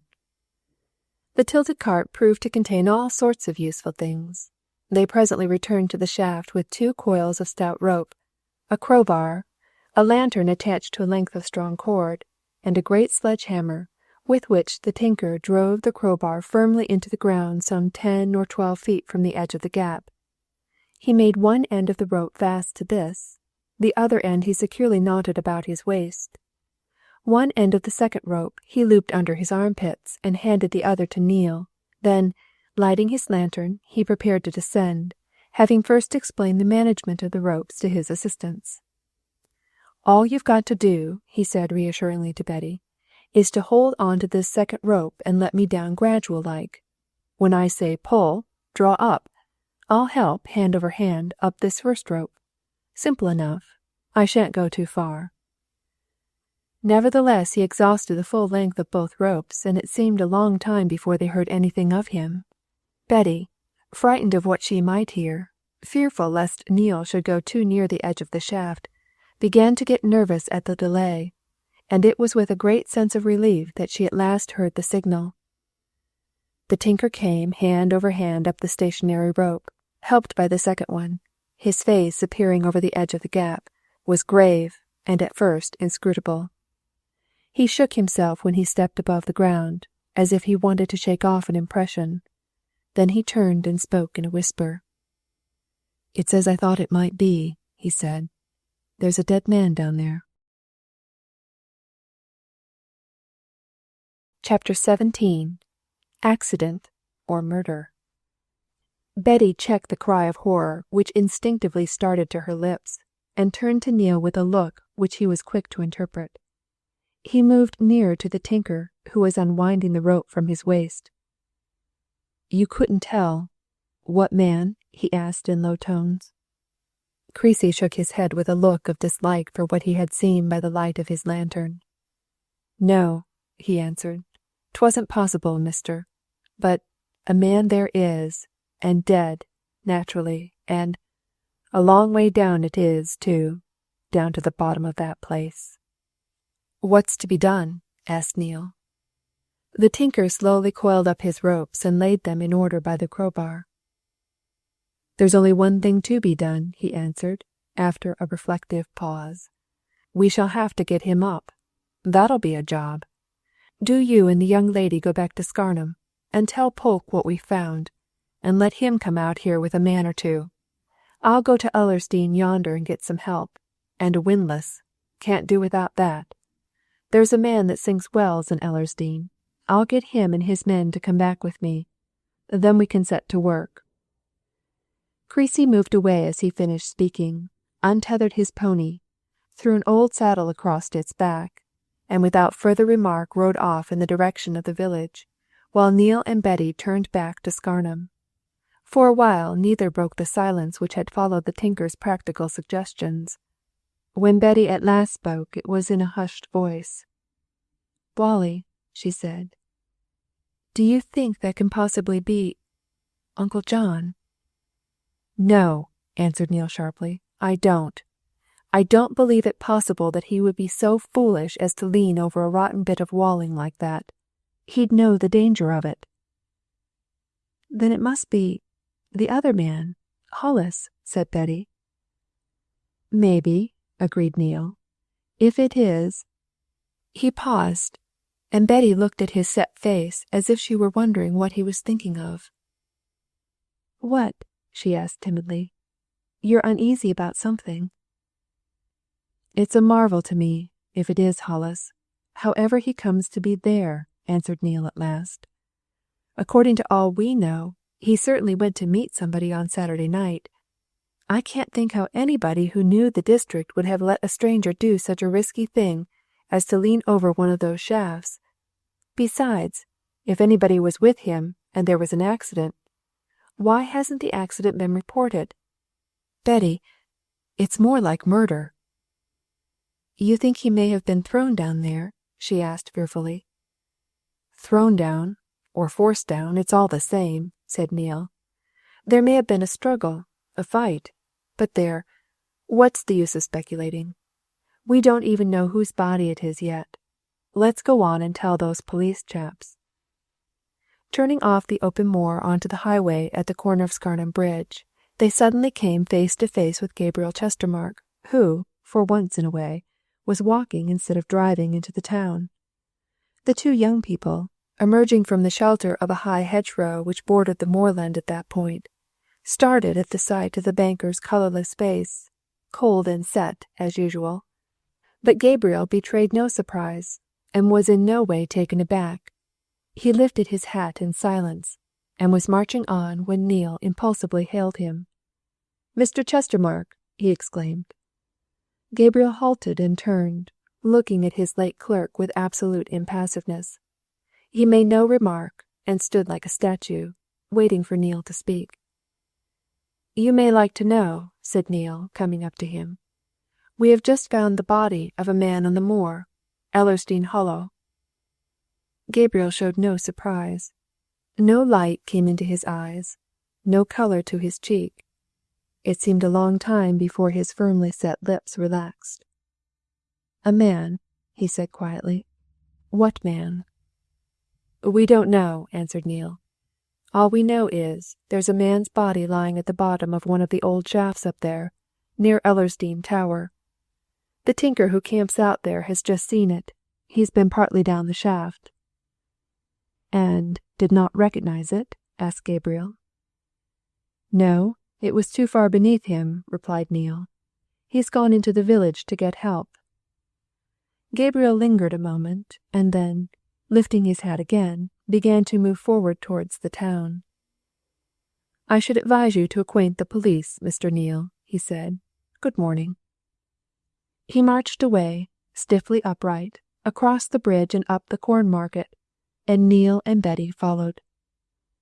"Why did you tell him?" asked Betty.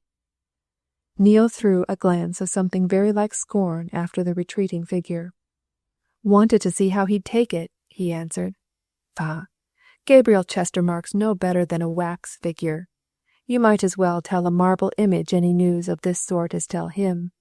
You'd have thought he'd have had sufficient human feeling in him to say that he hoped it wasn't your uncle, anyhow." "No, I shouldn't," said Betty. "I sized Gabriel up, and Joseph too, when I walked into their parlour the other afternoon. They haven't any feelings. You might as well expect to get feeling out of a fish." They met Starmidge in the marketplace, talking to Parkinson. Neil told the news to both. The journalist dashed into his office for his hat and made off to Ellersdeane Hollow. Starmidge turned to the police station with his information. "No one else knows, I suppose," he remarked as they went along. "Gabriel Chestermarke knows," answered Neil. "We met him as we were coming off the moor, and I told him." "Show any surprise?" asked the detective. "Neither surprise nor anything else," said Neil. "Absolutely unaffected." Polke, hearing the news, immediately bustled into activity, sending for a cab in which to drive along the road to a point near Ellersdeane Tower, from which they could reach the lead mine. But he shook his head when he saw that Betty meant to return. "Don't, miss," he urged.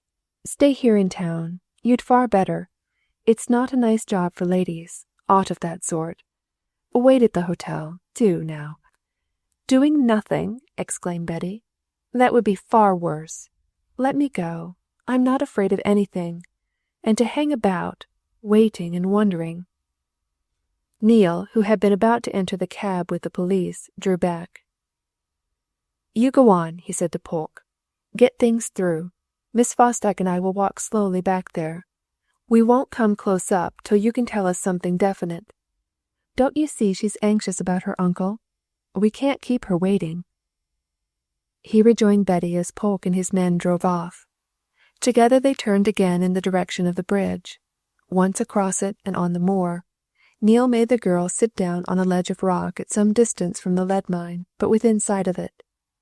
He himself, while he talked to her, stood watching the figures grouped about the shaft. Creasy had evidently succeeded in getting help at once.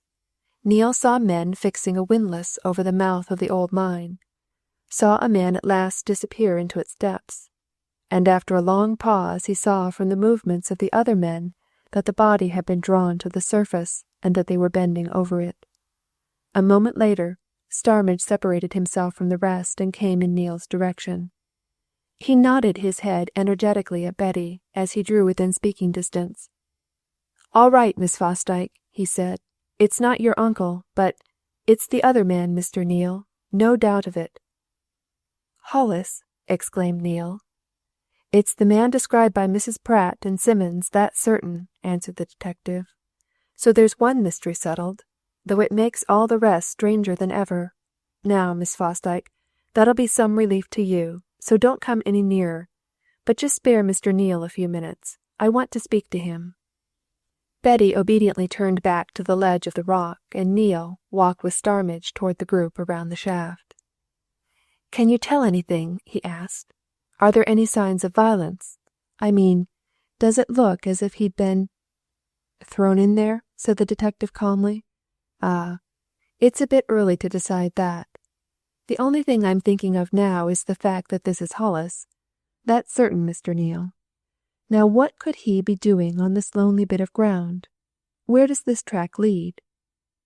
"It's a short cut from Scarnham Bridge corner to the middle of Ellersdeane village," answered Neil, pointing one way and then the other. "And Gabriel Chestermarke lives in Ellersdeane, doesn't he?" asked Starmidge. "Or close by?" Neil indicated certain chimneys rising amongst the trees on the far side of the hollow. "He lives there. The Warren," he replied. Mused Starmidge.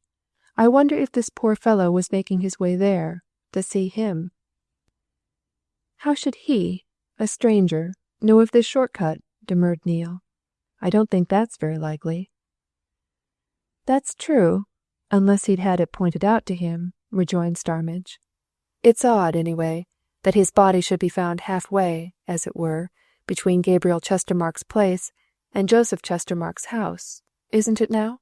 But, Lord bless you, we're only on the fringe of this business as yet. Well, just take a look at him."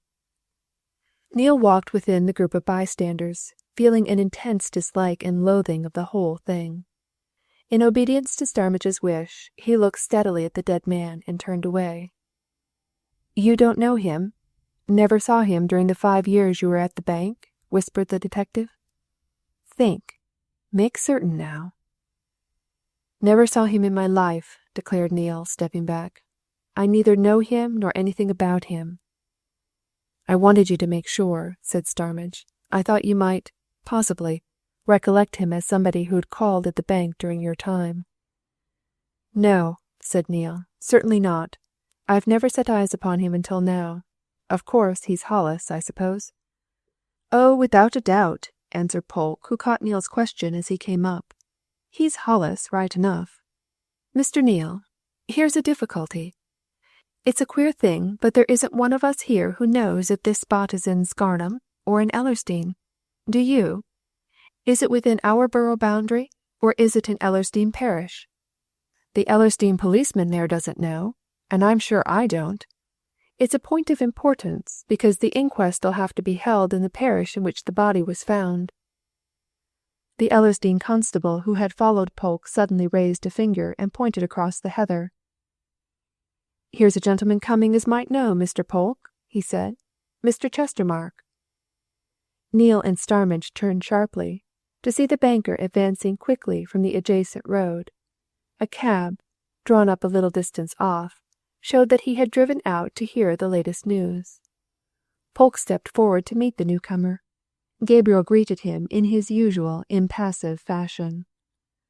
"This body been recovered?" he asked quietly. "A few minutes ago, Mr. Chestermarke," answered Polke. "Will you look at it?" Gabriel moved aside the group of men without further word, and the others followed him.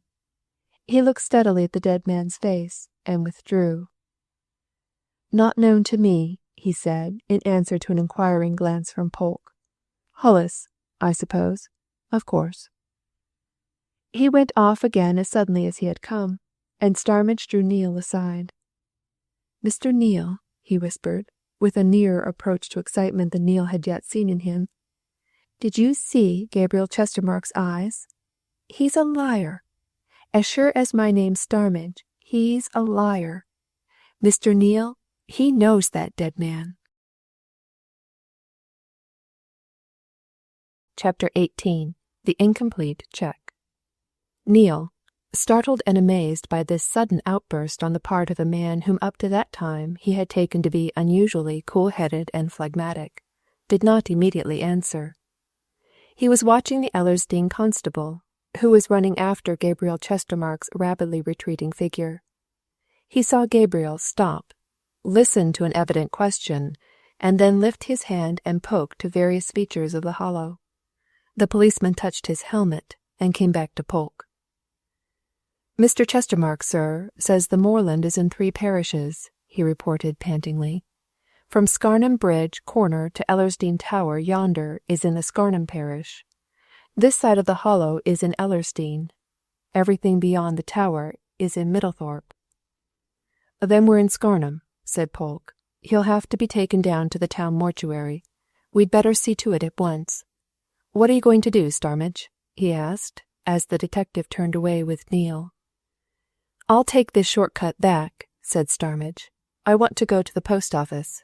"Yes, sir," he went on, as he and Neale slowly walked towards Betty. "I say he knew him. He knew him, Mr. Neale. Knew him as soon as he ever clapped eyes on him." "You're very certain about it," said Neale. "Dead certain," exclaimed the detective. "I was watching him, purposely. I've taught myself to watch men. The slightest quiver of a lip, the least bit of light in an eye, the merest twitch of a little finger. Ah, don't I know 'em all, and know what they mean?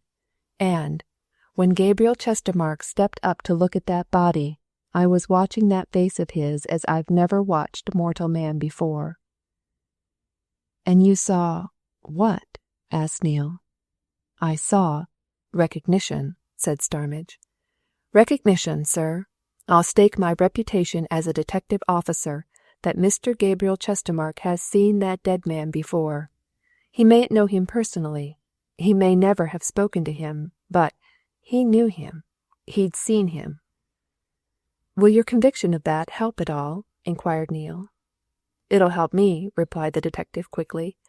"I'm gradually getting some ideas, but I shan't tell Polke, nor anybody else, of it. You can tell Miss Fosdyke if you like. She'll understand. Women have more intuition than men. Now I'm off. I want to get a wire to London. Look here, drop in at the police station when you get back. We shall examine Hollis's clothing, you know, and there may be some clue to Horbury." He hurried off towards the town, and Neale rejoined Betty.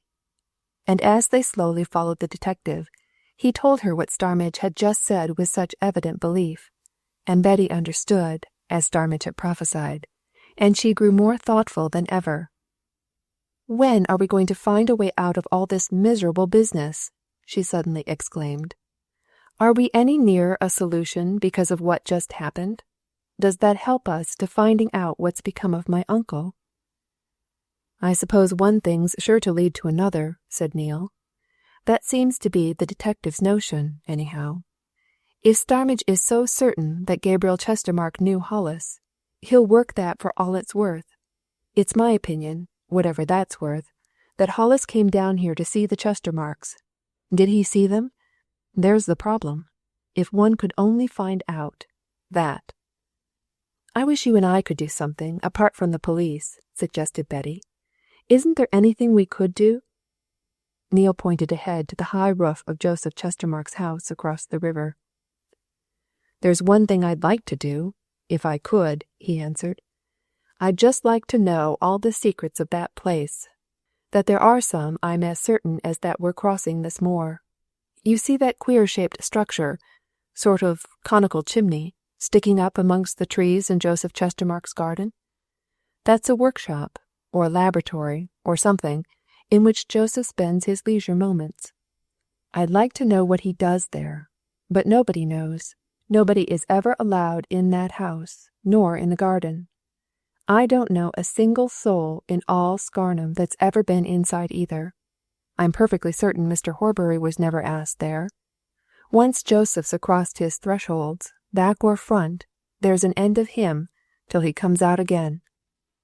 "But he doesn't live entirely alone, does he?" asked Betty. "As near as can be," replied Neil. "His entire staff consists of an old man and an old woman, man and wife, who've been with him, ever since he was born, I believe. You may have seen the old man about the town. Old Polke. Everybody knows him. Queer, old-fashioned chap. He goes out to buy in whatever's wanted. The old woman never shows. That's the trio that live in there. A queer lot, aren't they?" "It's all queer," sighed Betty.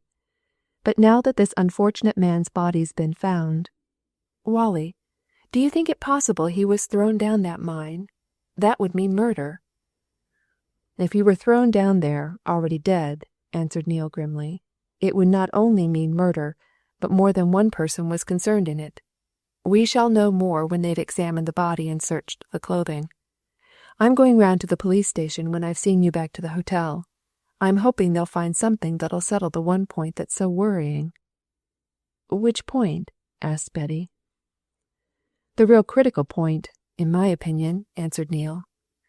"Who it was that Hollis came to see on Saturday. There may be letters, papers on him that'll settle that.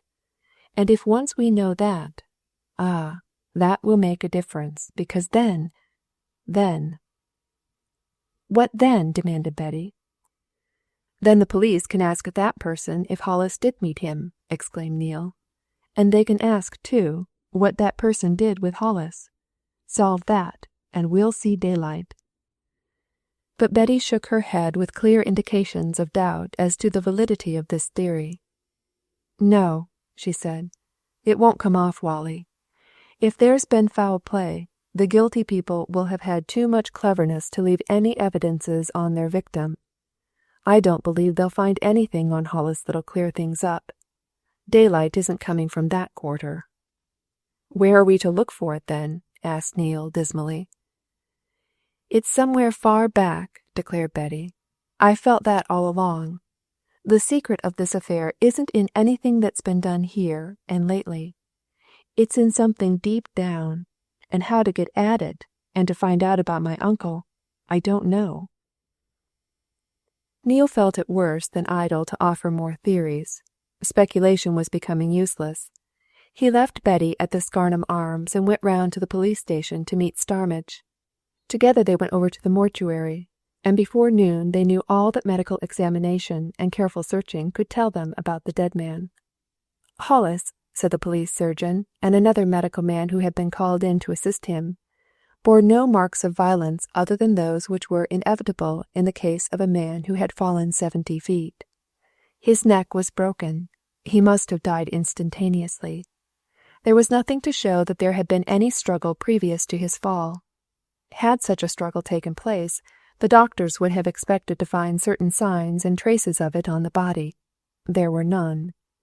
Everything seemed to point to the theory that he had leaned over the insecure fencing of the old shaft to look into its depths, probably to drop stones into them, that the loose, unmortared parapet had given way with his weight, and that he had plunged headlong to the bottom.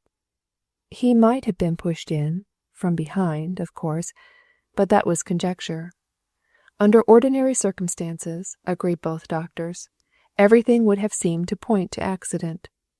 And one of them suggested that it was very probable that what really had happened was this. Hollis, on his way to call on some person in the neighbourhood, or on his return from such a call, had crossed the moor, been attracted by inquisitiveness to the old mine, had leaned over its parapet and fallen in. Accident, It all looked like sheer accident. In one of the rooms at the police station, Neil anxiously watched Polke and Starmidge examine the dead man's clothing and personal effects. The detective rapidly laid aside certain articles of the sort which he evidently expected to find: a purse, a cigar case, the usual small things found in a well-to-do man's pockets, a watch and a chain, a ring or two. He gave no particular attention to any of these beyond ascertaining that there was a good deal of loose money in the purse, some 12 or 15 pounds in gold, and pointing out that the watch had stopped at 10 minutes to 8. "That shows the time of the accident," he remarked. "Are you sure?" suggested Polke doubtfully. "It may merely mean that the watch ran itself out then." Starmidge picked up the watch, a stem winder, and examined it. "No," he said, "it's broken, by the fall. See there, the spring snapped. 10 minutes to 8, Saturday night, Mr. Polke.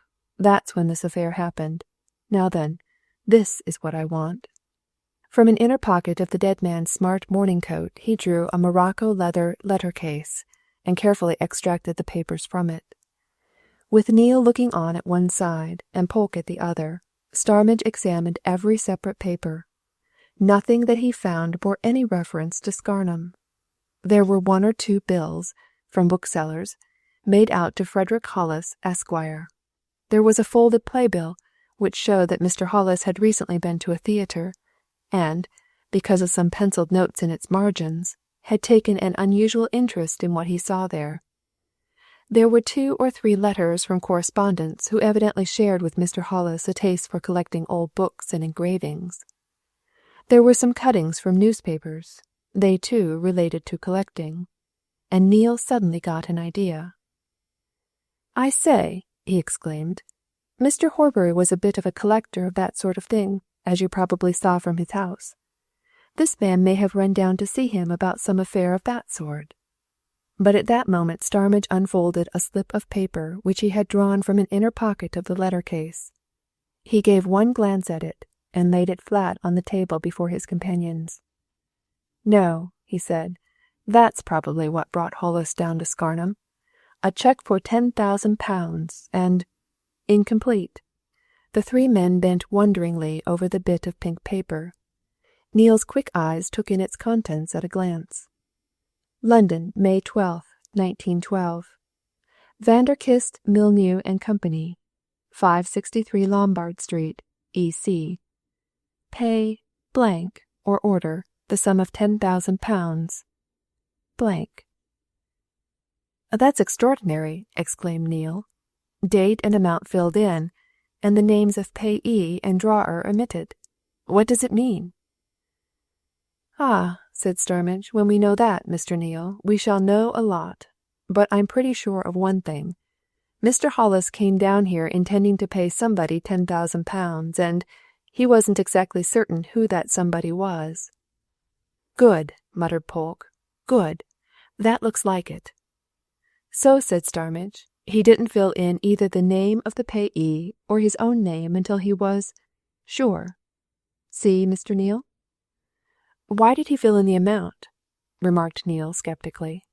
Starmidge winked at Polke. "Very likely to dangle before somebody's eyes," he answered slyly. "Can't you reconstruct the scene, Mr. Neil? Here you are, says Hollis, showing this cheque. 10,000 of the very best, lying to be picked up at my banker's. Say the word and I'll fill in your name and mine. Lay you £1 to a penny that's been it, gentlemen." "Good," repeated Polke. "Good, Sergeant. I believe you're right. Now, what'll you do about it?" The detective carefully folded up the cheque and replaced it in the slit from which he had taken it. He also replaced all the other papers, put the letter case in a stout envelope, and handed it to the superintendent. "Seal it up and put it away in your safe till the inquest tomorrow," he said. "What shall I do? Oh, well, you needn't mention it, either of you, except to Miss Fosdyke, of course. But as soon as the inquest is adjourned, as it'll have to be, I shall slip back to town and see those bankers. I don't know, but I don't think it's likely that Mr. Hollis would have £10,000 always lying at his bank. I should say this 10,000 has been lodged there for a special purpose. And what I shall want to find out from them, in that case, is what special purpose? And what had it to do with Scarnham, or anybody at Scarnham? See? And I'll tell you what, Mr. Polke, I don't know whether we'll produce that cheque at the inquest on Hollis, at first anyhow. The coroner's bound to adjourn. All he'll want tomorrow will be formal identification of the body. All other evidence can be left till later. I've wired for Simmons. He'll be able to identify. No, we'll keep this cheque business back till I've been to London. I shall find out something from Vanderkiste. They're highly respectable private bankers, and they'll tell me. At that moment a policeman entered the room and presented Polke with a card. "Gentleman's just come in, sir," he said. "Wants to see you particular." Polke glanced at the card and read the name aloud with a start of surprise. Mr. Leonard Hollis. Chapter 19. The Dead Man's Brother. Polke hastily followed the policeman from the room, to return immediately with a quiet-looking, elderly gentleman in whom Neil and Starmidge saw a distinct likeness to the dead man. "His brother," whispered Polke, as he handed a chair to the visitor. "So you've seen about this in the newspapers, sir," he went on, turning to Mr. Leonard Hollis, "and you thought you'd better come over, I suppose?" "I have not only read about it in the newspapers," answered the visitor, "but I last night, very late, received a telegram from my brother's clerk, Mr. Simmons, who evidently found my address at my brother's rooms. So I left Birmingham, where I now live, at once, to see you. Now, have you heard anything of my brother?" Polke shook his head solemnly and warningly. "I'm sorry to say we have, sir," he replied. "You'd better prepare yourself for the worst news, Mr. Hollis. We found the body this morning, not 2 hours ago, and we don't know as yet how he came by his death. The doctors say it may have been pure accident. Let's hope it was. But there are strange circumstances, sir, very strange." Hollis quietly rose from his chair. "I suppose I can see him?" he asked. Polke led him out of the room, and Starmidge turned to Neil. "We're gradually getting at something, Mr. Neil," he said. "All this leads somewhere, you know. Now, since we found that incomplete cheque, there's a question I wanted to ask you. You've left Chestermarke Bank now, and under the circumstances we're working in, you needn't have any delicacy about answering questions about them. Do you know of any recent transaction of theirs which involved £10,000? "No," replied Neil, "I certainly don't." "Nor any sum approaching it?" suggested Starmidge. "Or exceeding it?" "Nothing whatever," reiterated Neil. "I know of all recent banking transactions at Chestermarkes, and I can't think, I've been thinking since we saw that cheque, of anything that cheque had to do with." "Well, it's a queer thing," remarked the detective meditatively. "I'll lay anything Hollis brought that cheque down here for some specific purpose. And who on earth is there in this place that he could bring it to but Chestermarkes? However, we'll see if I don't trace something about it when I get up to town, and then—" Polke and the dead man's brother came back, talking earnestly. The superintendent carefully closed the door, and begging his visitor to be seated again, turned to Starmidge. "I've told Mr. Hollis all the main facts of the case," he said. "Of course, he identified his brother at once." "When did you see him last, sir?" asked Starmidge. "Some 8 or 9 months ago," replied Hollis. "He came to see me, in Birmingham. Previous to that, I hadn't seen him for several years. I ought to tell you," he went on, turning to Polke, "that for a great many years I have lived abroad, tea-planting in Ceylon.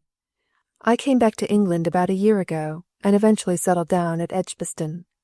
I suppose my brother's clerk found my address on an old letter or something last night, and wired me in consequence." "When Simmons was here," observed Starmidge, "he said that your brother seemed to have no relations." "I dare say Simmons would get that impression," remarked Hollis. "My brother was a very reserved man, who was not likely to talk much of his family. As a matter of fact, I am about the only relation he had, except some half-cousins, or something of that sort." "Can you tell us anything about your brother's position?" asked Starmidge. "The clerk said he didn't practice very much, and had means of his own." "Quite true," assented Hollis. "I believe he had a comfortable income, apart from his practice. Perhaps 500 or 600 a year. He mentioned to me that he only did business for old clients." "Do you think he'd be likely to have a sum of £10,000 lying at his banker's?" inquired Starmidge. Hollis looked sharply at the detective, and then shook his head. "Not unless it was there for some special purpose," he answered. "He might have had such a sum if he'd been selling out securities for reinvestment. But my impression is, in fact, it's more than an impression, I'm sure that he bought himself an annuity of about the amount I mentioned just now some years ago. You see, he'd no children, and he knew that I was a well-to-do man, so he used his capital in that way." "Would you be surprised to see a cheque of his drawn for £10,000? asked Starmidge suddenly. "Frankly, I should," replied Hollis with a smile. "That is, if it was on his private account." "Do you happen to know who kept his private account?" inquired Starmidge. "Yes," answered Hollis. "He banked with an old private firm called Vanderkiste, Villeneuve and Company, of Lombard Street." Starmidge, after a whispered word with Polke, took up the envelope in which he had placed the dead man's letter case, and produced the cheque. "Look at that, sir," he said, laying it down before the visitor. "Is that your brother's handwriting?"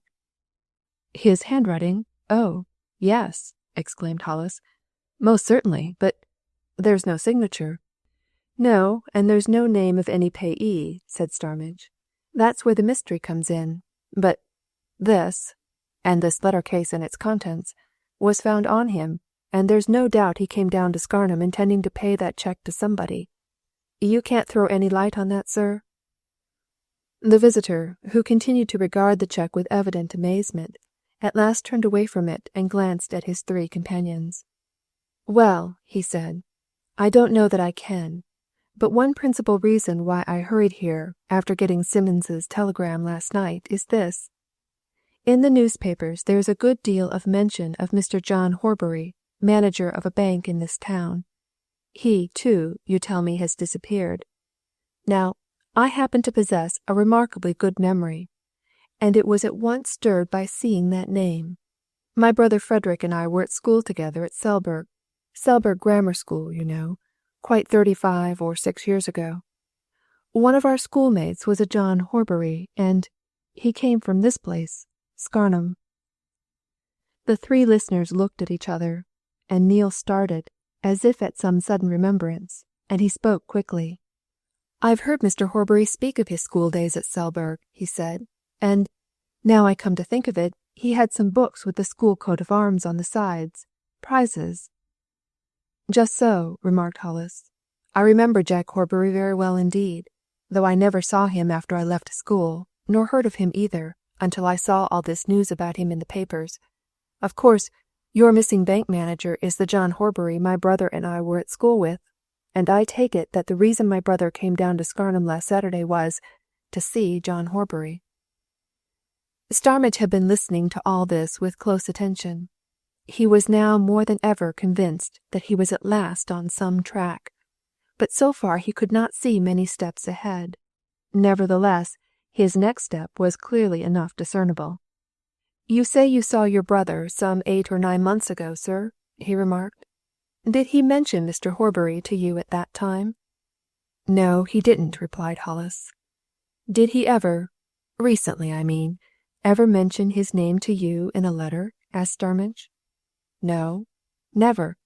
I don't know," said Hollis, "that he or I ever spoke to each other of John Horbury from the time we left school. John Horbury was not, as it were, a very particular chum of ours. We knew him as we knew 100 other boys. As I have already told you, the two names, Horbury, Scarnham, in the newspapers yesterday, immediately recalled John Horbury, our schoolmate, to me. Up to then, I don't suppose I'd ever thought of him for years, and I don't suppose he'd ever thought of me or my brother.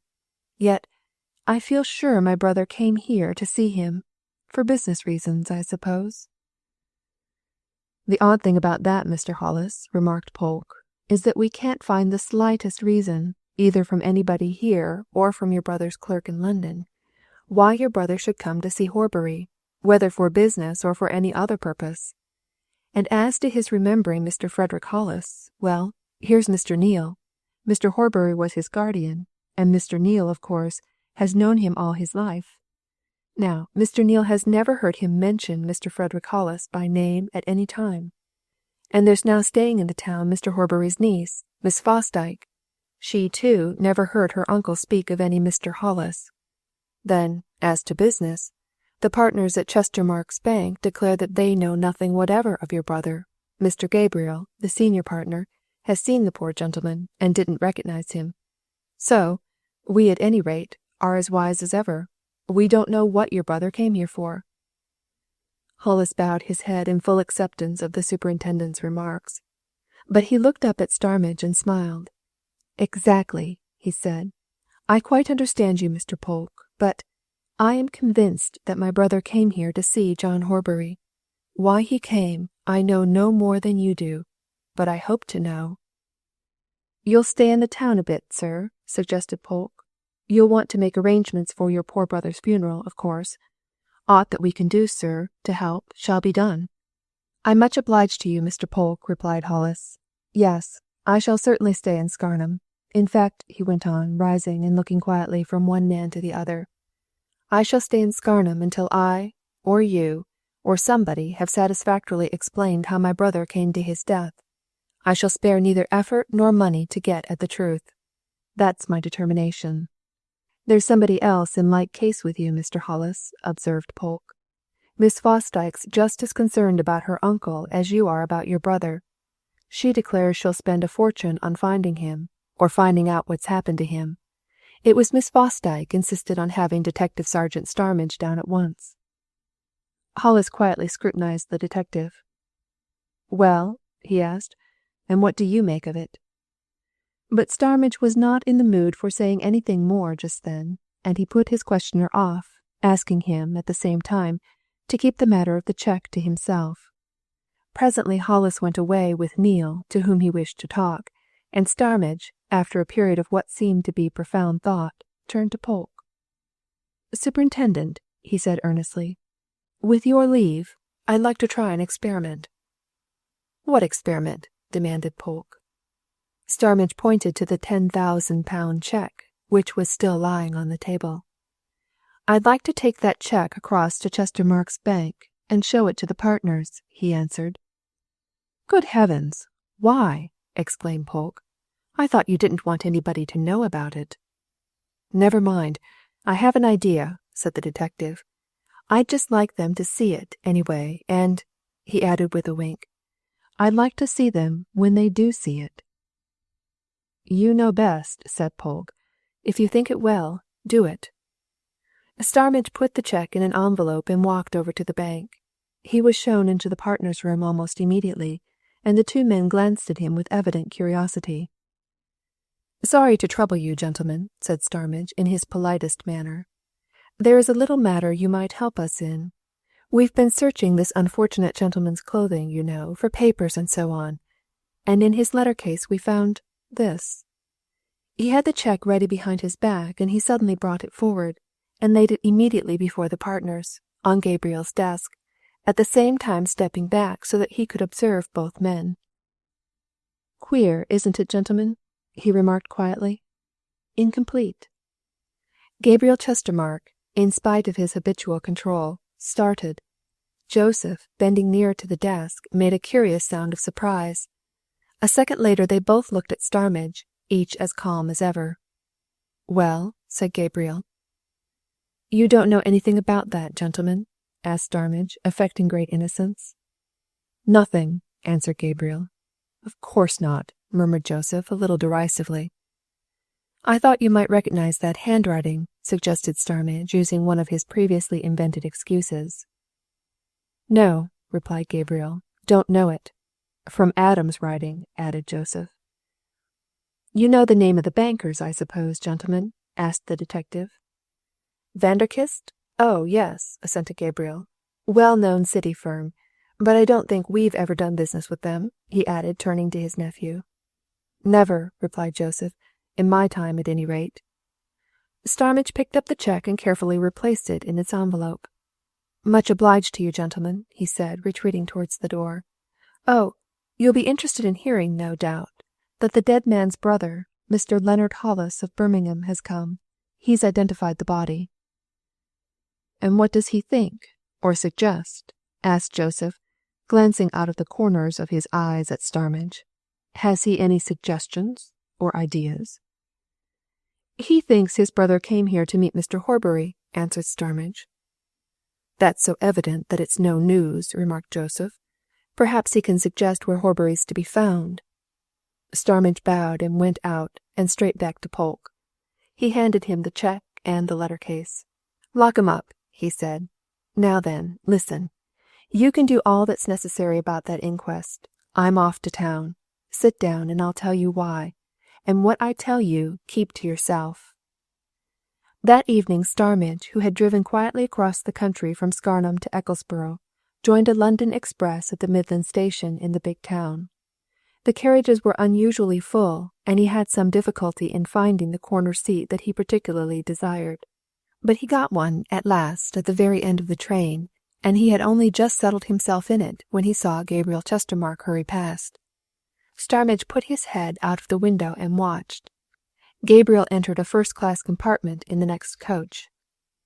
"First stop Nottingham," mused the detective, and he pulled a sheaf of telegraph forms out of his pocket and leisurely began to write a message, which before he signed his name to it had run into many words. Chapter 20. The Other Cheque. Starmidge sent off his telegram when the train stopped at Nottingham, and thereafter went to sleep, secure in the knowledge that it would be promptly acted upon by its recipients. And when, soon after 11 o'clock, the express ran into St. Pancras, he paid no particular attention to Gabriel Chestermarke. He had no desire, indeed, that the banker should see him, and he hung back when the crowded carriages cleared and the platform became a scene of bustle and animation. But he had no difficulty in distinguishing Gabriel's stiffly erect figure as it made its way towards the hall of the station, and his sharp eyes were quick to notice a quietly dressed, unobtrusive sort of man who sauntered along, caught sight of the banker, and swung round to follow him. Starmidge watched both pass along toward the waiting line of vehicles. Then he turned on his heel and went to the refreshment room, and straight to a man who evidently expected him. "You got the wire in good time, then?" said Starmidge. "Plenty," answered the other man laconically. "I've put a good man on to him. See anything of them?" "Yes, but I didn't know our man," remarked Starmidge. "Who is he? Will he do what I want?" "He's all right. A fellow who's just been promoted, and of course he's naturally keen," replied Starmidge's companion.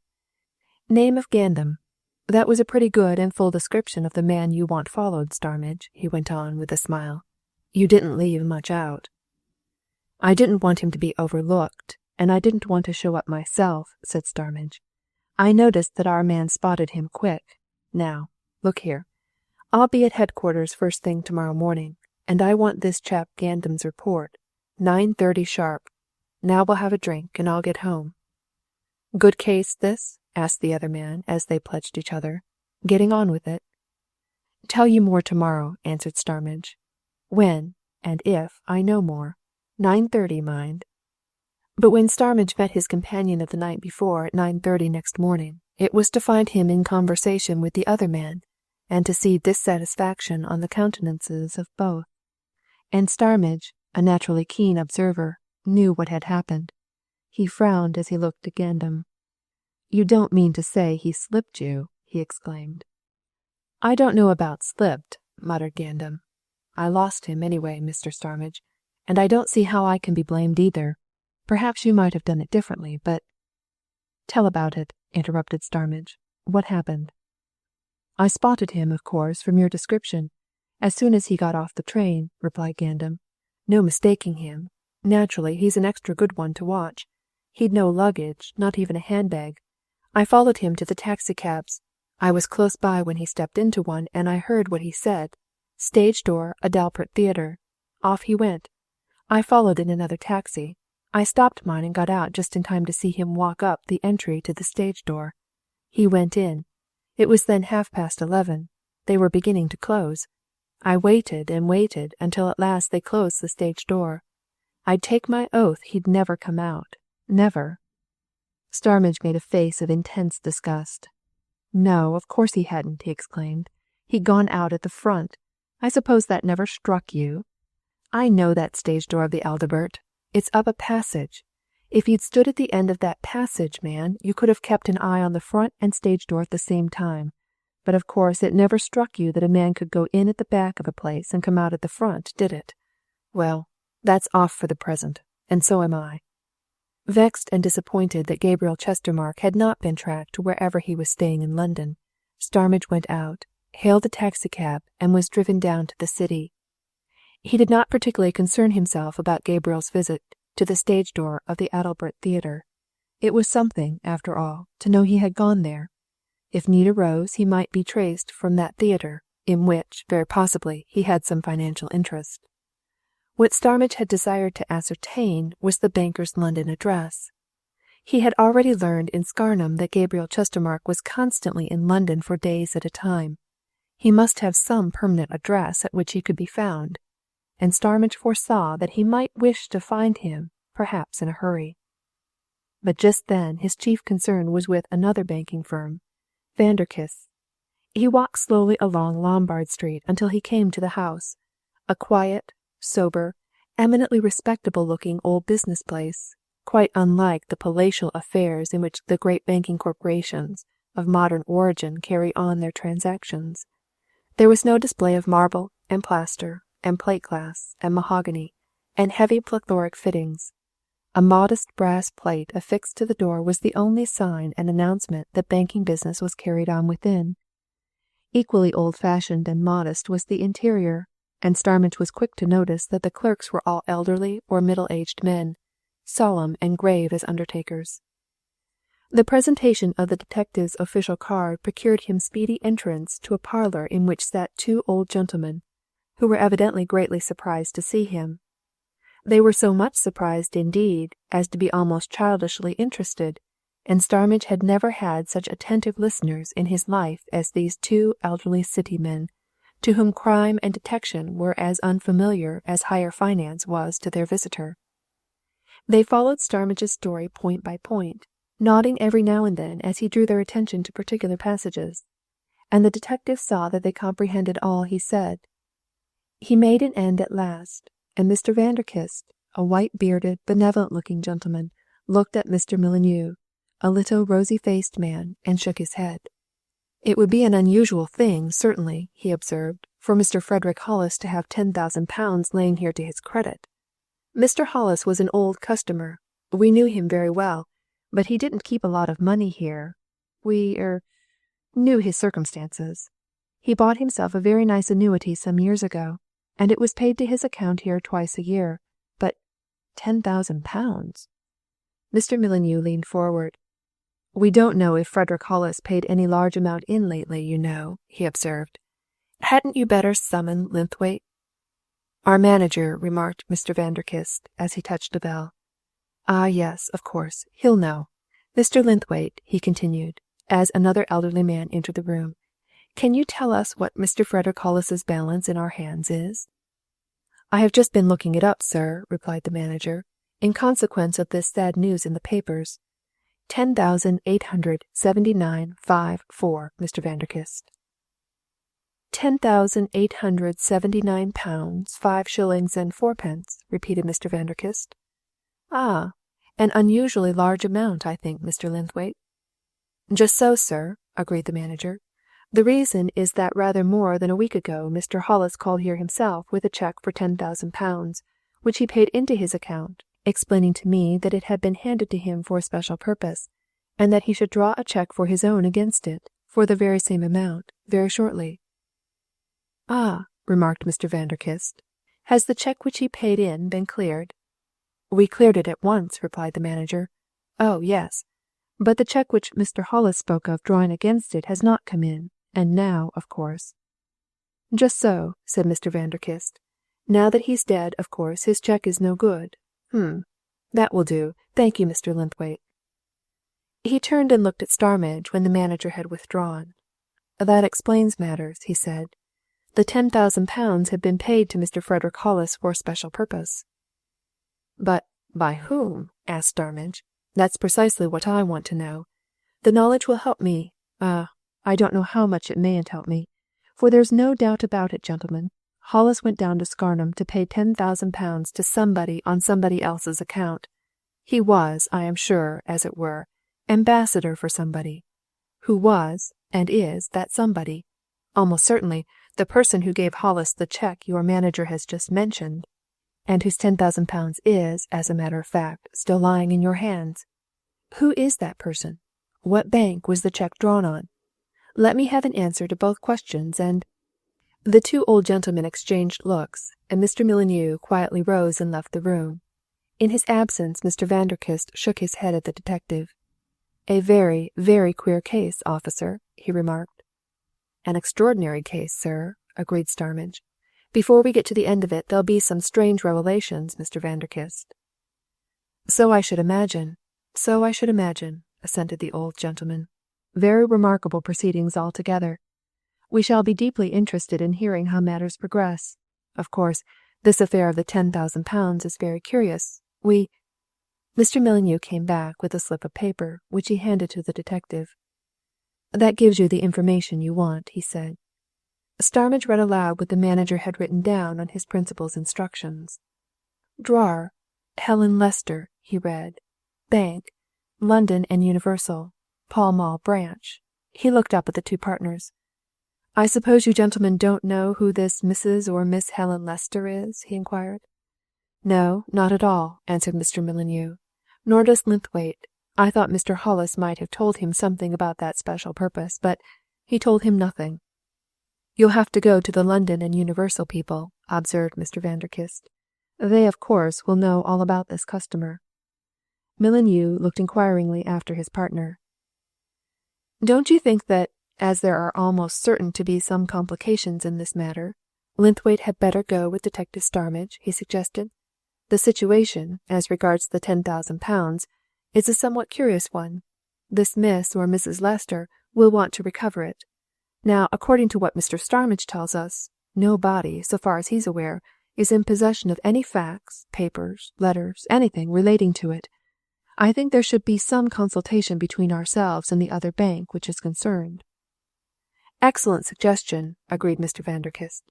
"Let him go, by all means." Half an hour later, Starmidge found himself closeted with another lot of bankers, but these were younger men who were quicker to grasp situations and comprehend points, and they quickly understood what the detective was after. Moreover, they were already well posted up in those details of the Scarnham mystery which had already appeared in the newspapers. "What you want," said one of them, a young and energetic man, addressing Starmidge at the end of their preliminary conversation, "is to find out for what purpose Mrs. Lester gave Mr. Frederick Hollis £10,000? "Precisely," replied Starmidge. "It will go far towards clearing up a good many things." "I have no doubt Mrs. Lester will tell you readily enough," said the banker. "In fact, as things are, I should say she'll only be too glad to give you any information you want. That £10,000 being in Messrs. Vanderkiste's hands, in Hollis's name, and Hollis being dead, there will be bother, not serious, of course, but still formal bother, about recovering it. Very well. Mrs. Lester, who, I may tell you, is a wealthy customer of ours, lives in the country as a rule, and I happen to know she's there now. I'll write down her address. Tell her, by all means, that you have been to see us on the matter." Starmidge left Mr. Linthwaite talking with the London and Universal people.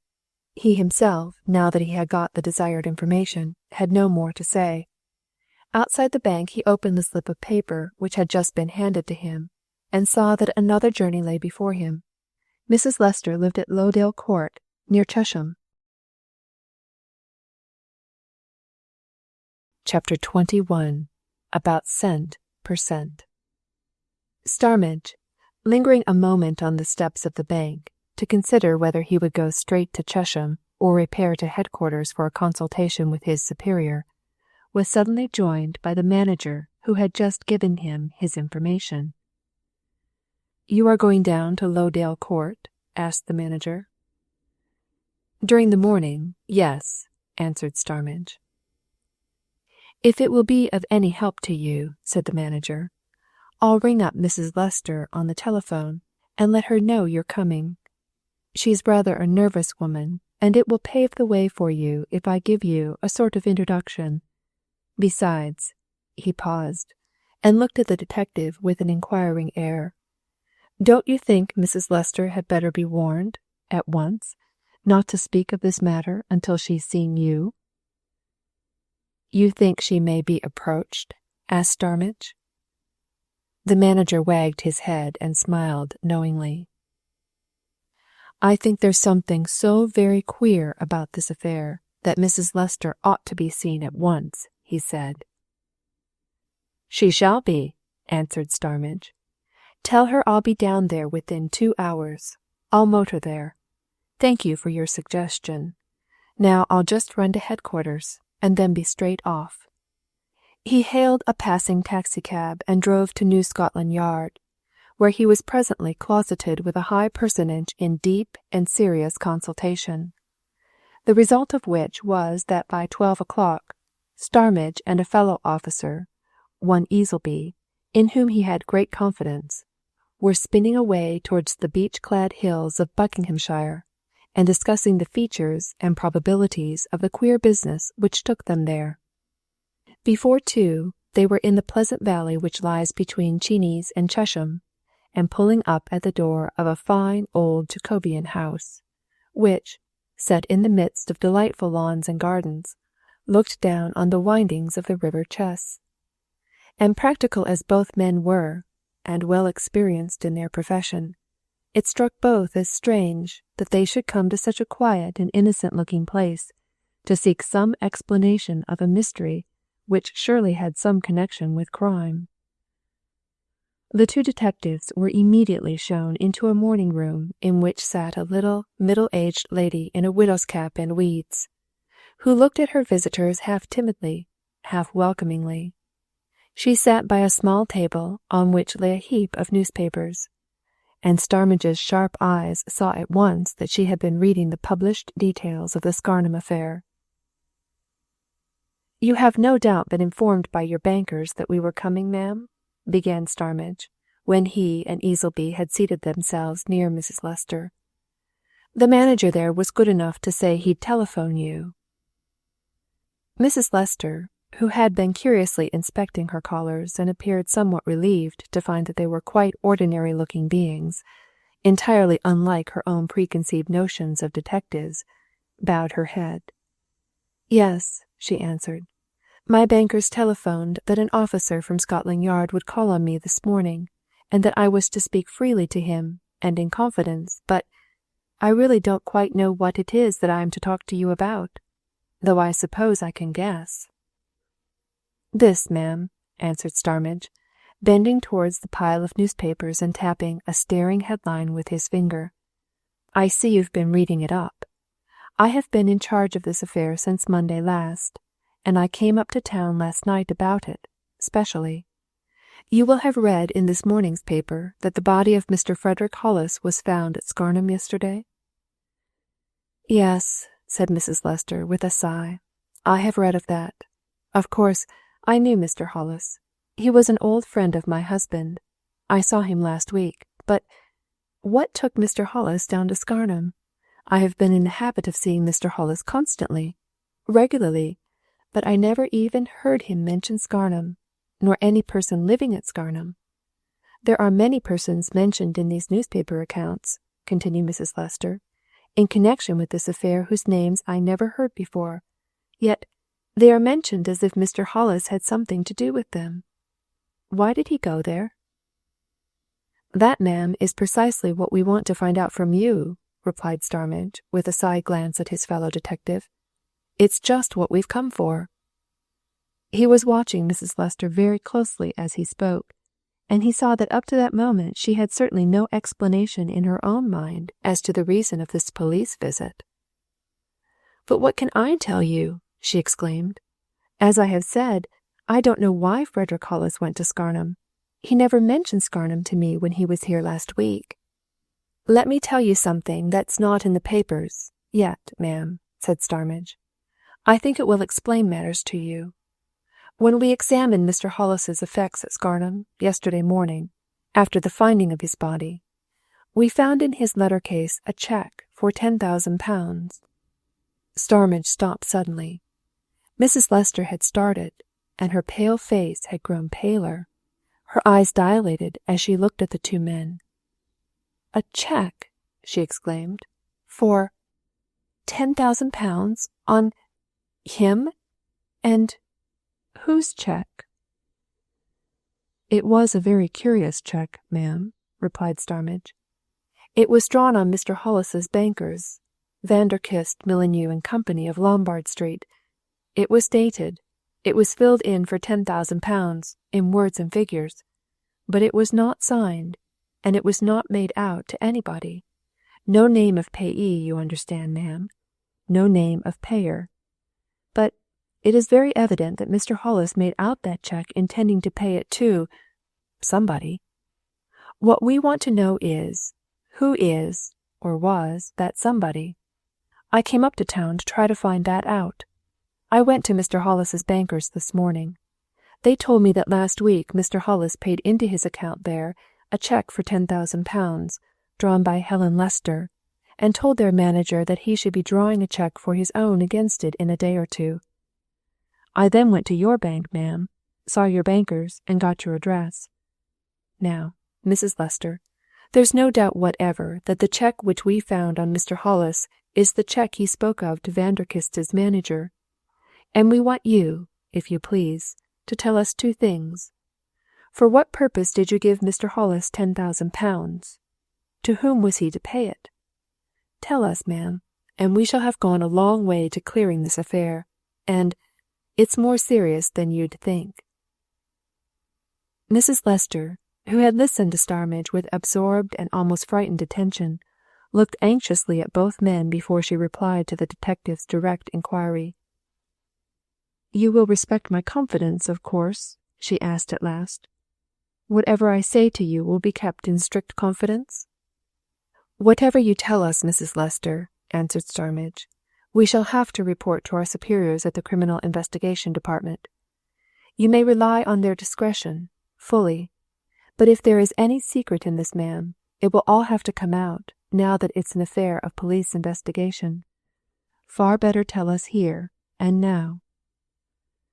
"There will be no publication of anything without Mrs. Lester's knowledge and consent," remarked Easleby, who guessed at the reason of the lady's diffidence. "This is a private matter, so far. All that she can tell us will be for police information, only." "I shall have to mention the affairs of some other person," said Mrs. Lester, "but I suppose it's absolutely necessary? Now that you know what you do, for instance, I suppose I could be made to give evidence, eh?" "I'm afraid you're quite right, ma'am," admitted Starmidge. "The mystery of Mr. Hollis's death will certainly have to be cleared up.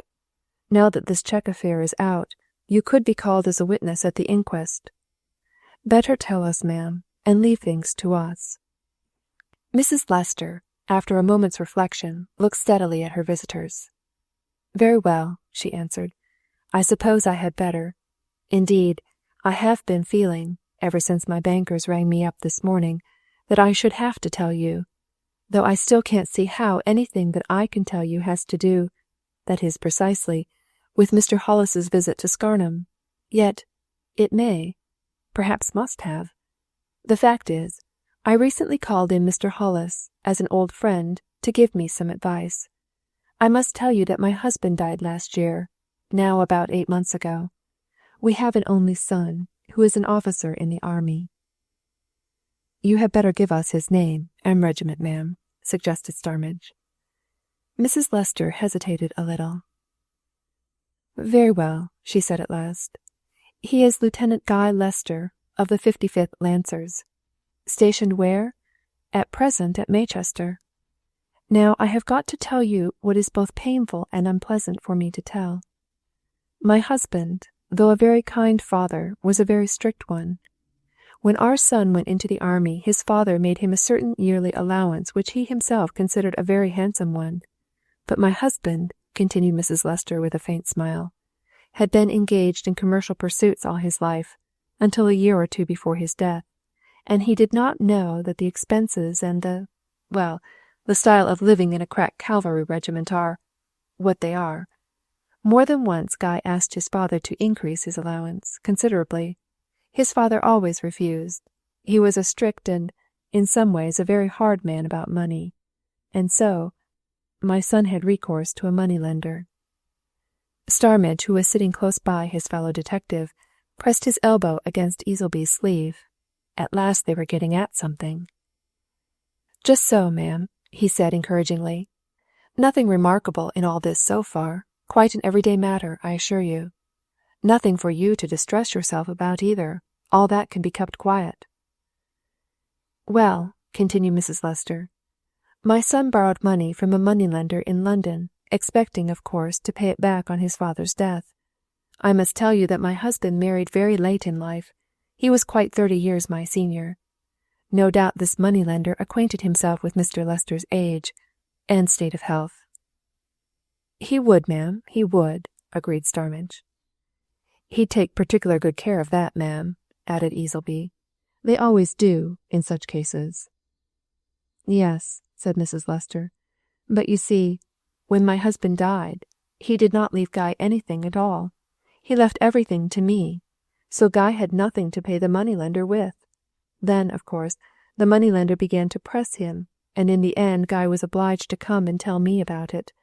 That was only a few weeks ago, and it was very bad news, because the man claimed much, very much, more money than he had ever advanced. His demands were outrageous." Starmidge gave Mrs. Lester a keen glance, and realized an idea of her innocence in financial matters. "Ah," he observed, "they are very grasping, ma'am, some of these money-lenders. How much was this particular one asking of your son, now?" "He demanded between 14 and 15,000 pounds," replied Mrs. Lester. "An abominable demand, for my son assured me that at the very outside he had had not more than 7,000 or 8,000. "And what happened, ma'am?" inquired Starmidge sympathetically. "The man pestered you, of course." "Guy made him one or two offers," answered Mrs. Lester. "Of course I would have made them good, to get rid of the affair. It was no use. He had papers and things signed by Guy, who had borrowed all the money since he came of age, and he refused to abate a penny. The last time that Guy called on him, he told him flatly that he would have his 15,000 to the last shilling. It was, of course, extortion." Starmidge and Easleby exchanged looks. Both felt that they were on the very edge of a discovery. "To be sure, ma'am," asserted Starmidge. "Absolute extortion. And what was the name of this money-lending gentleman?" "His name," replied Mrs. Lester, "is Goodwin Markham." "Did you ever see him, ma'am?" asked Starmidge. Mrs. Lester looked her astonishment. "I?"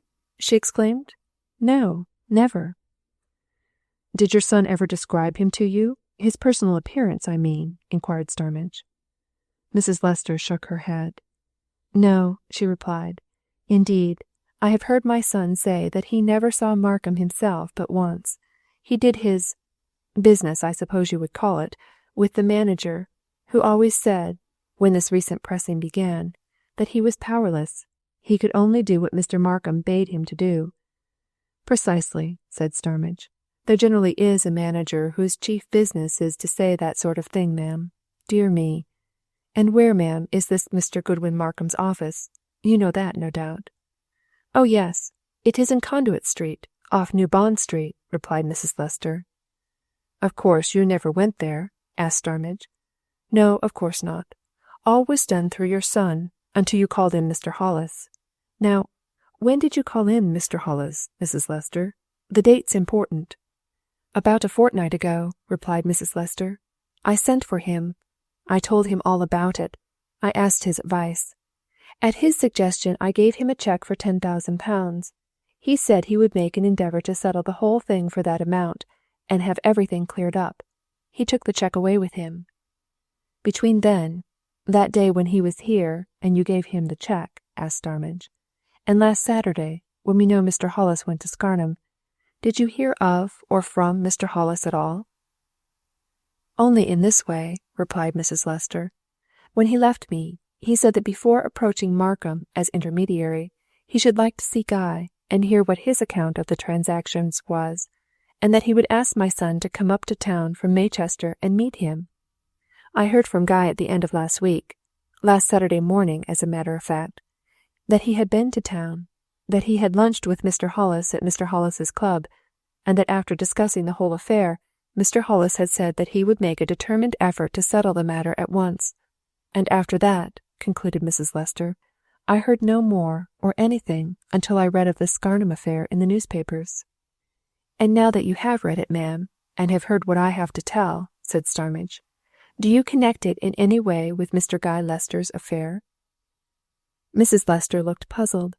She considered the detective's proposition in silence for a time. "No," she answered at last.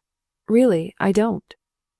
Starmidge got up, and Easleby followed his lead. "Well, ma'am," said Starmidge, "there is a connection, without doubt, and I think that within a very short time we shall have discovered what it is. What you have told us has been of great assistance, the very greatest assistance, and you can make your mind easy for the present. I don't see any reason for any unpleasant publicity just now. In fact, I think you'll find there won't be any. The unpleasant publicity, ma'am," continued Starmidge, with an almost imperceptible wink at Easleby, "will be for some other people." The two detectives bowed themselves out, re-entered their car, and were driven off to Chesham. Neither had touched food since breakfast time, and each was hungry. They discovered an old-fashioned hotel in the main street of the little town, and were presently confronting a round of cold beef, a cold ham, and 2 foaming tankards in the snug parlour which they had to themselves. "One result of our profession, young Starmidge," observed the middle-aged Easleby, bending towards his companion over a well-filled plate, "is that it makes a man indulge in a tremendous lot of what you might call intellectual speculation." "What are you speculating about?" asked Starmidge. "This, on information received," replied Easleby, as he lifted his tankard. "There are the names of 3 Scarnham gentlemen before me, Gabriel Chestermarke, Joseph Chestermarke, and John Horbury. Now then, which of the 3 sports the other name of Goodwin Markham?" Chapter 22. Speculation and Certainty. Starmidge ate and drank in silence for a while, evidently pondering his companion's question. "Yes," he said at last, "there's all that in it. It may be any one of the 3, you never know. Yet, according to all I've been told, Horbury's a thoroughly straight man of business." "According to all I've been told," remarked Easleby, "and all I've been told about anything has been told by yourself, the 2 Chestermarkes have the reputation of being thoroughly straight men of business, outwardly. But one thing is certain, my lad, after what we've just learned. Hollis went down to Scarnham to offer that cheque to one of these 3 men, and whichever it was, that man's Goodwin Markham. It's a double-life business, Jack. The man's Goodwin Markham here in London, and he's somebody else in somewhere else. Dead certainty, my lad." "It's not Horbury," said Starmidge, after some reflection. "I'll stake my reputation, such as it is, on that." "You don't know," replied Easleby. "Remember, Mrs. Lester said this son of hers always did business with a manager. That's a usual thing with these big money-lending offices. The real man doesn't show. For aught you know, Horbury may have been running a money-lender's office in town, unknown to anybody, under the name of Goodwin Markham, and he may have wanted new funds for it, and he may have collared these securities which the Chestermarkes say are missing, and he may have appropriated Lord Ellersdeane's jewels. D'ye see? You never can tell, in any of these cases.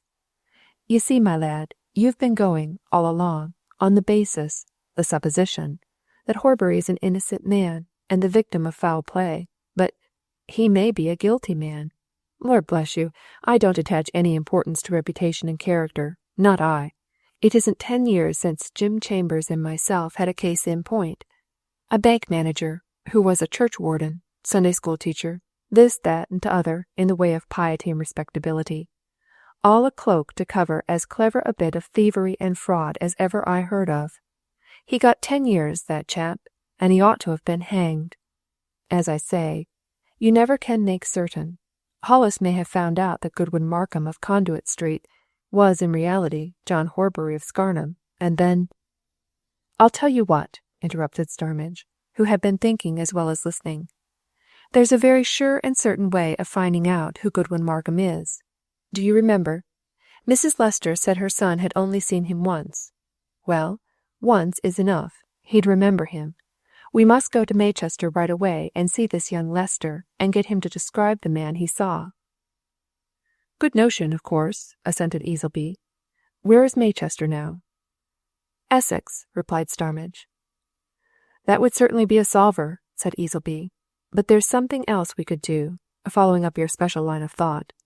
Now, honour bright, which of these men do you take Goodwin Markham to be?"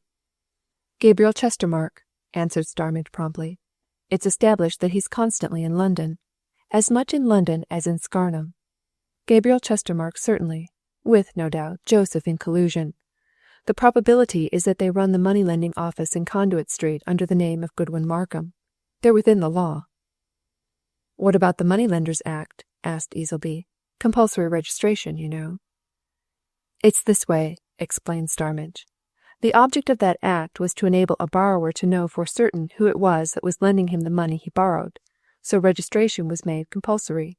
But, as in the case of many another Act of Parliament, Easleby, evasion is not only possible, but easy. A moneylender can register in a name which isn't his own if it's one which he generally uses in his business. So, there you are. I've seen the name Goodwin Markham advertised ever since I was a youngster. It's an old established business, well known. There's nothing to prevent Abraham Moses from styling himself Fitzwilliam Simpkins, if he's always done business as Fitzwilliam Simpkins. See? And it's highly probable that, as he's so much in town, Gabriel Chestermarke lives in town under the name of Goodwin Markham. Double life business, as you suggest. But you were going to suggest something else. What?" "This," said Easleby. "You know that Gabriel Chestermarke went to the stage door of the Adalbert Theatre the other night. Go there, officially, and find out if he called there as Gabriel Chestermarke. That'll solve a lot." "We'll both go," assented Starmidge. "It's a good notion. I hadn't thought of it. Whom shall we try to see?" "Top man of all," counselled Easleby. "Lessee, manager, whatever he is. Our cards'll manage it." "I'm obliged to you, old man," exclaimed Starmidge. "It's a bright idea. Of course, somebody there'll know who the man was that called last night, know his name, of course, and in that case—" "Aye, but don't you anticipate too much, my lad," interrupted Easleby.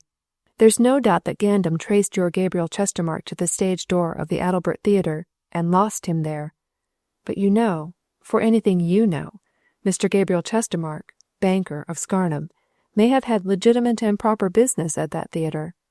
For aught you know, Mr. Gabriel Chestermarke may be owner of that theatre, ground landlord, part proprietor, financier. He may have a mortgage on it. All sorts of reasons occur to me as to why Mr. Gabriel Chestermarke may have called.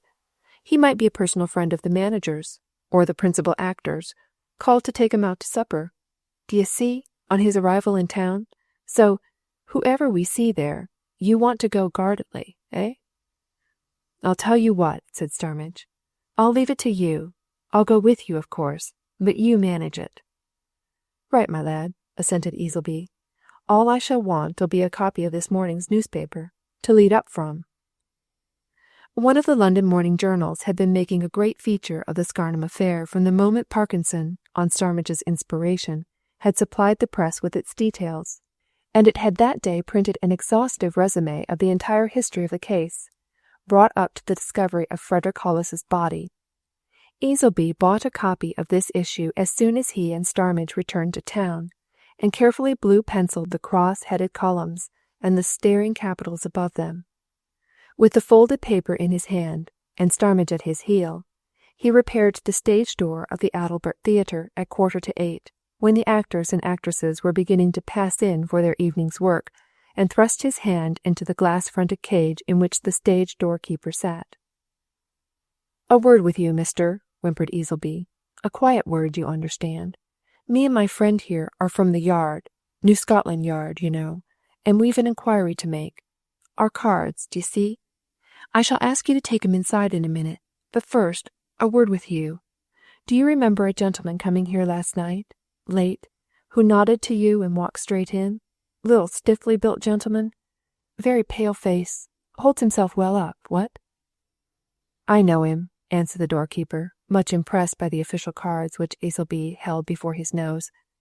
"Seen him here many a time, but I don't know his name. He's a friend of Mr. Castlemaine's, and he's the entry. D'ye see? Walks in as he likes." "Ah, just so. And who may Mr. Castlemaine be now?" asked Ellersby confidentially.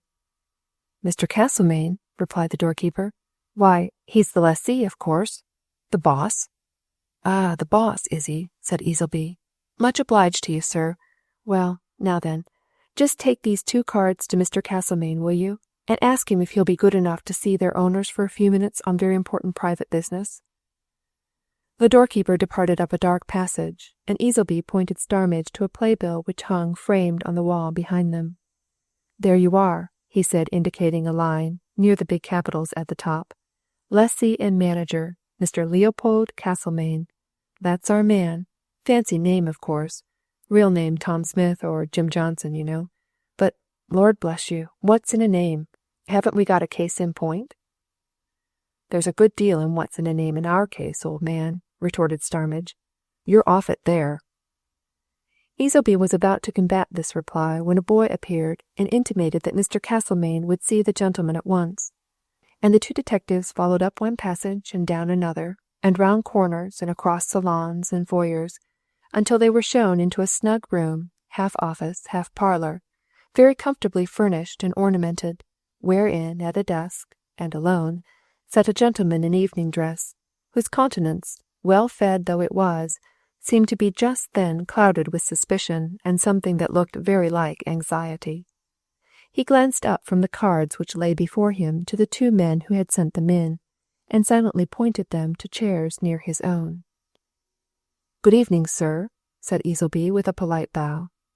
"Sorry to interrupt you, Mr. Castlemaine, but you see our business from our cards, and we've called, sir, to ask if you can give us a bit of much-wanted information.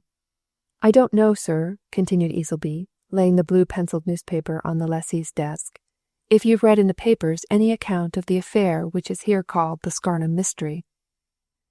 Mr. Leopold Castlemaine glanced at the columns to which Easleby pointed, rubbed his chin, and nodded. Yes, he said. "I have just seen the papers. Case of a strange disappearance. Bank manager, isn't it?" "It's more than that, sir," replied Easleby. "It's a case of all sorts of things. Now you're wondering, Mr. Castlemaine, why we've come to you. I'll explain. You see there, sir, the name, blue-pencilled, Gabriel Chestermarke. Mr. Gabriel Chestermarke is a banker at Scarnham. You don't happen to know him, Mr. Castlemaine?" The 2 detectives watched the lessee narrowly as that question was put, and each knew instantly that the prompt reply was a truthful one. "Never heard of him in my life," said Mr. Castlemaine. "Thank you, sir," said Easleby. "Just so. Well, sir, my friend here, Detective Sergeant Starmidge, has been down at Scarnham in charge of this case from the first, and he's formed some ideas about this Mr. Gabriel Chestermarke. Last night, Gabriel Chestermarke travelled up to town from Ecclesborough. Mr. Starmidge arranged for him to be shadowed when he arrived at St. Pancras. A man of ours, not quite as experienced as he might be, you understand, sir, did shadow him, and lost him. He lost him here, at your theatre, Mr. Castlemaine." "Ah," said the lessee, half indifferently. "Got amongst the audience, I suppose?" "No, sir," replied Easleby. "Mr. Gabriel Chestermarke, sir, entered your stage door at about 11:30, walked straight in, but he never came out of that door, so he must have left by another exit." Mr. Leopold Castlemaine suddenly sat up very erect and rigid. His face flushed a little, his lips parted. He looked from one man to the other. "Mr. Gabriel Chestermarke," he said, "entered my stage door, 11:30, last night, here? Describe him." Easleby glanced at Starmidge, and Starmidge, as if he were describing a picture, gave a full and accurate account of Mr. Gabriel Chestermarke's appearance from head to foot. The lessee suddenly jumped up from his chair, walked over to a door, opened it, and looked into an inner room. Evidently satisfied, he closed the door again, came back and seated himself, thrust his hands in his pockets, and looked at the detectives. "All in confidence? Strict confidence?" he said. "All right, then. I understand. I tell you I don't know any Gabriel Chestermarke, banker, of Scarnham. The man you've described, the man who came here last night, is Goodwin Markham, the Conduit Street moneylender. Damn him." Chapter 23. The Aggrieved Victim. If Mr. Leopold Castlemaine's last word was expressive, his next actions were suggestive and significant. Returning to the door of the inner room, he turned the key in it. Crossing to the door by which the detectives had been shown in, he locked that also. Proceeding to a cupboard in an adjacent recess, he performed an unlocking process, after which he produced a decanter, a siphon, 3 glasses, and a box of cigars. He silently placed these luxuries on a desk before his visitors, and hospitably invited their attention. "Yes," he said presently, proceeding to help the 2 men to refreshment and pressing the cigars upon them. "I've good reason to say that, gentlemen.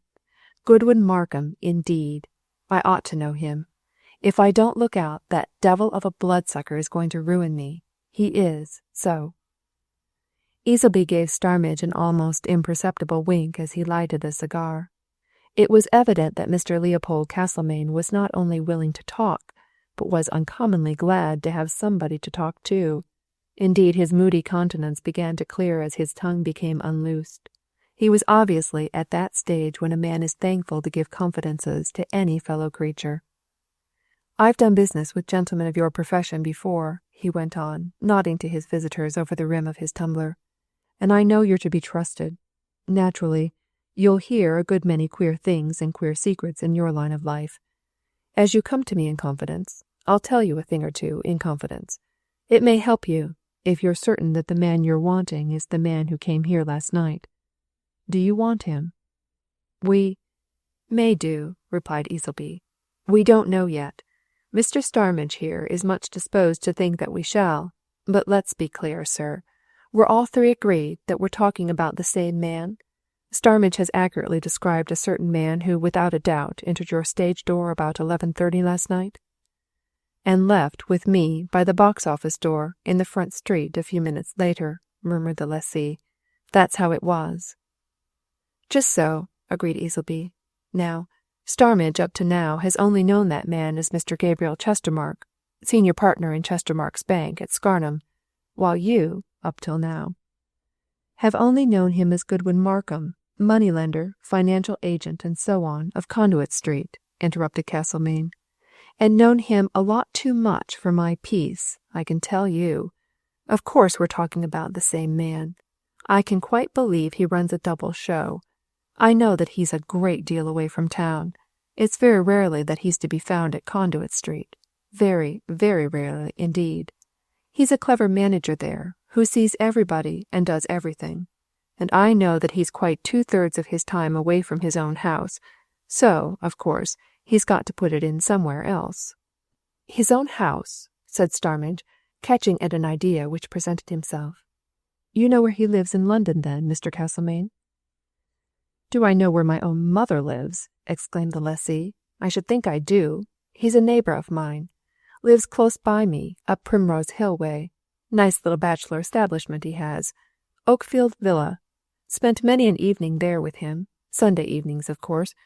Oh yes, I know all about him, as Goodwin Markham. Bless me. So he's a country banker, is he? And mixed up in this affair, eh? Gosh, I hope you'll find out that he murdered his manager, and that you'll be able to hang him.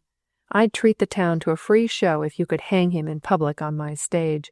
I would indeed."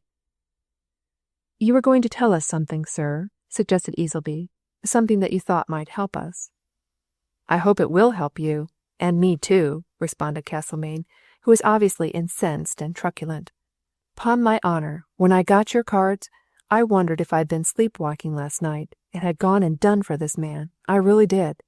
It was all I could do to keep from punching his nose last night in the open street, and I left him feeling very bad indeed. It's this way. I dare say you know that men like me, in this business, want a bit of financing when we start. All right, we do, like most other people. Now, when I thought of taking up the lease of this spot a few years ago, I wanted money. I knew this man Markham as a neighbour, and I mentioned the matter to him, not knowing then that he was the Markham of Conduit Street. He let me know who he was then, and he offered to do things privately. No need to go to his office, do you see? And he found me a necessary capital. And I dare say I signed papers without thoroughly understanding 'em. And, of course, when you get into the hands of a fellow like that, it's like putting your foot on a piece of butter in the street.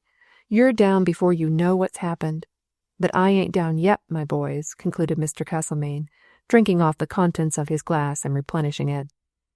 "And damn me if I'm gonna be, without a bit of fight for it, that I ain't." "Putting some pressure on you, I suppose, sir," suggested Ellersby, who knew that their host would tell anything and everything if left to himself. "Wants his pound of flesh, no doubt." This Shakespearean allusion appeared to be lost on the lessee, but he evidently understood what pressure meant. "Pressure!" he exclaimed. "Yeah, there's nothing would suit that fellow better than to have one of his victims under one of these steam hammers that they have nowadays, and to bring it down on him till he'd crush the very last drop of blood out of his toes. Pressure, I'll tell you. This place didn't do well at first. Everybody in town, in our line anyway, knows that. But even in these days I paid him his interest regular, down on the nail, mind, as prompt as the date came round. But now things are different. I'm doing well. In a bit I could pay my gentleman off, though not just yet. But there's big money ahead. This house has caught on, got a reputation, become popular. And now what do you think my lord wants? What's he screwing me for? Turns out that in one of those confidential papers I signed, there's a clause that if I didn't repay him by a certain date, I should surrender my lease to him. I no doubt signed it, not quite understanding. But damn me if he didn't keep it dark till the date was expired. And now, when I've worked things up, not only as lessee, mind you, but as manager, to success and big prospects, hanged if he doesn't want to collar my lease with all its fine possibilities and put me into work for him at a bloomin' salary." "Dear me, sir," exclaimed Easleby. "Now, what might that exactly mean? We're not up in these matters, you know." "Mean?" vociferated the lessee. "It'd mean this. I've paid that man as much in interest as the original loan was. He now wants my lease, all my interest, and my chances of reward. This lease is worth many 1,000 a year now. If I surrender my lease peaceably, without fuss, you understand, he'll wipe off my original debt to him and give me a bloomin' salary of 25 quid a week. Me! Gosh, he ought to be burnt alive." "And if you don't," asked Starmidge, deeply interested by this sidelight on financial dealings, "what then?" "Then he relies on his damn paper and my signature to it and turns me out," replied the aggrieved one. "Thievery, that's what I call it. That's his bloomin' ultimatum. Came last night to tell me. I hope you'll catch him and hang him." The two detectives had long since realized that Mr. Leopold Castlemaine's interest in the banker moneylender was a purely personal one, based on his own unlucky dealings with him. But they wished for something outside that interest, and Starmidge, after a word or two of condolence, and another of advice to go to a shrewd and smart solicitor, asked a plain question. "You say you've been on terms of, shall we call it neighbourly intimacy, with this man?" he remarked. "Have you ever met his nephew?" The lessee made a face expressive of deep scorn. "Nephew?" he exclaimed. "Yeah. Do you think a fellow like that'd have a nephew? I don't believe he's any relations that's flesh and blood. I don't believe he ever had a mother. I believe he's one of these ghouls you read about in the storybooks. What's he look like? A bloodsucker? That's what he is." Starmidge gave his host an accurate description of Joseph Chestermarke. "Did you ever see a man like that at this Markham's house?" he asked. "Never," answered the lessee. "Or at his office?" persisted Starmidge. No, don't know such a man. I've only been to the office in Conduit Street a few times, said Castlemaine. The chap you see there is a fellow called Stipp, Mr. James Stipp, a nice, smooth-tongued, mealy-mouthed chap, you know. I say, do you think you'll be able to fasten anything on Markham, or Chestermarke, or whatever his name is? Easleby responded jocularly that they certainly wouldn't if they sat there, and after solemnly assuring Mr. Leopold Castlemaine that his confidence would be severely respected, he and Starmidge went away. Once outside, they walked for a while in silence, each reflecting on what he had just heard. Well, remarked Starmidge at last, we're certain on one point now, anyway. Goodwin Markham, moneylender of Conduit Street, is the same person as Gabriel Chestermarke, banker of Scarnham. That's flat. And now that we've got to know that much, how much nearer am I to finding out the real thing that I'm after? Which is exactly what? Asked Easleby. I was called in, said Starmidge, to find out the secret of John Horbury's disappearance. It isn't my business to interfere with Gabriel Chestermarke or Goodwin Markham in his money-lending affairs, nor to trace Lord Ellersdeane's missing jewels. My job is to find John Horbury, or to get to know what happened to him. And all this helps, answered Easleby. Haven't you got anything? Don't know that I have, admitted Starmidge. Just now, anyway. I've had a dozen ideas, but they're a bit mixed at present. Have you, after what we found out? What sort of banking business is it the Chestermarkes carry on down there at Scarnham? Asked Easleby. I suppose you'd get a general idea. Usual thing in a small country town, replied Starmidge. Highly respectable, county family business, I should say, from what I saw and heard. All the squires and the parsons and the farmers and the better sort of tradesmen go to 'em, I suppose, suggested Easleby. And all the nice old ladies and that sort? An extra respectable connection, eh? Just as I say, regular country town business, said Starmidge half impatiently. Remarked Easleby. Now, if you were a highly respectable country town banker, with a connection of that sort amongst the very proper people, and if it so happened that you were living a double life, and running a money-lending business in London, do you think you'd want your banking customers to know what you were after when you weren't banking? What do you think he'd do? Asked Starmidge. I'm not quite sure, replied Easleby with candour, but I think I shall get there all the same. Now, didn't you say that from all the accounts supplied to you, this Mr. John Horbury was an eminently proper sort of person? Very well. Supposing it suddenly came to his knowledge that his employer, or employers, for I expect both Chestermarkes are in at it, were notorious moneylenders in London, and that they carried on the secret business in the greedy and grasping fashion. What do you suppose he'd do? Especially if he was, as you say Horbury was, a man of considerable means. What do you think he'd do? Asked Starmidge. I think it's quite on the cards that he'd chuck his job there and then, said Easleby, and not only that, but that he'd probably threaten exposure. Men of a very severe type of commercial religion would, my lad. I know 'em. You're suggesting what? Inquired the younger detective. I'm suggesting that on the night of Hollis's visit to Scarnham, Horbury, through Hollis, became acquainted with the Chestermarke secret, replied Easleby, and that he let the Chestermarkes know it, and in that case, what would happen? Starmidge walked slowly at his companion's side, thinking. He was trying to fit together a great many things. He felt as a child feels who is presented with a puzzle in many pieces and told to put them together. I know what you're after, he said suddenly. You think the Chestermarkes murdered Horbury. If you want it plain and straight, replied Easleby, I do. There's the other man, Hollis, suggested Starmidge. I should say they finished him as well, said Easleby. Easy enough job, that, on the evidence. Supposing one of 'em took Hollis off, alone, across that moor you've told me about, and induced him to look into that old lead mine. What easier than to push him into it? Meanwhile the other could settle Horbury. Murder, my lad. That's what it all comes to. I've known men murder for less than that. Again Starmidge reflected in silence. There's only one thing that puzzles me on that point, he said eventually. It's not a puzzle, either. It's a doubt. Do you think the Chestermarkes, or we'll say Gabriel, as we're certain about him, Do you think Gabriel would be so keen about keeping his secret as to go to that length? Do you think he's cultivated it as a secret, and that it's been a real important secret?" "We can soon solve that," answered Easleby. "At least, tomorrow morning." "How?" demanded Starmidge. "By calling," said Easleby, "on Mr. Goodwin Markham, in Conduit Street." Chapter 24. Mrs. Carswell. Starmidge looked at his companion as if in doubt about Easleby's exact meaning. "According to what the theatre chap said just now," he remarked, "Markham is very rarely to be found in Conduit Street." "Exactly," agreed Easleby. "That's why I want to go there."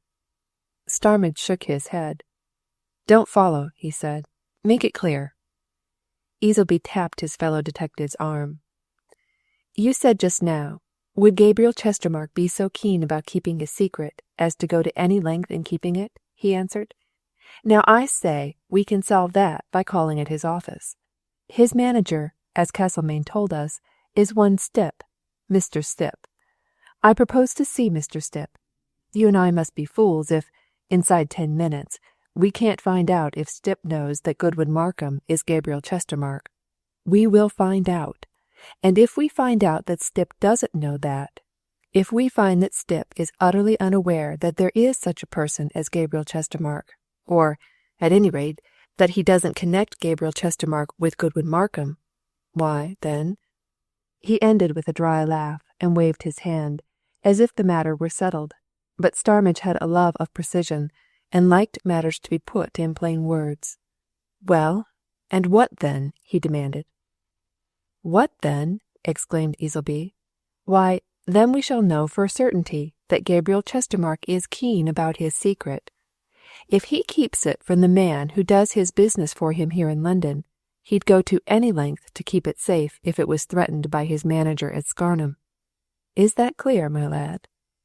The two men, in the course of their slow strolling away from the Adalbert Theatre, had come to the end of Shaftesbury Avenue, and had drawn aside from the crowds during the last minute or two to exchange their confidences in private.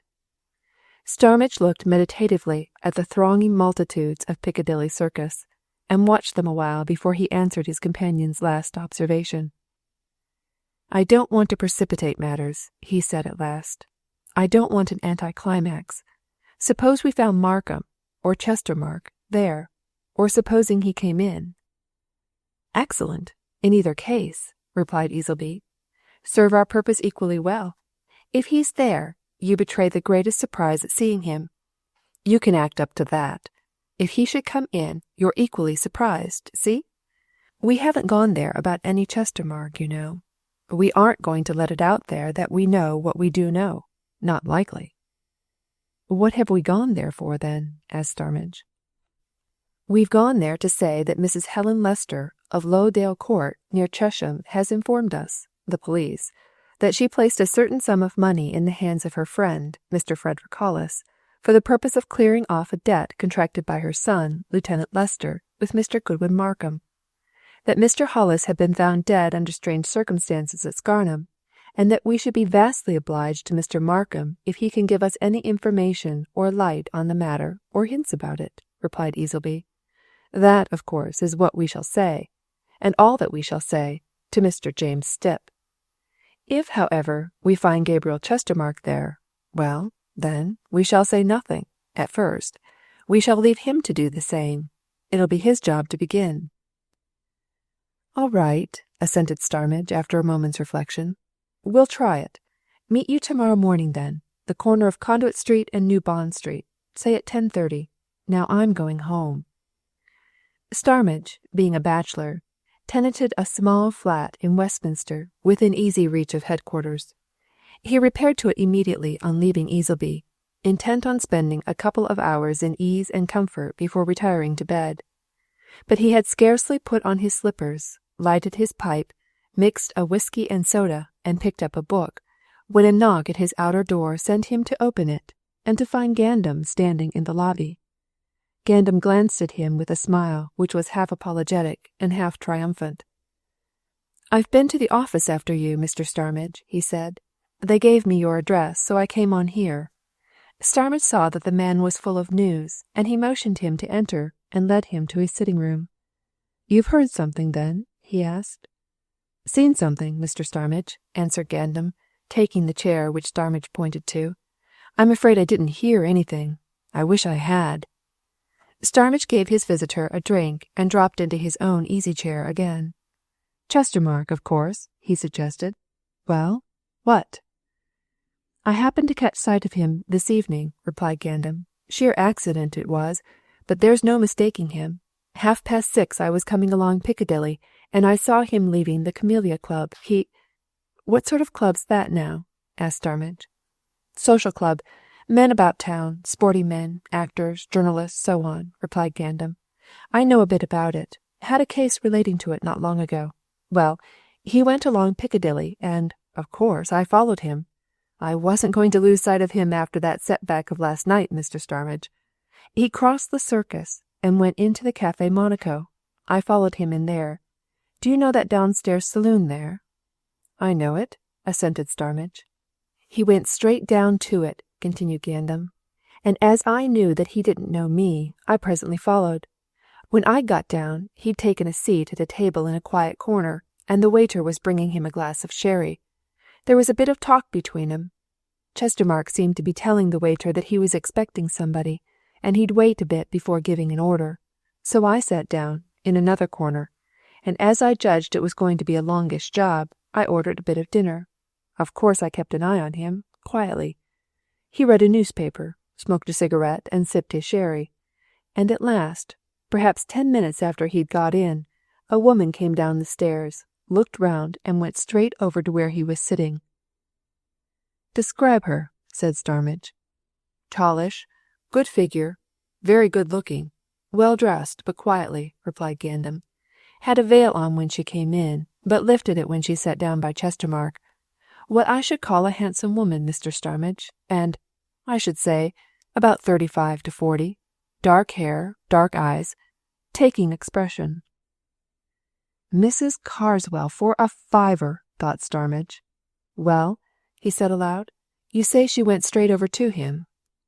"Straight to him, and began talking at once," answered Gandam. "It seemed to me that it was what you might call an adjourned meeting.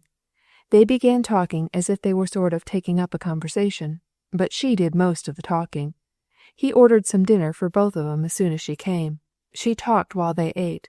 Of course, being right across the room from them, I couldn't catch a word that was said, but she seemed to be explaining something to him the whole time, and I could see he was surprised, more than once." "It must have been something uncommonly surprising to make him show signs of surprise," muttered Starmidge, who had a vivid recollection of Gabriel Chestermarke's granite countenance. "Yes, go on." "They were there about 3/4 of an hour," continued Gandam. "Of course, I ate my dinner while they ate theirs, and I took good care not to let them see I was watching them. As soon as I saw signs of a move on their part, when she began putting on her gloves, I paid my waiter and slipped out upstairs to the front entrance.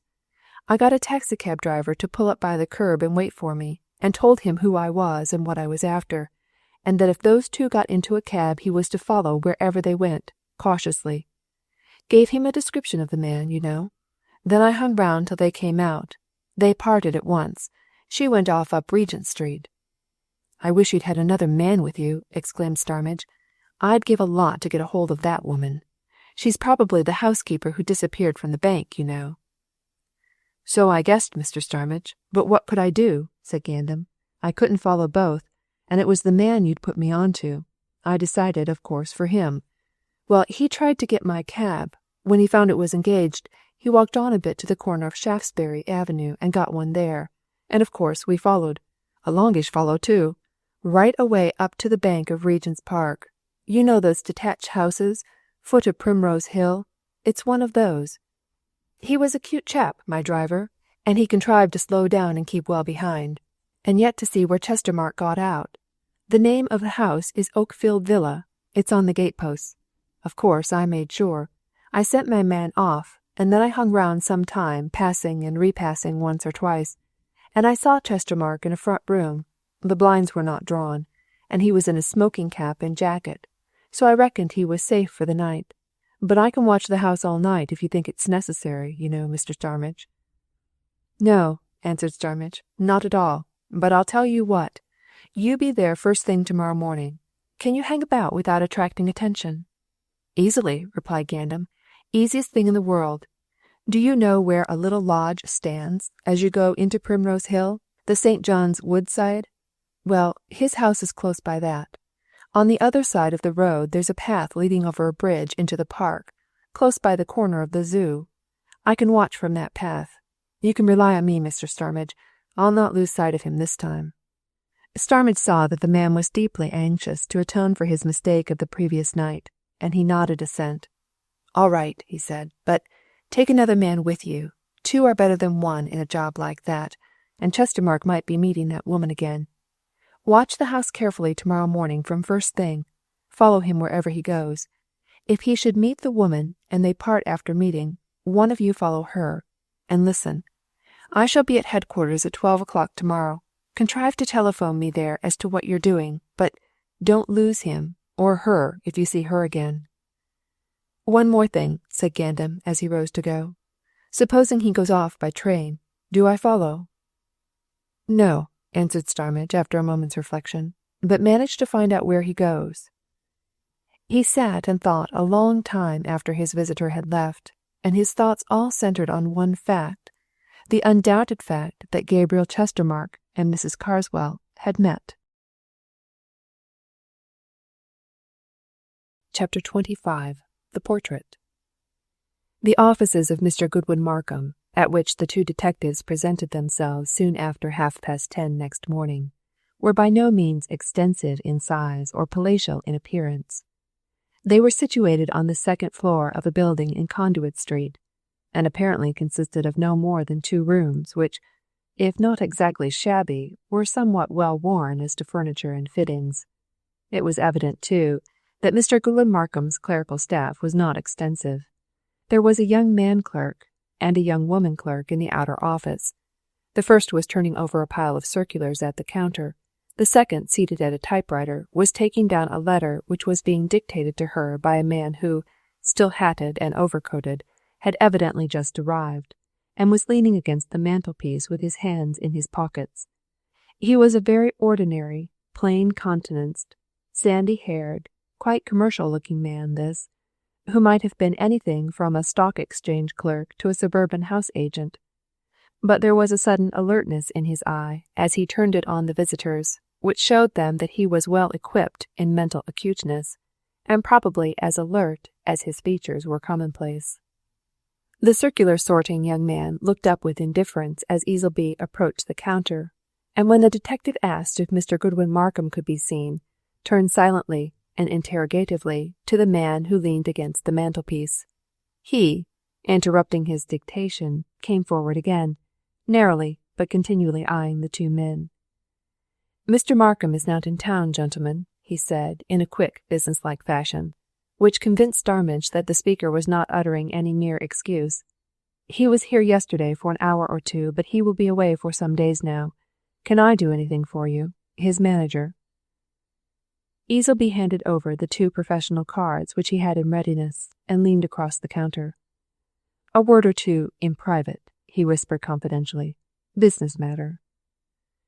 Starmidge, watching Mr. James Stipp's face closely as he looked at the cards, saw that he was not the sort of man to be taken unawares. There was not the faintest flicker of an eyelid, not a motion of the lips, not the tiniest start of surprise, no show of unusual interest on the manager's part. He nodded, opened a door in the counter, and waved the 2 detectives towards the inner room. "Be seated, gentlemen," he said, following them inside. "You'll excuse me a minute. Important letter to get off. I won't keep you long." He closed the door upon them, and Starmidge and Easleby glanced round before taking the chairs to which Mr. Stipp had pointed. There was little to see. A big, roomy desk, Middle Victorian in style, some heavy Middle Victorian chairs, a well-worn carpet and rug, a bookcase filled with peerages, baronetages, county directories, army lists, navy lists, and other similar volumes of reference to high life, a map or 2 on the walls, a heavy safe in a corner. These things were all there was to look at. except one thing, which Starmidge was quick to see. Over the mantelpiece, with an almanac on one side of it and an interest table on the other, hung a somewhat faded photograph of Gabriel Chestermarke. The younger detective tapped his companion's arm and silently indicated this grim counterfeit of the man in whose doings they were so keenly interested just then. "That's the man," he whispered. "Chestermarke. Gabriel." Easleby opened mouth and eyes and stared with eager interest. "Egad," he muttered, "that's lucky. Makes it all the easier. I'll lay you anything you like, my lad, this manager doesn't know anything, not a thing, about the double identity business. We shall soon find out. Leave it to me, at first anyway. A few plain questions." Mr. Stipp came bustling in, closing the door behind him. He took off overcoat and hat, ran his fingers through his light hair, and, seating himself, glanced smilingly at his visitors. "Well, gentlemen," he demanded, "what can I do for you now? Want to make some inquiries?" "Just a few small inquiries, sir," replied Easleby. "I haven't the pleasure of knowing your name. Mr. "Stipp's my name, sir," answered the manager promptly. "Stipp. James Stipp." "Thank you, sir," said Easleby, with great politeness. "Well, Mr. Stipp, you see from our cards who we are. We've called on you, as representing Mr. Goodwin Markham, on behalf, informally, Mr. Stipp, of Mrs. Lester of Lowdale Court, Chesham." Mr. Stipp's face showed a little surprise at this announcement, and he glanced from one man to the other as if he were puzzled. "Oh," he said, "dear me. Why, what has Mrs. Lester called you in for?" Easleby, who had brought another marked newspaper with him, laid it on the manager's desk. "You've no doubt read of this Scarnham affair, Mr. Stipp?" he asked, pointing to his own blue pencillings. "Most people have, I think. Or perhaps it escaped your notice." "Hardly could," answered Mr. Stipp, with a friendly smile. "Yes, I've read it. Most extraordinary. One of the most puzzling cases I ever did read. Are you in at it? But this call hasn't anything to do with that, surely. If it has, what?" "This much," answered Easleby. "Mrs. Lester has told us, of course, that her son, the young officer, is in debt to your governor. Well, last week, Mrs. Lester handed a certain sum of money to the Mr. Frederick Hollis who's been found dead at Scarnham, to be applied to the settlement of her son's liability in that respect." Mr. Stipp showed undoubted surprise at this announcement. "She did!" he exclaimed. "Gave Mr. Hollis money for that? Why, Mr. Hollis never told me of it." In the course of a long professional experience, Easleby had learned to control his facial expression. Starmidge was gradually progressing towards perfection in that art, but each man was hard put to it to check an expression of astonishment, and Easleby showed some slight sign of perplexity when he replied. "Mr. Hollis has called on you, then?" he said. "Hollis was here last Friday afternoon," answered Mr. Stipp. "Called on me at 5 o'clock, just before I was leaving for the day. He never offered me any money. Glad if he had. It's time young Lester paid up." "What did Hollis come for, then, if that's a fair question?" asked Easleby.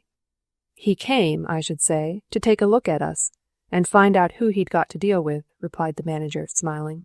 "In plain language, to make an inquiry or two. He told me he'd been empowered by Mrs. Lester to deal with us, and he wanted the particulars of what we'd advanced to her son, and he got them, from me. But he never made me any offer. He just found out what he wanted to know, and went away." "And, evidently, next day travelled to Scarnham," observed Easleby. "Now, Mr. Stipp, have you any idea whether his visit to Scarnham was in connection with the money affair of yours and young Lester's?" Again the look of undoubted surprise. Again the appearance of genuine perplexity. "I?" exclaimed Mr. Stipp. "Not the least. Not the ghost of an idea. What could his visit to Scarnham have to do with us? Nothing, that I know of, anyway." "You don't think it rather remarkable that Mr. Hollis should go down there the very day after he called on you?" asked Starmidge, putting in a question for the first time. "Why should I?" asked Mr. Stipp. "What do I know about him and his arrangements? He never mentioned Scarnham to me." Easleby laid a finger on the marked newspaper. "You see some names of Scarnham people there, Mr. Stipp," he observed. "Those names, Horbury, Chestermarke. You don't happen to know 'em?" "I don't know 'em," replied the manager, with obvious sincerity. "Banking people, all of them, aren't they? I might have heard their names, in a business way, sometime, but I don't recall them at all." "You said that Mr. Markham was here yesterday," suggested Starmidge. "Did you tell him— you'll excuse my asking, but it's important— did you tell him that Hollis had called last Friday on behalf of Mrs. Lester?" "I just mentioned it," replied Mr. Stipp. "He took no particular notice, except to say that what we claim from young Lester will have to be paid." "You don't know if he knew Hollis?" inquired Starmidge. The manager shook his head in a fashion which seemed to indicate that Hollis's case was no particular business of either his or his principal's.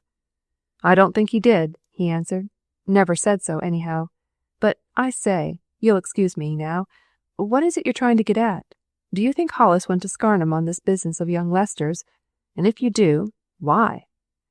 Easleby rose, and Starmidge followed his example. "We don't know yet, exactly, why Hollis went to Scarnham," said the elder detective. "We hoped you could help us, but, as you can't, well, we're much obliged, Mr. Stibb. That your governor over the chimney-piece there?" "Taken a few years ago," replied Mr. Stipp carelessly.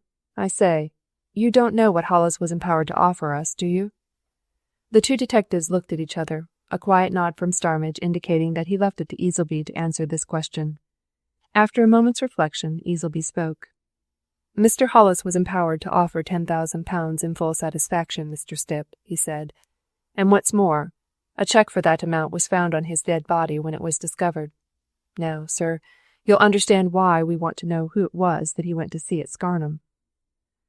Both men were watching the moneylender's manager with redoubled attention, but it needed no very keen eye to see that the surprise which Mr. Stipp had already shown at various stages of the interview was nothing to that which he now felt, and in the midst of his astonishment the two detectives bade him good day and left him, disregarding an entreaty to stop and tell him more. "My lad," said Easleby, when he and Starmidge were out in the street again, "that chap has no more conception that his master is Gabriel Chestermarke than we had 24 hours since that Gabriel Chestermarke and Goodwin Markham are one and the same man. He's a clever chap, this Gabriel, and now you see how important it's been for him to keep his secret. What's next to be done? We ought to keep in touch with him from now." "I'm expecting word from Gandam at noon at headquarters," answered Starmidge, who had already told Easleby of the visit of the previous night. "Let's ride down there and hear if any message has come in." But as their taxicab turned out of Whitehall into New Scotland Yard, they overtook Gandam, hurrying along. Starmidge stopped the cab and jumped out. "Any news?" he asked sharply. "He's off, Mr. Starmidge," replied Gandam. "I've just come straight from watching him away. He left his house about 9:20, walked to the St. John's Wood station, went down to Baker Street and on to King's Cross Metropolitan. We followed him, of course. He walked across to St. Pancras and left by the 10:30 express." "Did you manage to find out where he booked for?" demanded Starmidge. "Ecclesborough," answered Gandam. "Heard him. I was close behind." "He was alone, I suppose?" asked Starmidge. "Alone all the time, Mr. Starmidge," assented Gandam. "Never saw a sign of the other party." Starmidge rejoined Easleby. For the last 24 hours he had let his companion supervise matters, but now, having decided on a certain policy, he took affairs into his own hands. "Now then," he said, "he's off, back to Scarnham. A word or two at the office, Easleby, and I'm after him. And you'll come with me." Chapter 26. The Lightning Flash. At 7:30 that evening, Starmidge and Easleby stepped out of a London express at Ecclesborough and walked out to the front of the station to get a taxicab for Scarnham. The newsboys were rushing across the station square with the latest editions of the evening papers, and Starmidge's quick ear caught the meaning of the unfamiliar North Country shoutings. "Latest about the Scarnham mystery," he said, stopping a lad and taking a couple of papers from him. "Something about the adjourned inquest. Of course, that would be today. Now then, what's this?" He drew aside to a quiet corner of the station portico, and with his companion looking over his shoulder, read aloud a passage from the latest of the two papers. "An important witness gave evidence this afternoon at the adjourned inquest held at Scarnham on the body of Mr. Frederick Hollis, solicitor, of London, who was recently found lying dead at the bottom of one of the old lead mines in Ellersdeane Hollow.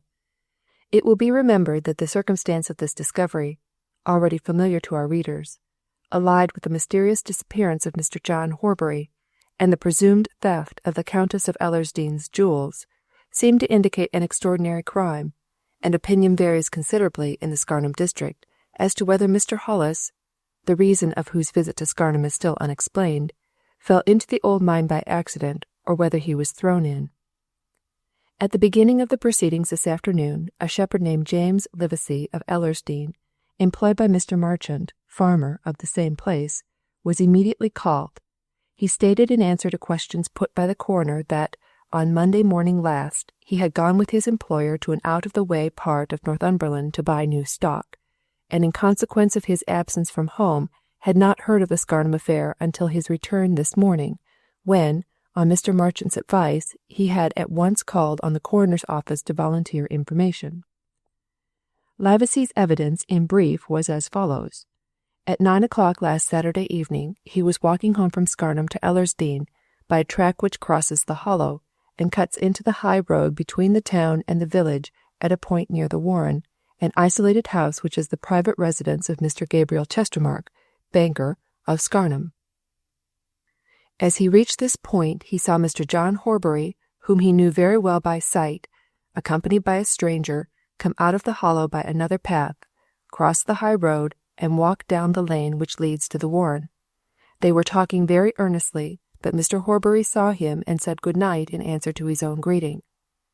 There was a strong moonlight at the time, and he saw the stranger's face clearly. He was quite sure that the stranger was the dead man whose body had just been shown to him at the mortuary.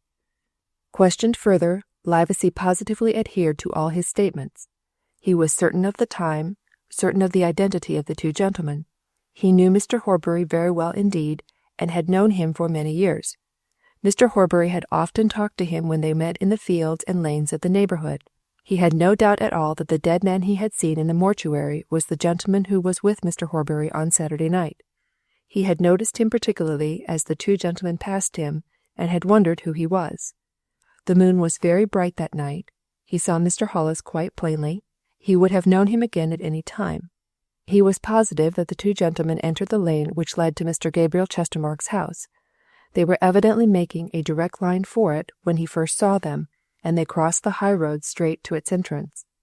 The lane led nowhere else than to the Warren. It was locally called the lane, but it was really a sort of carriage drive to Mr. Chestermarke's front door, and there was a gate at the high road entrance to it. He saw Mr. Horbury and his companion enter that gate. He heard it clash behind them.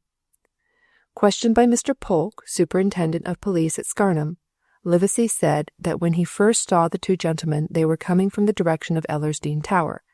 There was a path right across the hollow, from a point in front of the Warren to the tower, and thence to the woods on the Scarnham side. That was the path the two gentlemen were on. He was absolutely certain about the time for two reasons. Just before he saw Mr. Horbury and his companion, he heard the clock at Scarnham Parish Church strike 9, and after they had passed him, he had gone on to the Green Archer public house, and had noticed that it was 10 minutes past 9 when he entered. Further questioned, he said he saw no one else on the hollow but the two gentlemen. At the conclusion of Livesey's evidence, the coroner announced to the jury that, having had the gist of the witness's testimony communicated to him earlier in the day, he had sent his officer to request Mr. Gabriel Chestermarke's attendance. The officer, however, had returned to say that Mr. Chestermarke was away on business, and that it was not known when he would be back at the bank.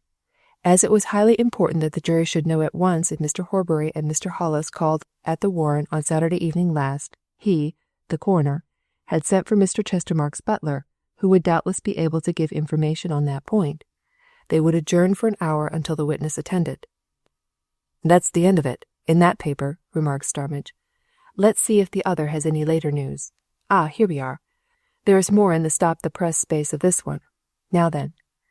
He held the second newspaper half in front of him, half in front of Ellersby, and again rapidly read over the report.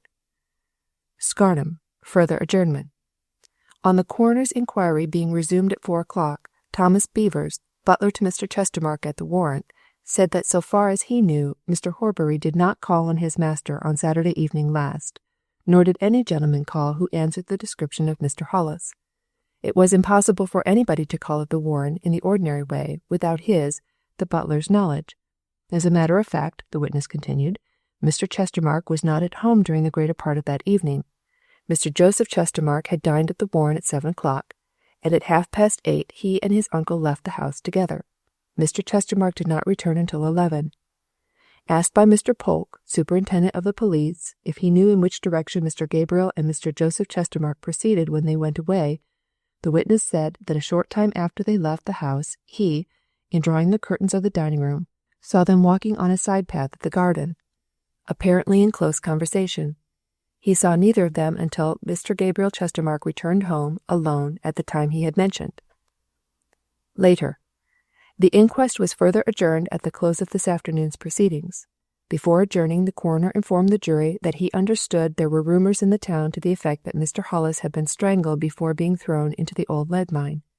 He need hardly say that there was not the slightest grounds for those rumors, but the medical men had some suspicion that the unfortunate gentleman might have been poisoned, and he, the coroner, thought it well to tell them that a specialist was being sent down by the Home Office who, with the Scarnham doctors, would perform an autopsy on his arrival. The result would be placed before the jury when these proceedings were resumed. Starmidge dropped the paper and looked at Easleby with an expression of astonishment. "Poison!" he exclaimed. "That's a new idea. Poisoned first, and thrown into that old mine after? But there, what's the good of theorizing? Pick out the best of those cars. Let's get to Scarnham as quickly as possible. Something's got to be done tonight." Easleby made no immediate answer, but presently, when they were in a fast motor and leaving the Ecclesborough streets behind them, he shook his head and spoke more gravely than was usual with him. "The big question, my lad," he said, "is what to do, and there's another, what's been done, and possibly what's being done. It's my impression something's being done now, still going on." "I know one thing," exclaimed Starmidge determinedly. "We'll confront Gabriel Chestermarke tonight with what we know. That's positive." "If we can find him," said Easleby. "You don't know. The coming down to Ecclesborough may have been all a blind. You can reach a lot of places from Ecclesborough, and you can leave a train at more than one place between Ecclesborough and London." "I telephoned Polke to keep an eye on him anyway, if he did arrive at either Scarnham or the Warren," answered Starmidge, still grimly determined. "And it's my impression that he has come down to see that nephew of his. Easleby, they're both in at it. Both." Again the elder detective made no answer. He was obviously much impressed by the recent developments as related in the newspapers which they had just read, and was deep in thought about them and the possibilities which they suggested to him. "Well," he said at last, as the high roofs of Scarnham came into view, "we'll hear what Polke has to tell. Something may have happened since those inquest proceedings this afternoon." But Polke, when they reached his office, had little to tell.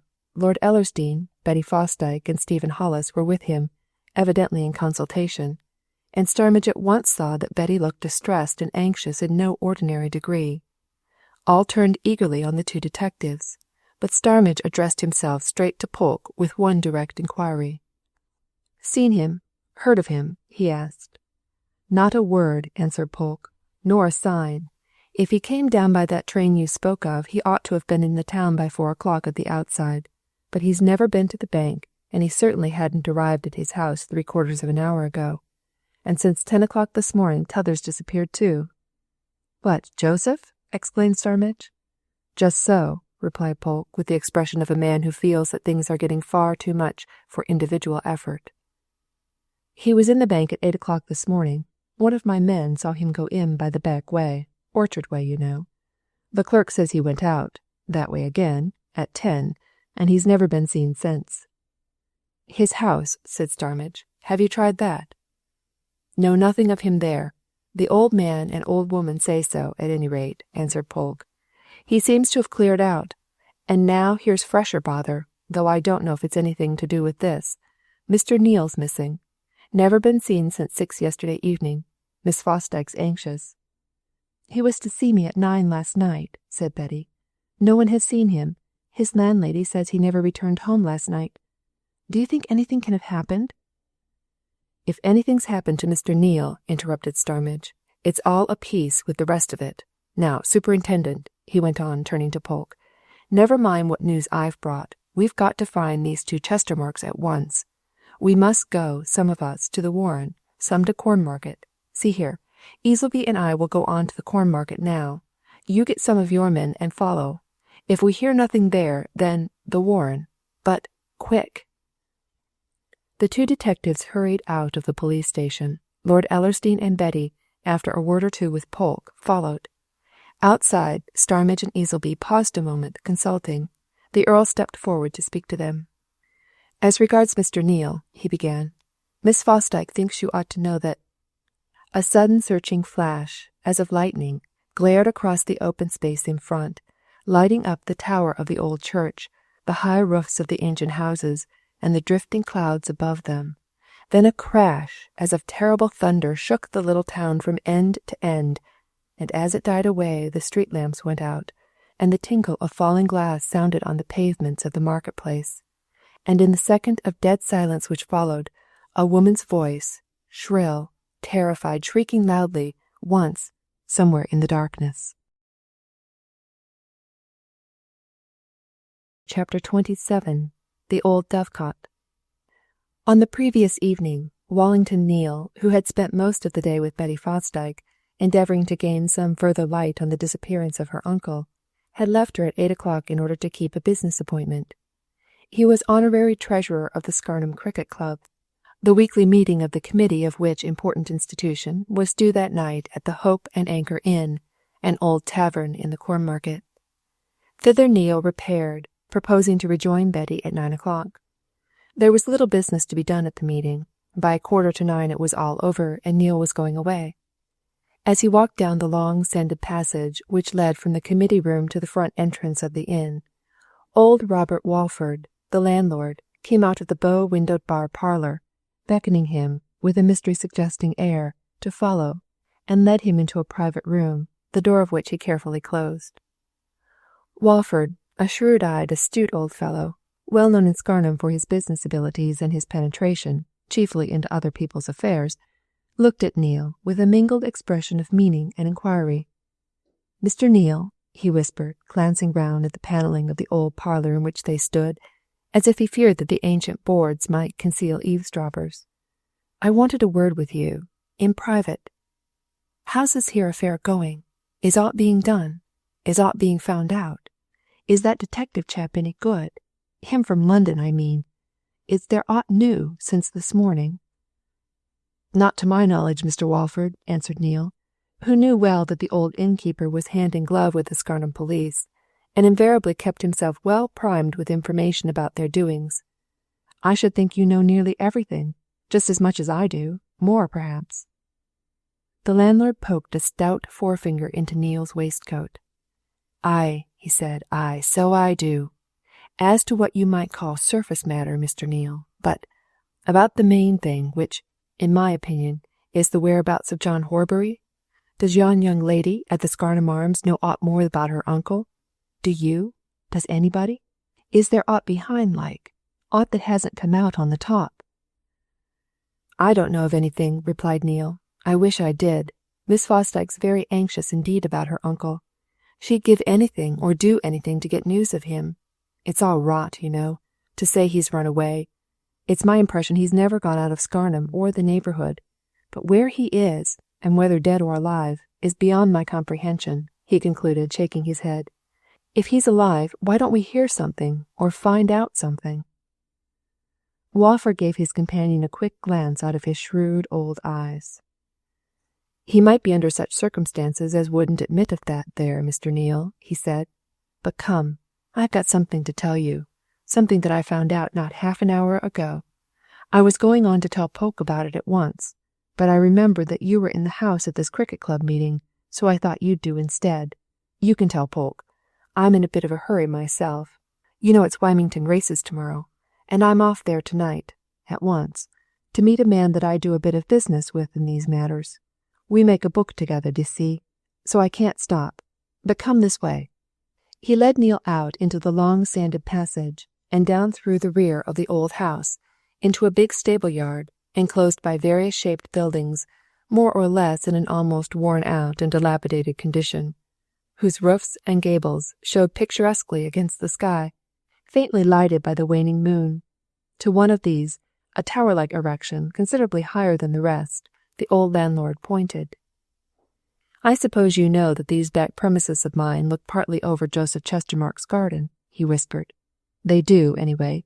You can see right over his garden and into the back of his house, that is, in bits, for he's a fine lot of tall trees round his lawns. But there's a very fair view of that workshop he's built from the top story of this old dovecote of mine. We use it as a storehouse. Come up, and mind these here broken steps. There's no rail, you see, and you could easily fall over." He led his companion up a flight of much-worn stone stairs, which were built against the wall of the old dovecote, through an open doorway 20 feet above, across a rickety floor, and up another stairway of wood, into a chamber in which was a latticed window, from which most of the glass and the woodwork had disappeared. "Now then," he said, taking Neil to this outpost and pointing downwards, "there you are. You see what I mean?" Neil looked out. Joseph Chestermarke's big garden lay beneath him. As Walford had said, much of it was obscured by trees, but there was a good prospect of one side of the laboratory from where Neil was standing. That side was furnished with a door, and on the level of that door, at the extreme end of the building, was a window fitted with a light-coloured blind. All the other windows, as in the case of the side which Neil had seen previously from the tree on the river bank, were high up in the walls and fitted with red material. And from the curiously shaped smokestack in the flat roof, the same differently tinted vapours, which he had noticed on the same occasion, were curling up above the elms and beeches. "Now look here," whispered the landlord. "Do you see that one window with the whitish blind and the light behind it? I came up here, maybe half an hour ago, to see if we were out of something that's kept here, and I chanced to look out on Joseph Chestermarke's garden. Mr. Neil, there's a man in that room with the light-coloured blind. I saw his shadow on the blind, pass and repass, you understand, twice while I looked, and it's not Joseph Chestermarke." "Could you tell? Had you any idea whose shadow it was?" demanded Neil eagerly. "No. He passed in a sort of slanting direction, back and forth, just once," answered Walford. "But his build was, I should say, about the like of John Horbury's. Mr. Neil, Horbury might be locked up there. He's a bad 'un, is Joseph Chestermarke. Oh, he's a rank bad 'un, my lad, though most folk don't know it. You don't know what mayn't be happening, or what mayn't have happened in yon place. But look here, I can't stop. Me and Sam Bearclothes going off to Wilmington now in his motor. He'll be waiting at this minute. You do what I say. Stop here and watch a bit, and if you see aught, go to Polke and insist on the police searching that place. That's my advice." "I shall do that in any case after what you've said," muttered Neil, who was staring at the lighted window. "But I'll watch here a bit. You've said nothing of this to anybody else?" "No," replied the landlord. "As I said, I knew you were in the house. Well, I'm off then. Shan't be back till late tomorrow night, and I hope you'll have some news by then, Mr. Neil." Walford went off across the creaking floor and down the stairs, and Neil leaned out of the dismantled window and stared into the garden beneath. Was it possible, he wondered, that there was anything in the old fellow's suggestion? Possible that the missing bank manager was really concealed in that mysterious laboratory or workshop, or whatever the place was, into which Joseph Chestermarke never allowed any person to enter? And if he was there at all, was it with his consent, or against his will, or what? Was he being kept a prisoner, or was he hiding? In spite of his own knowledge of Horbury, and of Betty Fosdyke's assertions of her uncle's absolute innocence, Neil had all along been conscious of a vague, uneasy feeling that, after all, there might be something of an unexplained nature in which the bank manager had been, or was, concerned. It might have something to do with the missing jewels. It might be mixed up with Frederick Hollis's death. It might be that Horbury and Joseph Chestermarke were jointly concerned in. But there he was at a loss, not knowing or able to speculate on what they could be concerned in. Strange beyond belief it was, nevertheless, that old Rob Walford should think the shadow he had seen to be the missing man's. Supposing... The door of Joseph Chestermarke's laboratory suddenly opened, letting out a glare of light across the lawn in front, and Joseph came out, carrying a sort of sieve-like arrangement full of glowing ashes.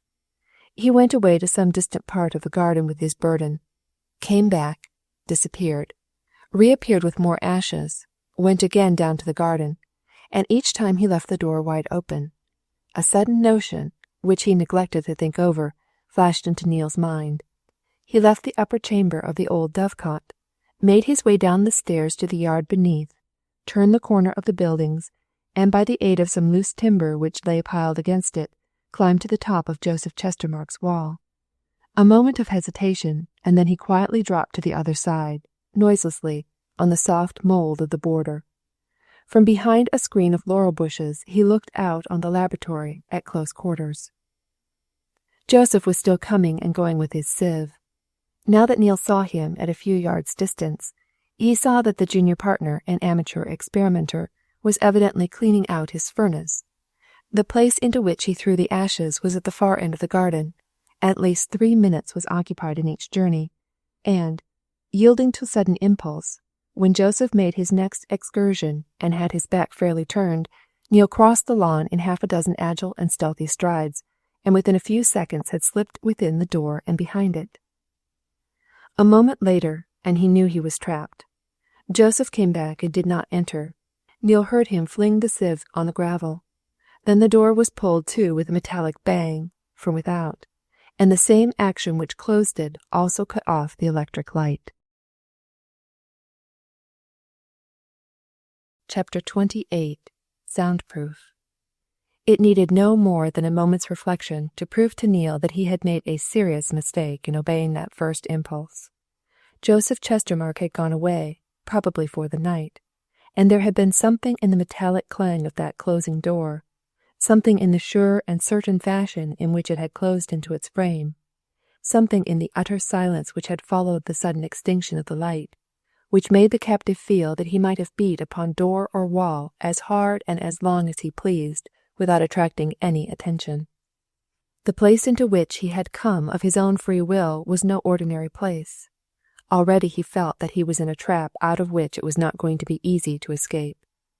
He stood for a moment, heart thumping and pulses throbbing, to listen and to look. But he saw nothing beyond the faint indication of the waning moonlight outside the red-curtained circular windows high above him, and a fainter speck of glowing cinder left behind in the recently emptied furnace. He heard nothing either, save a very faint crackling of the expiring ashes in the furnace. Presently even that minute sound died down. The one speck of light went out, and the silence and gloom were intense. Neil now knew that unless Joseph Chestermarke came back to his workshop he was doomed to spend the night in it, and possibly part of the next day. He felt sure that it was impossible to obtain release otherwise than by Joseph's coming. He could do nothing, in all probability, to release himself. No one in the town would have the remotest idea that he was fastened up within those walls. The only man to whom such an idea could come on hearing that he, Neil, was missing, was old Rob Walford, and Walford, by that time, would be well on his way to Wymington, 30 miles off, and as he was to be there all night and all the next day, he would hear nothing until his return to Scarnham, 24 hours hence. No, he was caught. Joseph Chestermarke had had no idea of catching him, but he had caught him all the same. And now that he was safely caught, Neil began to wonder why he had slipped into that place. He had an elementary idea, of course. He wanted to find out if anybody was concealed in that room which the landlord had pointed to. Certainly he had felt no fear about meeting Joseph Chestermarke. Yet, now that he was there, he did not know what he should have done if Joseph had come in, as he expected he would, nor what he should or could do now that he was in complete possession. If he had been able to face Joseph, he would have demanded information, point blank, about the shadow on the blind. He even had some misty notion about enforcing it, if need be, but he was now helpless. He could do no good. He could not tell Polke or anybody else what Walford had reported, and if he was to be left there all night, which seemed likely, he had only got himself into a highly unpleasant situation. He moved at last, feeling about in the darkness. His hands encountered smooth, blank walls on each side of the door. He dared not step forward lest he should run against machinery or meet with some cavity in the flooring. And reflecting that the small, insignificant gleam which it would make could scarcely be noticed from outside, he struck a match, and carefully holding it within the flap of his outstretched jacket, looked around him. A first quick glance gave him a general idea of his surroundings. Immediately in front of him was the furnace. A little to its side was a lathe. On one side of the place a long table stood, covered with a multitude of tools, chemical apparatus, and the like. On the other was a blank wall, and in that blank wall, to which Neil chiefly directed his attention during the few seconds for which the match burned, was a door. The match went out. He dropped it on the floor and moved forward in the darkness to the door which he had just seen. That, of course, must open into the inner room to the outer window of which Walford had drawn his attention. He went on until his outstretched fingers touched the door. Then he cautiously struck another match and looked the door up and down. What he saw added to the mystery of the whole adventure. Neil had seen doors of that sort before, more than once, but they were the doors of very big safes or strong rooms. Before the second match burned through, he knew that this particular door was of some metal, steel most likely, that it was set into a framework of similar metal, and that the room to which it afforded entrance was probably soundproof. He struck a third match, and a fourth. By their light he saw that there was but one small keyhole to the door, and he judged from that it was fitted with some patent mechanical lock. There was no way by which he could open it, of course, and though he stood for a long time listening with straining ears against it, he could not detect the slightest sound from whatever chamber or recess lay behind it. If there really was a man in there, thought Neil, he must surely feel himself to be in a living tomb, and after a time, taking the risk of being heard from the outside of the laboratory, he beat heavily upon the door with his fist. No response came. The silence all around him was more oppressive, if possible, than before. The expenditure of more matches enabled Neil to examine further into the conditions of what seemed likely to be his own prison for some hours. He was not sorry to see that in one corner stood an old settee, furnished with rugs and cushions. If he was obliged to remain locked up all night, he would, at any rate, be able to get some rest. But beyond this, the furnace, a tall threefold screen, evidently used to assist in the manipulation of draughts, and the lathe, table, and apparatus which he had already seen, there was nothing in the place. There was no way of getting at the windows in the top of the high walls. Even if he could have got at them, they were too small for a man to squeeze through. And he was about to sit down on the settee and wait the probably slow and tedious course of events, when he caught sight of an object at the end of the table which startled him, and made him wonder more than anything he had seen up to that moment. That object was a big loaf of bread. He struck yet another match and looked at it more narrowly. It was one of those large loaves which bakers make for the use of families. Close by it lay a knife. A nearer inspection showed Neil that a slice had recently been cut off from the loaf. He knew that by the fact that the crumb was still soft and fresh on the surface, in spite of the great heat of the place. It was scarcely likely that Joseph Chestermarke would eat unbuttered bread during his experiments and labours. Why, then, was the loaf there? Could it be that this bread was, that the slice which had just been cut was, the ration given to somebody behind that door? This idea filled Neil with the first spice of fear which he had felt since entering the laboratory. The idea of a man being fastened up in a soundproof chamber and fed on dry bread suggested possibilities which he did not and could not contemplate without a certain horror. And if there really was such a prisoner in that room, or cell, or whatever the place was, who could it be but John Horbury? And if it was John Horbury, how, under what circumstances, had he been brought there? Why was he being kept there? Neil sat down at last on the settee, and in the silence and darkness gave himself up to thoughts of a nature which he had never known in his life before. Here, at any rate, was adventure, and of a decidedly unpleasant sort. He was not afraid for himself. He had a revolver in his hip pocket, loaded. He had been carrying it since Tuesday, with some strange notion that it might be wanted. Certainly he might have to go without food for perhaps many hours. But he suddenly remembered that in the pocket of his Norfolk jacket he had a biggish box of first-rate chocolate, which he had bought on his way to the cricket club meeting, with a view of presenting it to Betty later on. He could get through a day on that, he thought, if it were necessary. As for the loaf of bread, something seemed to nauseate him at the mere thought of trying to swallow a mouthful of it. The rest of the evening went. The silence was never broken. Not a sound came from the mysterious chamber behind him. No step sounded on the gravel without. No hand unlocked the door from the garden. Now and then he heard the clock of the parish church strike the hours. At last he slept, at first fitfully, later soundly, and when he awoke it was morning, and the sunlight was pouring in through the red-curtained windows high in the walls of his prison. Chapter 29. The Sparrows and the Sphere. Neil was instantly awake and on the alert. He sprang to his feet, shivering a little in spite of the rugs which he had wrapped about him before settling down. A slight current of cold air struck him as he rose. Looking in the direction from which it seemed to come, he saw that one of the circular windows in the high wall above him was open, and that a fresh northeast wind was blowing the curtain aside. The laboratory, hot and close enough when he had entered it on the previous evening, was now cool. The morning breeze freshened and sharpened his wits. He pulled out his watch, which he had been careful to wind up before lying down. 7 o'clock. In spite of his imprisonment and his unusual couch, he had slept to his accustomed hour of waking. Knowing that Joseph Chestermarke might walk in upon him at any moment, Neil kept himself on the lookout, in readiness to adopt a determined attitude whenever he was discovered. By that time he had come to the conclusion that whatever force would be necessary or not in any meeting with Joseph, it would be no unwise thing to let that worthy see at once that he had to deal with an armed man. He accordingly saw to it that his revolver, already loaded, was easily get-at-able, and the flap of his hip pocket unbuttoned.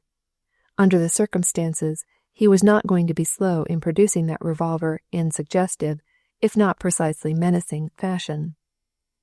This done, he opened his box of chocolate, calculated its resources, and ate a modest quantity. And while he ate, he looked about him.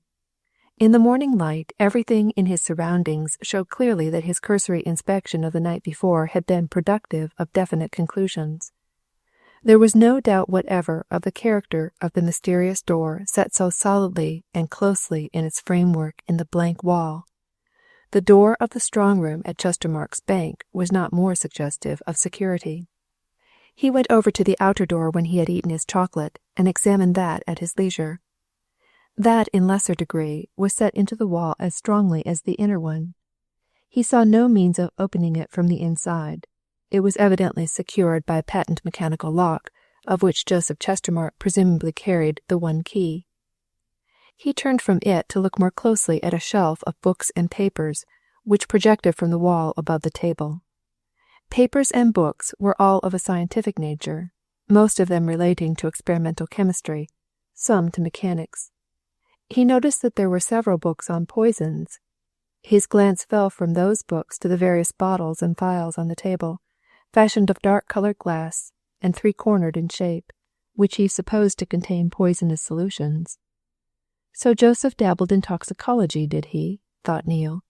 In that case, perhaps there was something in the theory which had been gaining ground during the last 24 hours, that Hollis had been poisoned first and thrown into the old lead mine later on. And what of the somebody, Horbury or whoever it was, that lay behind the grim-looking door? Neil had never heard a sound during the time which had elapsed before he dropped asleep. Never a faintest rustle since he had been awake again. Was it possible that a dead man lay there, murdered? A cheerful chirping and twittering in the space behind him caused him to turn sharply, away from the books and bottles. Then he saw that he was no longer alone. Half a score sparrows, busy, bustling little bodies, had come in by the open window, and were strutting about amongst the grey ashes in front of the furnace.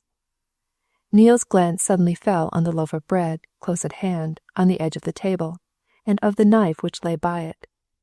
Mechanically, without any other idea than that of feeding the sparrows and diverting himself by watching their antics, he picked up the knife, quietly cut off a half-slice of the loaf, and crumbling it in his fingers through the crumbs on the floor. For a minute or two he watched his visitors fighting over this generous dole. Then he turned to the shelf again to take down a book, the title of which had attracted him. Neil was an enthusiastic member of the territorial force, and had already gained his sergeant's stripes in the local battalion. He was accordingly deeply interested in all military matters. This book certainly related to those matters, though in a way with which he was happily as yet unfamiliar, for its title was On the Use of High Explosive in Modern Warfare, and though Neil was no great reader, he was well enough versed in current affairs to know the name of the author, a foreign scientist of worldwide reputation. He opened the book as he stood there, and was soon absorbed in the preface, so absorbed indeed that it was some little time before he became aware that the cheerful twitterings behind him had ceased. It had made a welcome diversion, that innocent chirping of the little brown birds, and when it ceased, he missed it. He turned suddenly, and dropped the book. 7 or 8 of the sparrows were already lying on the floor, motionless. Some lay on their sides, some on their backs. All looked as if they were already dead. 2 were still on their feet. At any other time Neil would have laughed to see the way in which they staggered about, for all the world as if they were drunk. And as he watched, one collapsed. The other, after an ineffective effort to spread its wings, rolled to one side and dropped helplessly. And Neil made another turn, to stare at the loaf of bread and to wonder what devilry lay in it. Poison? Of course it was poison. And what of this man in that jealously guarded room behind that steel door? Had he also eaten of the loaf? He turned to the sparrows again at last, stood staring at them as if they fascinated him, and eventually went over to the foot of the furnace and picked one up. Then he found, with something of a shock, that the small thing was not dead. The little body was warm with life. He felt the steady, regular beating of the tiny heart. He laid the bird down gently and picked up its companions one by one, examining each. And each was warm, and the heart of each was beating. The sparrows were not dead, but they were drugged, and they were very fast asleep. Neil now began to develop theories. If a mere tiny crumb of that loaf could put a sparrow, a remarkably vigorous and physically strong little bird, to sleep within a minute or two, what effect would, say, a good thick slice of it produce upon a human being? Anyway, the probability was that the captive in that room was lying in a heavily drugged condition, and that was the reason of his silence. He would wake, and surely some sound, however faint, would come. He himself would wait, listening. The morning wore on.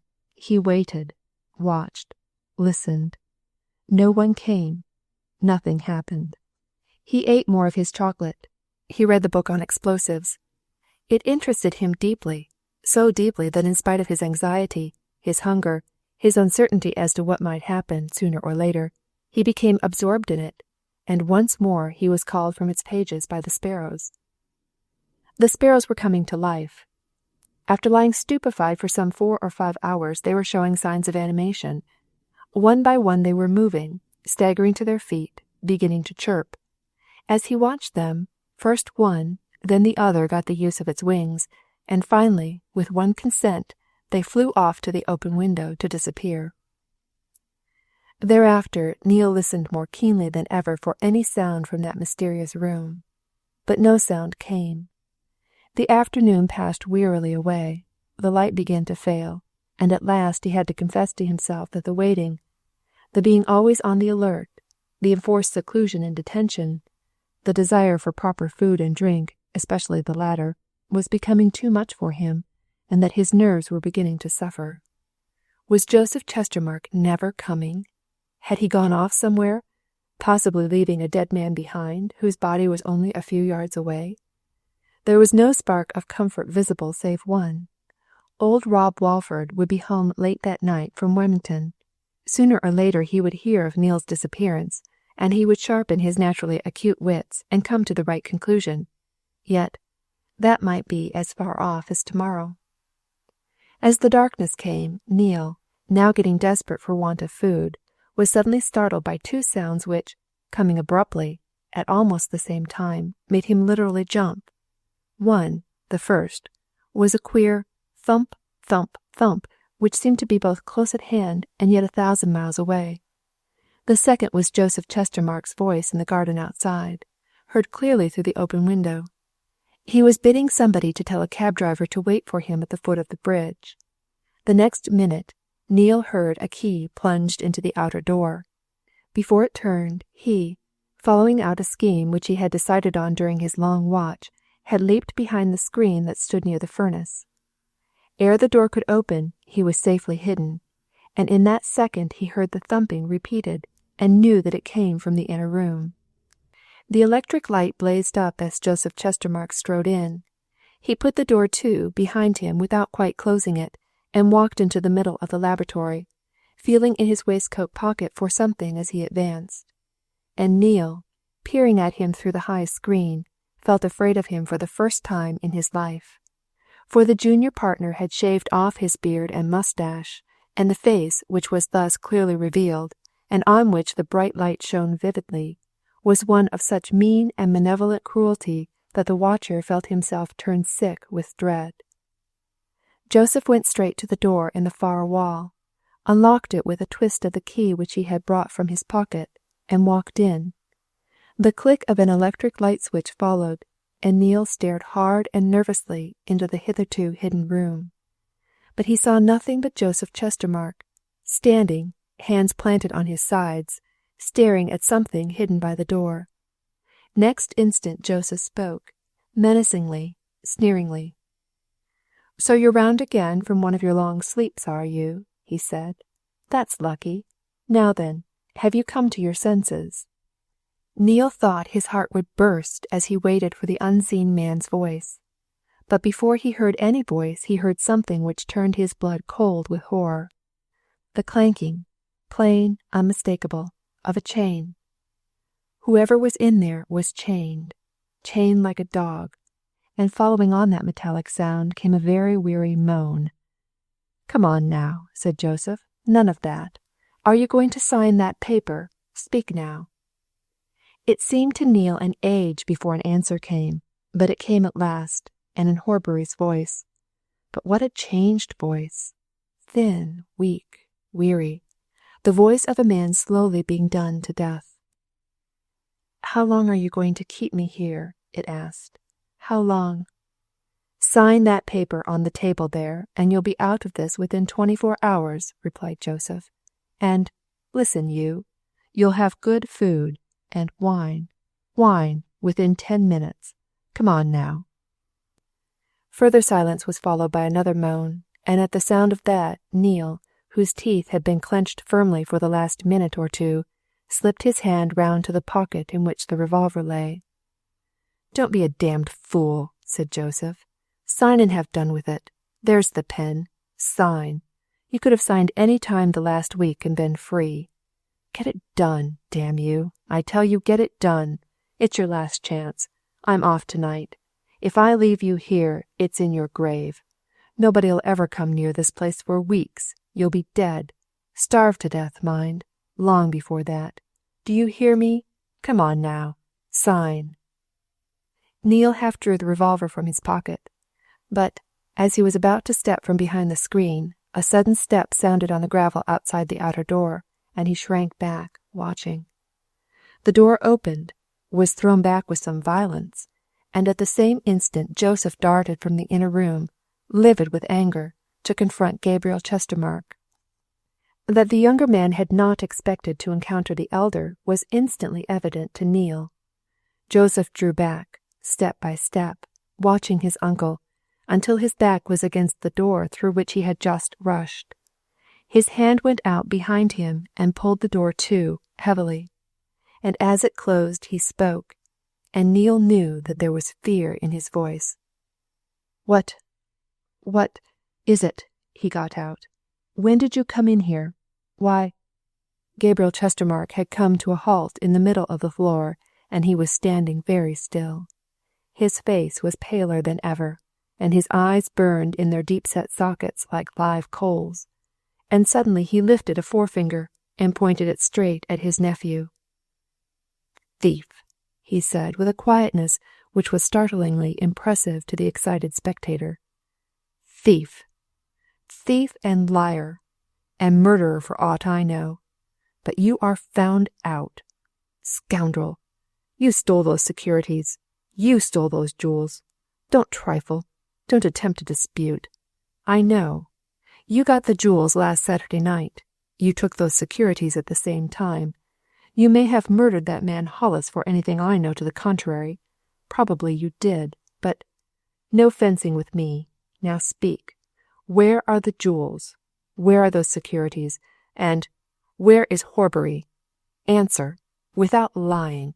You devil! I tell you I know. I know. I have seen Mrs. Carswell. Gabriel had moved a little as he went on speaking, moved near to his nephew, still pointing the incriminating and accusing finger at him. And Joseph had moved too, backward. He was watching his uncle with a queer expression. Neil saw the tip of his tongue emerge from his lips, as if the lips had become dry and he wanted to moisten them. And suddenly his face changed, and Neil, closely watching him, saw his hand go quickly to his breast pocket, and caught the gleam of a revolver. Neil was a cricketer, of reputation and experience. On a felt-covered stand close by him lay a couple of heavy spherical objects, fashioned of some shining surfaced material and about the size of a cricket ball, which he had previously noticed and handled in looking around. He snatched one of them up now, and flung it hard and straight at Joseph Chestermarke, intending to stun him. But for once in a way he missed his mark. The missile crashed against the wall behind, and then came a great flash, and the roar of all the world going to pieces, and a mighty lifting and upheaving, and he saw and felt and knew no more. Chapter 30. Wreckage. The four people standing beneath the portico of the police station remained as if spellbound for a full moment after the sudden flash and the sudden roar. Betty Fosdyke unconsciously clutched at Lord Ellersdeane's arm. Lord Ellersdeane spoke, wonderingly. "Thunder?" he exclaimed. "Strange." Easleby turned sharply from Starmidge, who, holding by one of the pillars, was staring towards the quarter of the market-place from whence the scream of dire fear had come. "That's no thunder, my lord," he said. "That's an explosion, and a terrible one, too. Are there any gasworks close at hand? It was like—" Polke came rushing out of the lobby behind them, followed by some of his men. At the same instant people began running along the pavements, calling to each other. "Did you hear that?" cried the superintendent excitedly. "An explosion. Which direction?" Starmidge suddenly started, as if from a reverie. He put up his hand and wiped something from his cheek, and held the hand out to a shaft of light which came from the open door behind them. A smear of blood lay across his open palm. "A splinter of falling glass," he said quietly. "Come on, all of you. That was an explosion, and I guess where. Get help, Polke. Come on to the Corn Market. Get the firemen out." He set off running towards the end of the market-place, followed by Easleby, and at a slower pace by Lord Ellersdeane and Betty. Crowds were beginning to run in the same direction. Very soon the two detectives found it difficult to thread a way through them, but within a few minutes they were in the Corn Market, and Starmidge, seizing his companion's arm, dragged him round the corner of Joseph Chestermarke's house to the high garden wall which ran down the slope to the river bank, and as they turned the corner he pointed. "As I thought," he muttered. "It's Joseph Chestermarke's workshop. Something's happened. Look there." The wall, a good 10 feet high on that side, was blown to pieces, and lay, a mass of fallen masonry, on the green sward by the roadside. Through the gap thus made, Starmidge plunged into the garden, to be brought up at once by the twisted and interlaced boughs of the trees which had been lopped off as though by some giant axe, and then instantaneously transformed into a cunningly interwoven fence. The air was still thick with fine dust, and the atmosphere was charged with a curious, acid odour, which made eyes and nostrils smart. "No ordinary bust-up, this," muttered Starmidge, as he and Easleby forced their way through the branches and obstacles to the open lawn. "My God, look at it! Blown to pieces!" The two men stood for a moment staring at the scene before them, as it was revealed in the faint light of a waning moon. Neither had ever seen the effect of high explosives before, and they remained transfixed with utter astonishment at what they saw. Never, until then, had either believed it possible that such ruin could be wrought by such means. The laboratory was a mass of shapeless wreckage. It seemed as if the roof had been blown into the sky, only to collapse again on the shattered walls. The masonry and woodwork lay all over the lawns and gardens, and amidst the surrounding bushes and trees. In the middle of it yawned a black, deep cavity, from the heart of which curled a wisp of yellowish smoke. Between these ruins and the houses a beech tree of considerable size had been completely uprooted, and had crashed down on the lower windows of the house, part of the wall and roof of which had been wrecked. And on the opposite side of the garden a great gap had been made in the smaller trees and the shrubberies beneath them by the falling in of Rob Walford's old dovecote, the ancient walls and timber roof of which had completely collapsed under the force of the explosion. Over the actual area of the wreckage everything was still as death, save for a faint crackling where some loose wood was just catching fire. Starmidge began to make his way towards it. "The thing is," he said mechanically, the thing is, yes, was there anybody here? Anybody here? We must have lights." And just then, as he came to where the burst of flame was growing bigger, and Polke with a body of firemen and constables came hurrying through the gap in the lower wall, he caught sight of a man's face, turned up to the half-light. Easleby saw it at the same time. Together they went nearer, and Starmidge bent down and found himself looking at Gabriel Chestermarke. "Him," he whispered. "Then he came here." "He's gone, anyway," muttered Easleby, "dead as can be." He lifted himself erect and called to Polke, who was making his way towards them. "Bring a lantern," he said. "There's a dead man here." "And keep the crowd out," called Starmidge. "Keep everybody out, while we look around." But at that moment he caught sight of Betty Fosdyke, who with Lord Ellersdeane in close attendance, had made her way into the garden and was clamouring towards him. Starmidge stepped back to her. "Hadn't you better go back?" he urged. "There'll be unpleasant sights. Do go back, amongst the trees anyway. We've found one dead man already. There'll probably be—" "No," she said firmly. "I won't. Not until I know who's here. Because I'm afraid Mr. Neale may be here. I will stop. I'm not afraid. Whose body have you found?" "Gabriel Chestermarke's," replied Starmidge quietly. "Dead. And whoever's here, Miss Fosdyke, I don't see how he can possibly be alive. Do go back and let us search." But Betty turned away and began to search, climbing from one mass of wreckage to another. Presently an exclamation from her brought the others hurriedly to her side. She pointed between two slabs of stone. "There," she whispered, "a man's face." Starmidge turned to Lord Ellersdeane. "Get her away, aside, anywhere for a moment," he muttered. "Let's see what condition he's in, anyway. The other was blown to pieces." Lord Ellersdeane took a firm grip of Betty's arm and turned her round. "That was not Mr. Neale?" he asked. "No," she said faintly. "No." "Then leave them to deal with that, and let us look elsewhere," he said. "Come. After all, you don't know that he would be here." "Where else should he be?" she answered. "I'm sure he's here somewhere. Help me." She turned away with him in another direction, and the two detectives, with some firemen helping them, got to work on the place where she had pointed out. Presently Polke directed the light of a bull's-eye on the dead face beneath them.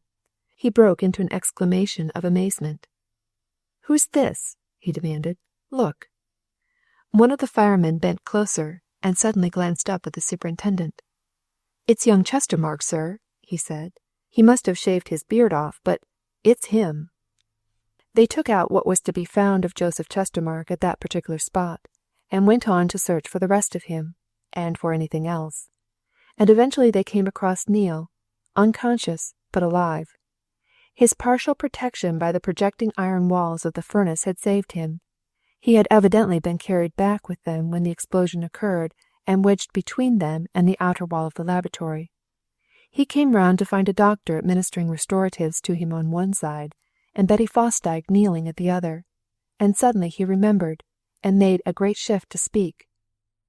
"All right," he muttered at length. "Bit knocked out, that's all. But Horbury's somewhere. Get at him." They got at the missing bank manager at last. He, too, had been saved by the thick wall which stood between him and the explosion. He was alive and conscious when they had dug down to him, and his rescuers stared from him to each other when they saw that the broken links of the steel chain were still securely manacled about his waist. Chapter 31. The Prisoner Speaks.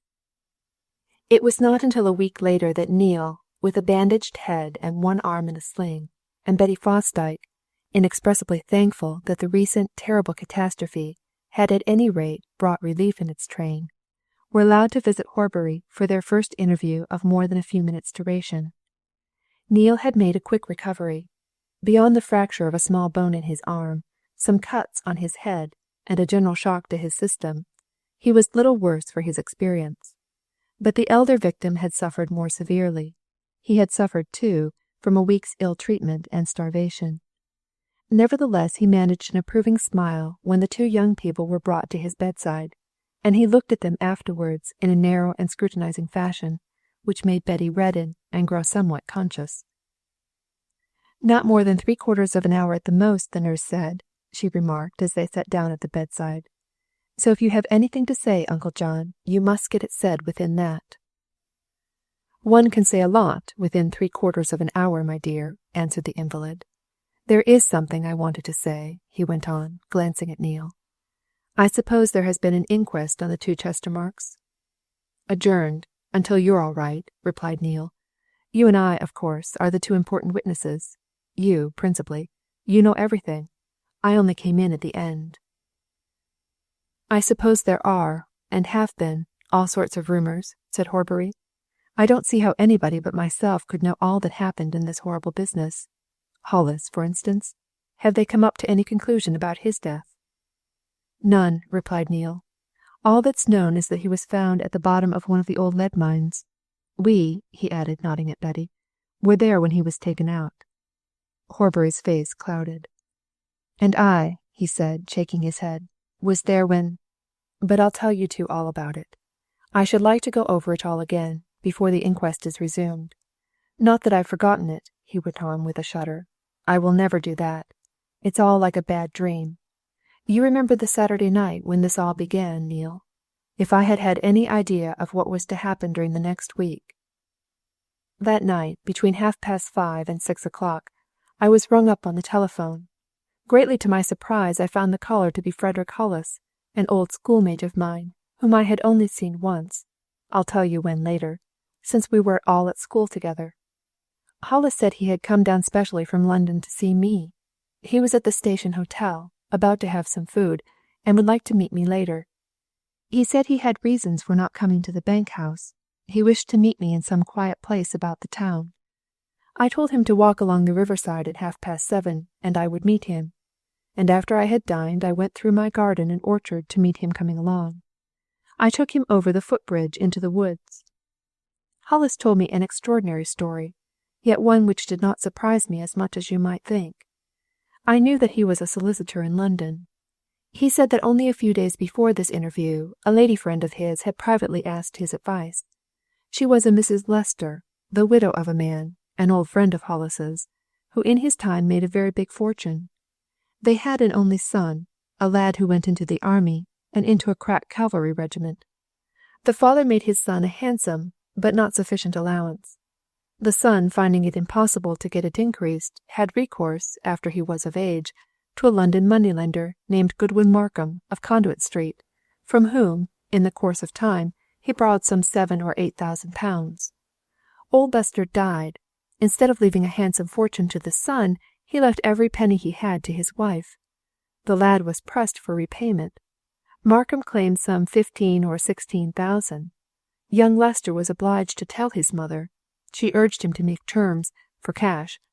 Markham would not abate a penny of his claim, so Mrs. Lester called in Frederick Hollis and asked his advice.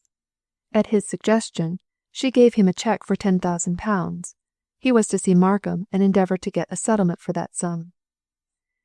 The day before he came down to Scarnham, Friday, Hollis did two things. He got young Lester to come up to town and tell him the exact particulars of his financial dealings with Goodwin Markham. Primed with these, and knowing that the demand was extortionate, he went, alone, to Markham's office in Conduit Street. Markham was away, but Hollis saw the manager, a man named Stipp. He saw something more, too.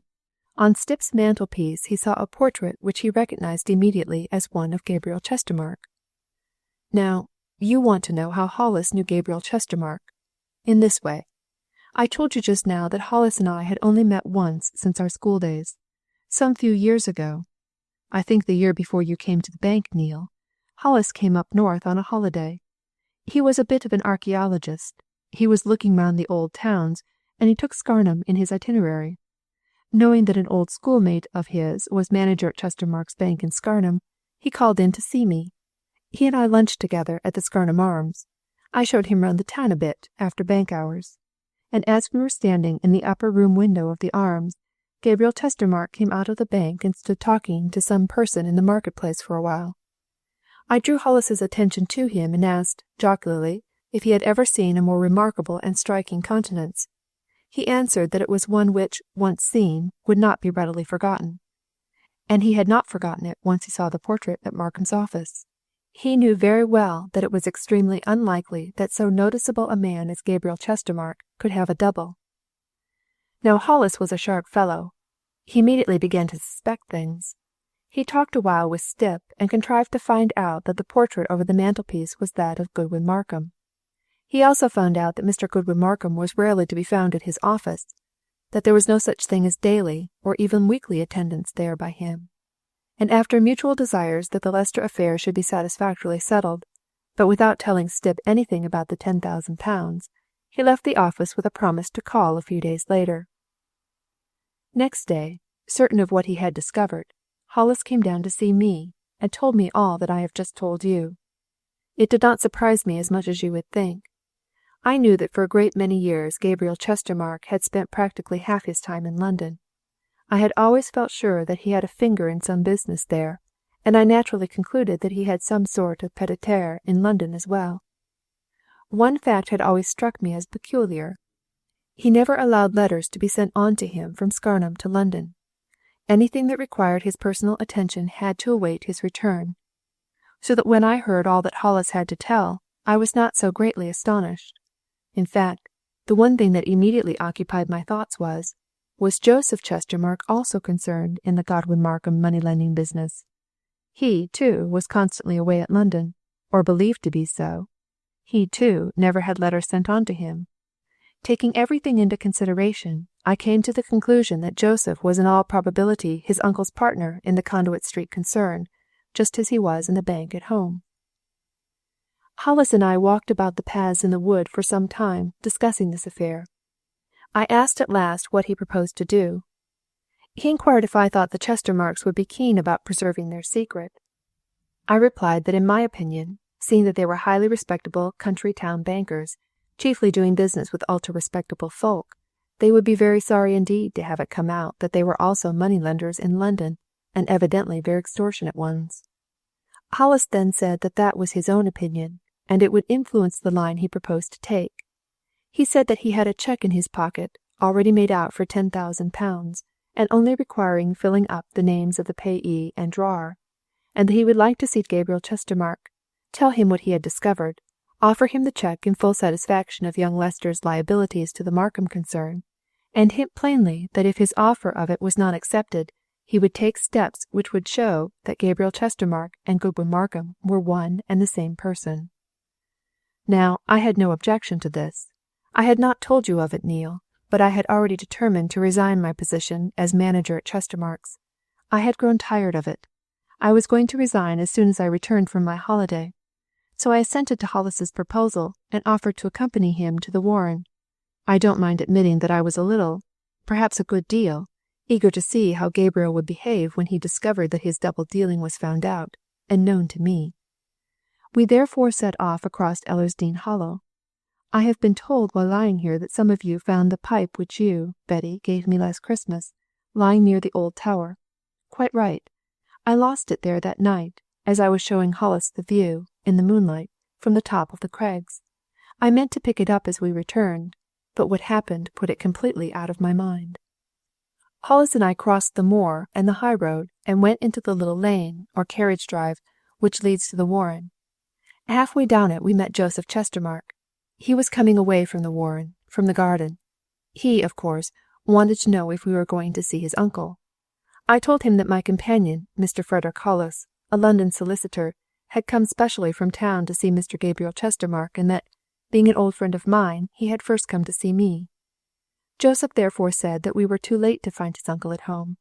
Gabriel, he went on, had been suffering terribly from insomnia, and by his doctor's advice he was trying the effect of a long solitary walk every night before going to bed, and he had just started out over the moor at the back of his house.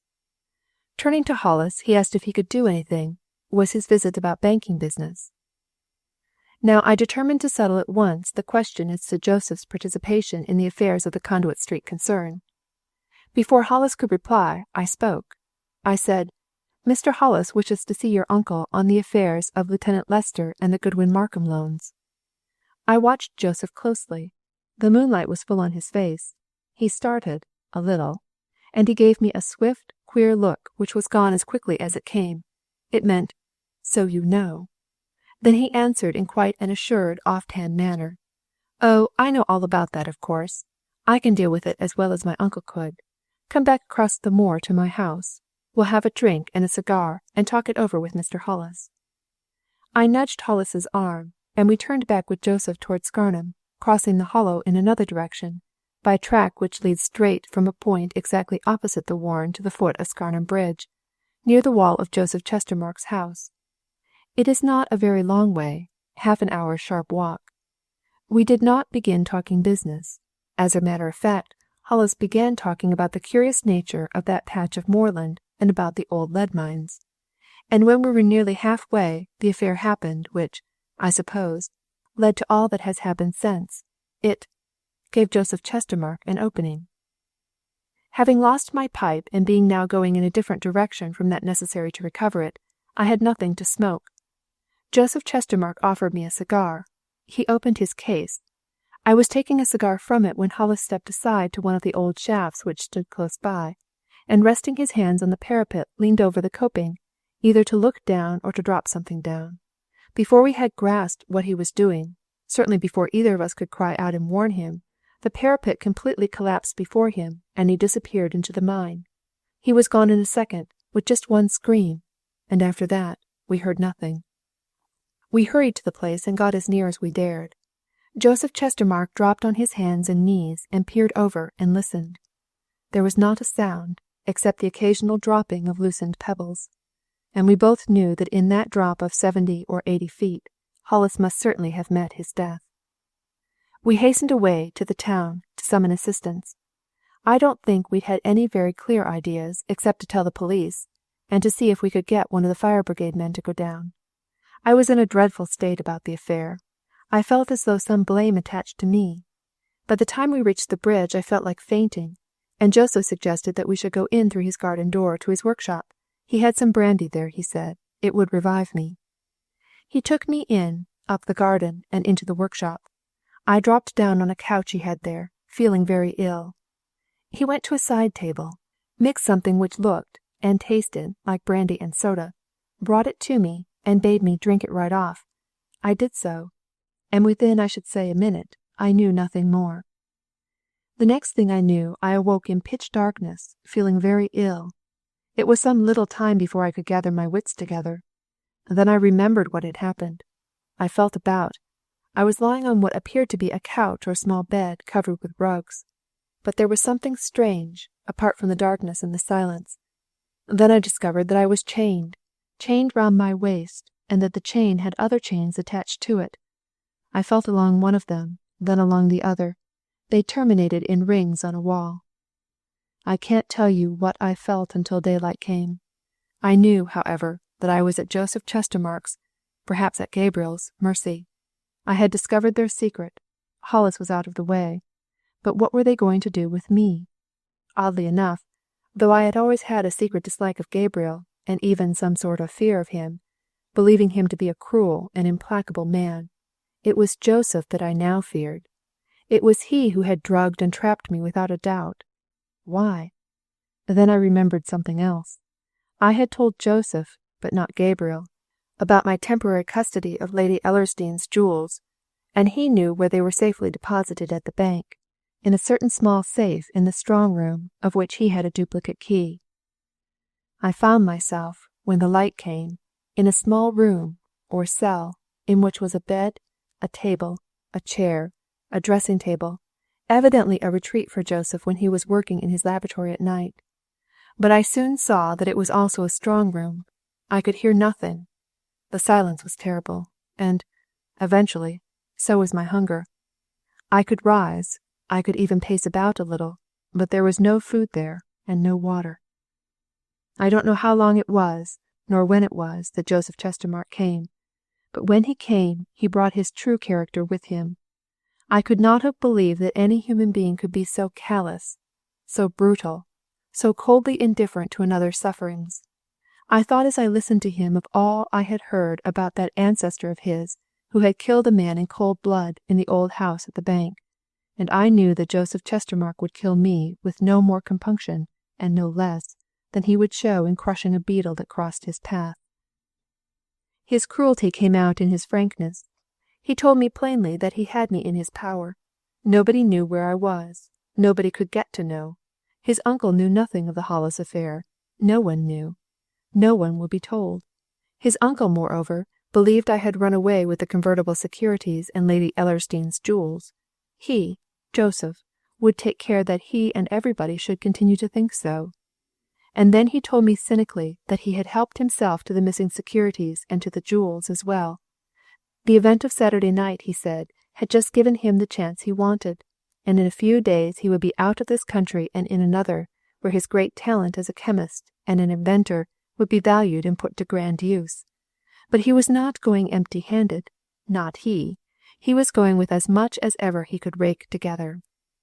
And it was on that first occasion that he told me what he wanted of me. You know, Neil, that I am trustee for 2 or 3 families in this town. Joseph knew that I held certain securities, deposited in a private safe of mine at the bank, which could be converted into cash in, say, London, at an hour's notice. He had already helped himself to them, and had prepared a document which only needed my signature to enable him to deal with them. That signature would have put nearly 250,000 into his pocket. He used every endeavour to make me sign the paper which he brought.